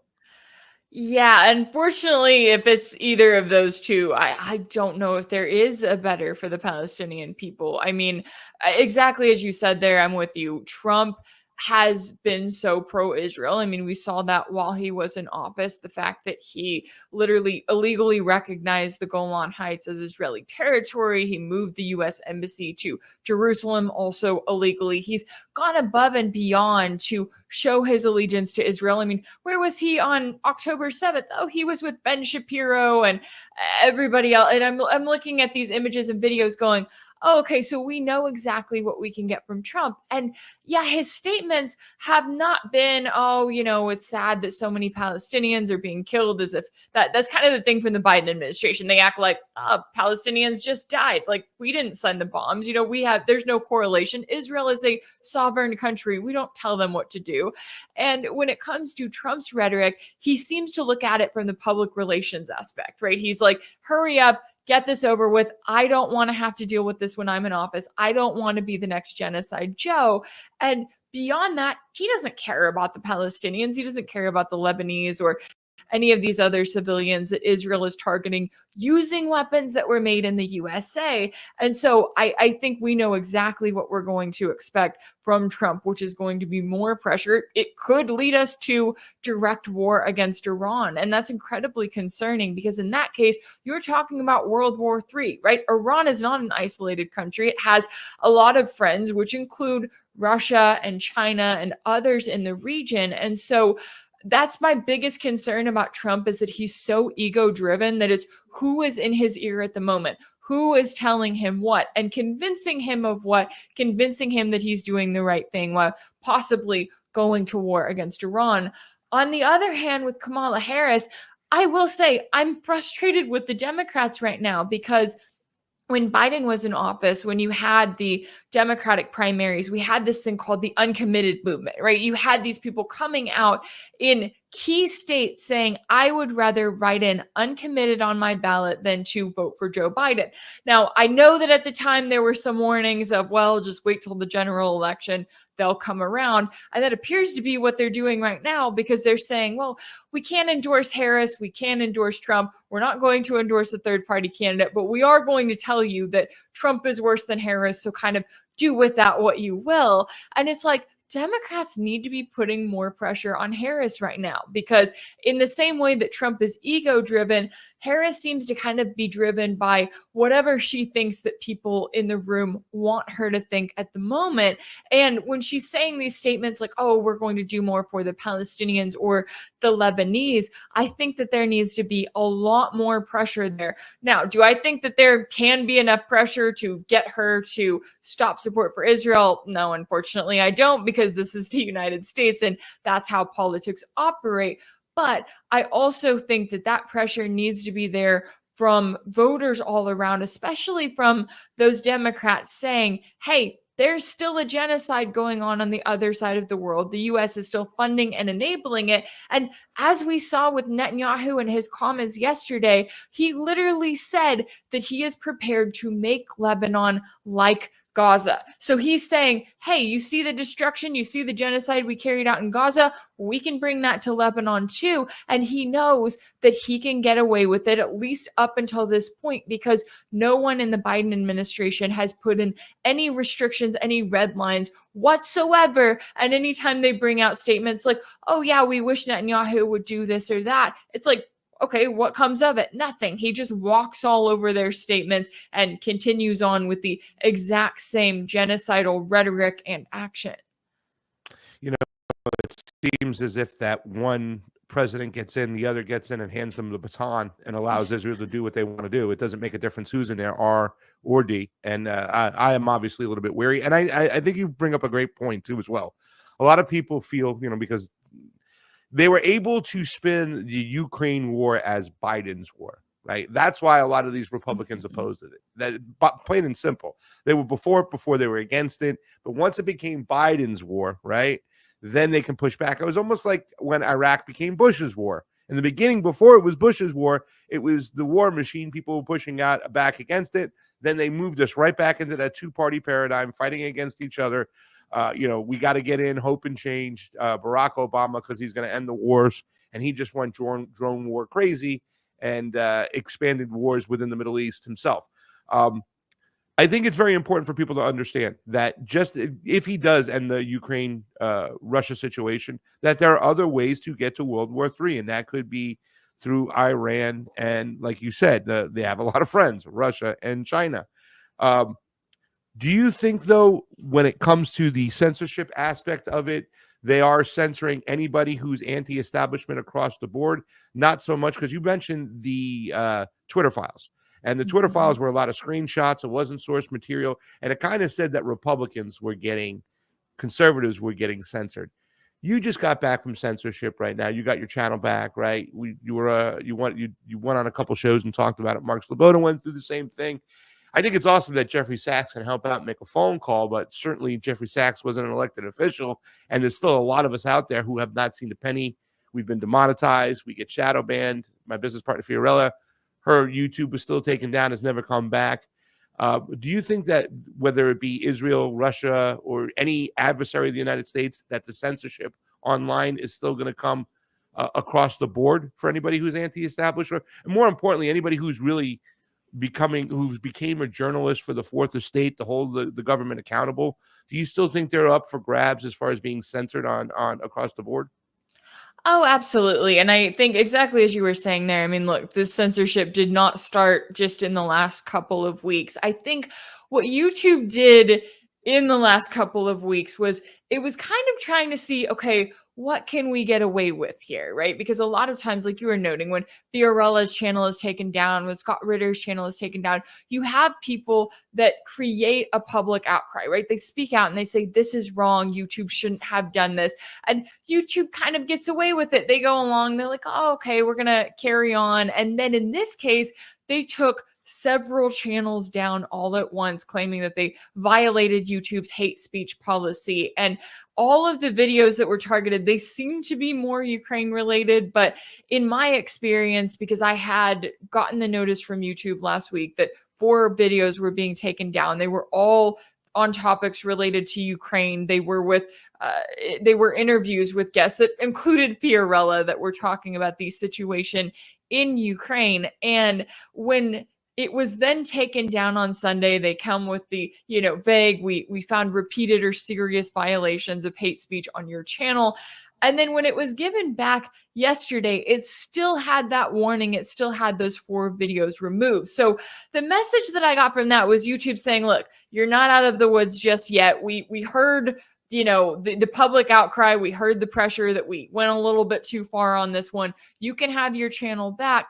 However, we're still letting you know that you're on watch and that we can remove it at any time, right? That was the biggest message to me, was this channel can be taken down. In my case, my channel is monetized. And so when they deleted the channel, they also removed the Google AdSense account as if it had never existed. So they're coming in and saying, hey, that last month of revenue, we can take that away and act like that never existed anytime we want to. So the biggest message to me is no one is safe on YouTube. And this obviously was not a message that just magically was learned this week, right? We've known this for a long time. I know I and you and many others, we've been putting our videos everywhere we can, whether it's Rumble, Rockfin, X, Telegram, any of these other alternative websites that are out there. We have been uploading our videos there, trying to figure out, okay, how do we make it work there? The problem is that YouTube still has the stranglehold on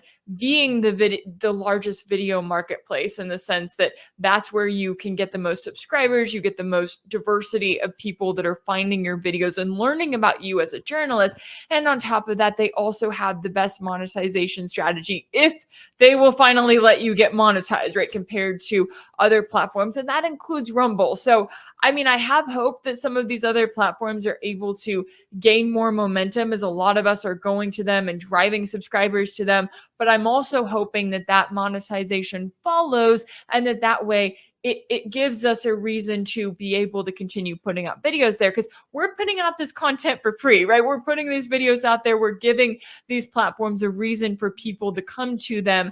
And I'm just hoping a little bit more work is done there on making it more worthwhile for us as well, and making it possible for us to keep putting out our videos. You alluded to something in the beginning of this conversation that I want to talk about, because I know that now that you've had your channel taken down, you've probably thought this through and thought it through even more. You probably thought about it beforehand. I'm not in Rachel's mind, so I don't know, but I can only speculate. You said they're a private company, and they say that all the time. There are many private companies in the United States. They can't have a whites-only water fountain if they want to. That's against the law. We have the First Amendment. We have the FCC, which also has a lot of other laws for the radios and TV and whatnot. They've entered into an agreement, the big tech companies, with us, that they are not liable for anything that's said on their platform, as long as they act as a platform, not a publisher. In other words, they can't pick winners or losers. As far as I'm concerned, they're breaking the law. They've been colluding with the government, and we've had some bad decisions that say, yes, the government could speak with big tech companies if they want to and stuff, and that's a big red flag, and I wish people would notice that. I did mention Jeffrey Sachs, and I thought it was great that he did help you guys out or made a phone call, whatever he did. But like I said, again, he's not an elected official. Isn't the only solution to this problem transparency? In other words, noting the fact that YouTube is pretty much the public square. It's been around for so long. That's where the mass amount of people are at. We can make a few bucks and make a living if they allow us to, if they give us the same rules across the board. Isn't the recipe or the solution for this problem transparency? We need to see your algorithms, YouTube. Same thing with Twitter. It has to be open source, because as far as I'm concerned, Elon Musk is now pulling the strings for Donald Trump and punishing anybody or shadow banning anybody who speaks ill against his lovely Netanyahu. Isn't the recipe for this problem transparency? Oh, absolutely. And I'm with you. Elon Musk, him coming in and being like, hey, we're going to, create a free speech platform. And then he's going and campaigning for Donald Trump. And I'm just like, what are you doing? Even if you're voting for Trump, you still, if you want a free speech platform, you need to allow that to be the case for all of us on X. That's, gosh, another story all in and of itself. And yeah, I wish that there was more transparency. And I think one of the biggest problems we have is exactly as you were noting there, the fact that we have a big tech industry that is in bed with our government, right? You have this revolving door of people coming from the intelligence community to then going and working for big tech. It's like, it is one big club up there. And it's very telling, as it has been in recent years, when you have Congress come out and they say, hey, we're concerned that, Facebook and Google and Apple, that they have way too much power. So you know what we're going to do? We're going to take their big tech CEOs, we're going to drag them to Capitol Hill, and then we're going to, question them and act like we're doing something. And as they're doing that, it makes these members of Congress look really important that they got Mark Zuckerberg to come explain the internet to them, basically, and Jack Dorsey and all of these others. That's all fine and good. But what has changed since then? Nothing. It's all a big show, right? It's all they're making it look like, yes, we really care about the people. We care about making sure, because they know that there's some sort of backroom deal between them and Congress, making it so that there will never be any accountability for big tech, but at the same time, making Congress look like they're kind of doing something about it, or like they issued the warning to these big tech companies. And while, yes, there's some things about X that is making it better than Twitter was previously, that doesn't change the fact that we still have a lot of problems. That doesn't change the fact that it still is a place where it's not a free speech platform. And I think the fact right now is that you have this problem where you have a lot of creators who have been silenced by YouTube, demonetized by YouTube, and yet they're really struggling to gain not just a following, but to be monetized in a meaningful way on other platforms, right? I think that that's a major problem we have right now. That goes for Rumble too. You have a lot of massive big pages that they get all of these numbers, but then you also have other people that are trying to move to Rumble because they've been hit by YouTube and by Facebook, and they're struggling to kind of get off the ground there. So yeah, it's a hard world we're living in, right? It's a hard career that we're in, to be in this place where I'm sure you agree that if we were to sit here and talk about how great and wonderful Donald Trump was, and we were to tell everyone to go vote for him, we probably would be getting better numbers and better stats. But because we're here and we're calling out the establishment, we're calling out the two-party duopoly and the U.S. war machine, that's the thing that they don't like. So that's where you get the most pushback and the most attempts at silencing our voices altogether. Rachel, we're going to get you out of here because I know you got a busy day. I know you've probably thought in the last few days with this whole situation taking place. I mean, it's crazy. The tenant media situation and what's actually going on in RT. I know I certainly tried to get answers on why and what happened, and we can't get them. And what RT has been in the past, right? Obviously, I have a lot of friends that work for the network. I've been filling in. I go on Sputnik all the time, all the shows.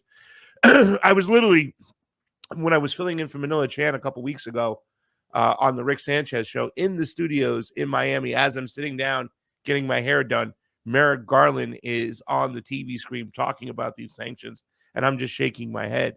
And you're right. If we were playing team sports, if we were bragging about, Donald Trump or bragging about Kamala Harris, we would probably get a big following because people just tend to buy into the whole team sports mentality. But in closing, can you make a final pitch for why you think it's important that we have media like RT and Sputnik out there in the future. Certainly for me, the first thing that comes to my mind is like, hey, we should allow the American people to hear the media that's coming from the other side that has bombs. That's very, very important. But historically, RT has allowed mainstream media, the news anchors like Rick Sanchez is the one I think about right now, who didn't play nicely in the sandbox. Larry King, he came over, he found the home before he went to that big cloud in the sky. Same with Ed Schultz. And these were guys who pushed back against the mainstream media donors and what they were trying to make them do. For crying out loud, Ed Schultz got mad because they wouldn't let him cover something he wanted to, the Bernie Sanders rally. And they're like, no. And he ended up at RT. And, Chris Hedges was there at one point. Make a pitch for why we should have Sputnik and RT in America, and American people should hear it, especially after the election. Yeah, I mean, I think at the end of the day, we need more options, not less. And one of the powerful things is, hey, when we're talking about RT, you know where the funding comes from, right? You know that going into it. That's not a luxury that you have when it comes to the New York Times or CNN or anyone else. And I know that the mainstream media, because they're frustrated with the competition, right? I think that that's what a lot of this boils down to. They see how many people are flocking to various independent journalists or to RT, how many people are still watching it even after it was kicked off of YouTube and now kicked off of all meta platforms.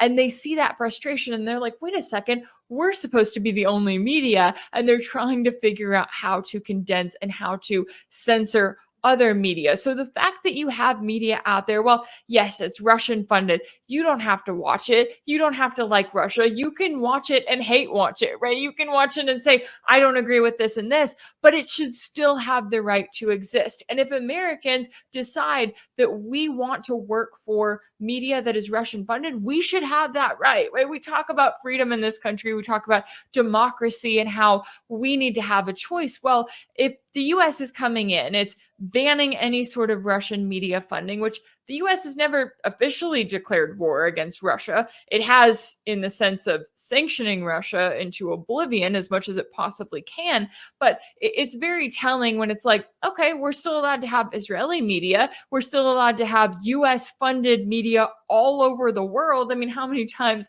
has the US started a color revolution by specifically going after the media coverage, making sure that they have the media that they want on the ground? We should be allowed to work for who we want and to have the media coverage out there that we want and that we think is valuable. And the fact that the US government is trying to silence that, the fact that it is another point of view out there, that sets an incredibly dangerous precedent. Because if there's anything that we've learned with the censorship that we've seen in recent years, it's that once that precedent is set, once that power is given to the US government, they do not stop there. It could be RT and Sputnik today and a handful of independent journalists, but that power will just continue until they have full control and maybe even just apparent control over the media and over independent journalists as a whole. And that is something that everyone should be incredibly concerned about. Rachel, thank you for coming on. With that being said, I also want to ask you, has the Kremlin or Vladimir Putin ever picked up the phone and called you and said, Rachel, you got to talk about this, but you can't talk about that? They have not. And I've even worked in Moscow, Russia, and I still did not get that call. I was waiting for it, and I'll report back if anything changes. But no, up until this point, 6 years of work in some capacity with RT or Sputnik, and still have not gotten a direct call from the Kremlin. Not told what to do, not told what she can't do. Ladies and gentlemen, the Rachel Blevins. Thank you so much, Rachel. Thank you so much for having me. And y'all be sure to follow Pasta, subscribe to his channel, and share his videos wherever you can. Because like I was saying, it is a hard world out there. Hey, look, at the end of the day, I don't even know what to do. I know you've been thinking about what am I going to do moving forward. For me, it's going back to the restaurant business and trying to do my show when I can to tape it up until something breaks, something happens. Because I think it's a shame. At the end of the day, they might be 86 in RT media, but they're killing a bunch of American journalists, their jobs, and we can't work. It really is a shame. And I just think it's stupid. It's just fascism trying to control the narrative. It's definitely some dark times in the United States. But when we talk to you, You always brighten up the room. We do appreciate it, Rachel Blevins. Thank you.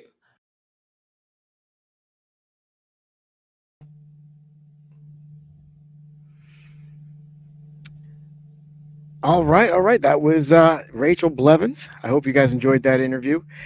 This is her Twitter account, so you should definitely go follow it in case she gets kicked off of YouTube again. There's her Twitter information, and also follow her Substack. She pushes that a lot, where she writes her own articles and everything like that, because she is an independent journalist who does work for Sputnik. And again, that show is called The Backstory, but we don't know how much longer that's going to be up there. So definitely give her a follow.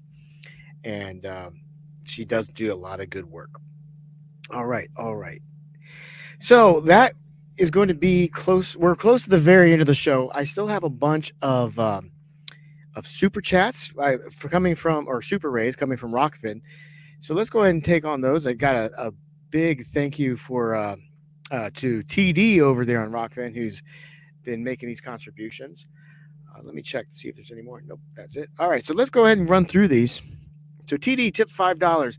America, voting will not save us, by John and Nisha Whitehead.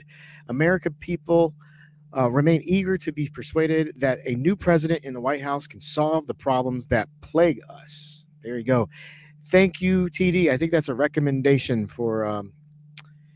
Is that a book or a documentary? I'm not sure, but I'm going to guess that's a book coming from John and Nisha Whitehead. All right, next one from TD again. Oh, these are all from TD, by the way. So thank you very much. TD tip $5. What is being staged is not an election. It is a con game, a scam, a grift, a hustle, a bunko, a swindle, a flim-flam, a gaffle, a bamboozle, and we, the people, are nothing more than marks, suckers, stooges, mugs, rubes, or gulls. John W. Whitehead. Thank you so much for that quote. One more. Well, there's a couple more. TD tip $5. More from John W. Whitehead.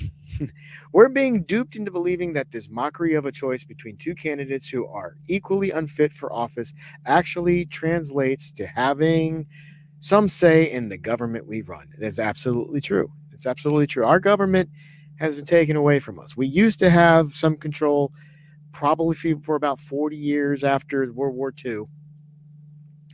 But I think all that left-wing energy that drove our government, that actually got us some good policy during that time period, all of that died with the Jimmy Carter administration.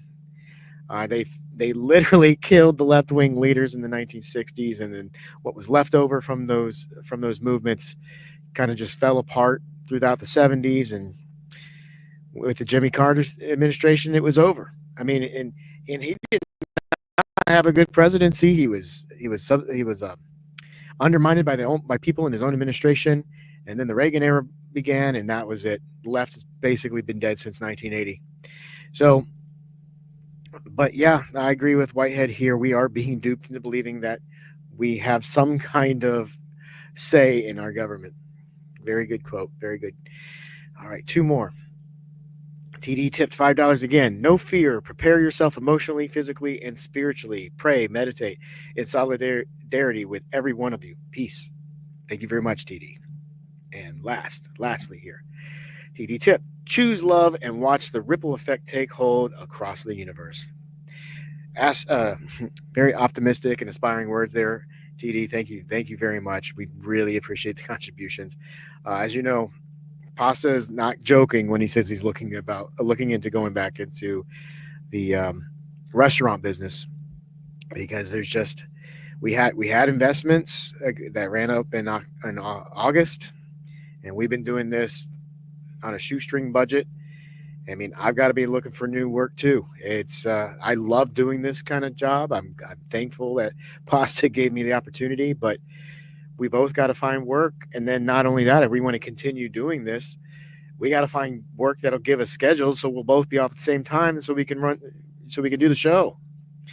But contributions like that, TD, they definitely help. And if you want to make a donation or anything like that, you can do it on the Pasta to Go channel. You can do it on Rumble. You can do it on Patreon, Cash App. All the links for that are down in the description of this live stream. So that's it for the Super Rays. Let me do one last check. chats, super raise. All right, we're good there. One other thing, if you're on the Convo Couch channel on YouTube, you might have noticed something a little odd. Now, I think this is a preview because I don't think they made the big announcement, but I noticed a bunch of comments in the chat talking about this, and I didn't know about it until I went live. But here we go. Let me share this. This is the Convo Couch YouTube channel now. It is now called Truthwire. Yes, this is a real thing. It is not the Convo Couch being hacked, but Pasta and Fiorella are looking into rebranding, and I think this is the first step. And they took that today before I went live today. So it was a surprise to me as well. So keep an eye out for Truthwire. If you see that, know it's Fiorella and Pasta. So that's a quick announcement, spoiler announcement, but they're going to probably make a real announcement about what's going on with that sometime in the near future. All right. That's everything I got for today. So I made it. It's only been 4 hours and 20 minutes since I started the stream. I hope you guys enjoyed the show. It was fun for me to be running things here. But please share the stream. Actually, share the Rumble stream or share the Twitter stream. But because we do take these down off of YouTube, and that's probably one of the big reasons we didn't get censored by YouTube, because we do take this down. But definitely share it. I really, I did enjoy hosting the show today. I hope you enjoyed watching me. Thank you for watching me and going through all these videos. And I'm sorry that Pasta was not live today, but life happens, and it's for a good reason. He's out there with Matt doing the wedding thing. And again, congratulations to Matt and Leslie. Pasta will be back next week. I'm pretty certain he'll be back next week. I'm not so sure about Matt and Leslie. I'm not sure if they're doing post-wedding stuff like a honeymoon or anything like that. But Pasta will be back live with a full show. I'll be here helping him. And next week, I'm actually going to have a new camera. I was so sad it didn't show up today, but I did buy a new camera, and I got a new microphone too, but they're still in the mail. They're going to be here next week, so I'll have that set up. If I do have to go on camera, I will have a better focus, and the autofocus won't be as crappy as this. I hate it. This technology usually isn't that bad, but this camera is very old. It's like 10 years old, and it doesn't do a great job with the autofocusing. So that should be fixed next week. And I'm looking forward to playing with those tools, but I'm not looking forward to having to find real work, because this is a lot of fun. And I do appreciate everything everybody's been doing to allow us to do these shows. It's not over. We're going to keep going, but it's going to be a lot tougher moving forward. So thank you for watching, and we will see you next week. Be here on Thursday. And once Matt is done with the wedding stuff, I think Matt and Pasta might have another announcement too about how they're going to be moving forward together in the future. So look out for that. So have a good night. Have a good weekend. Keep Jeremy Lafredo in your prayers, and I'm wishing all the best to all the people in Florida who might have to be dealing with that tragedy and the destruction down there. But have a good night. And it's time for CheeseSlice to go. Bye-bye.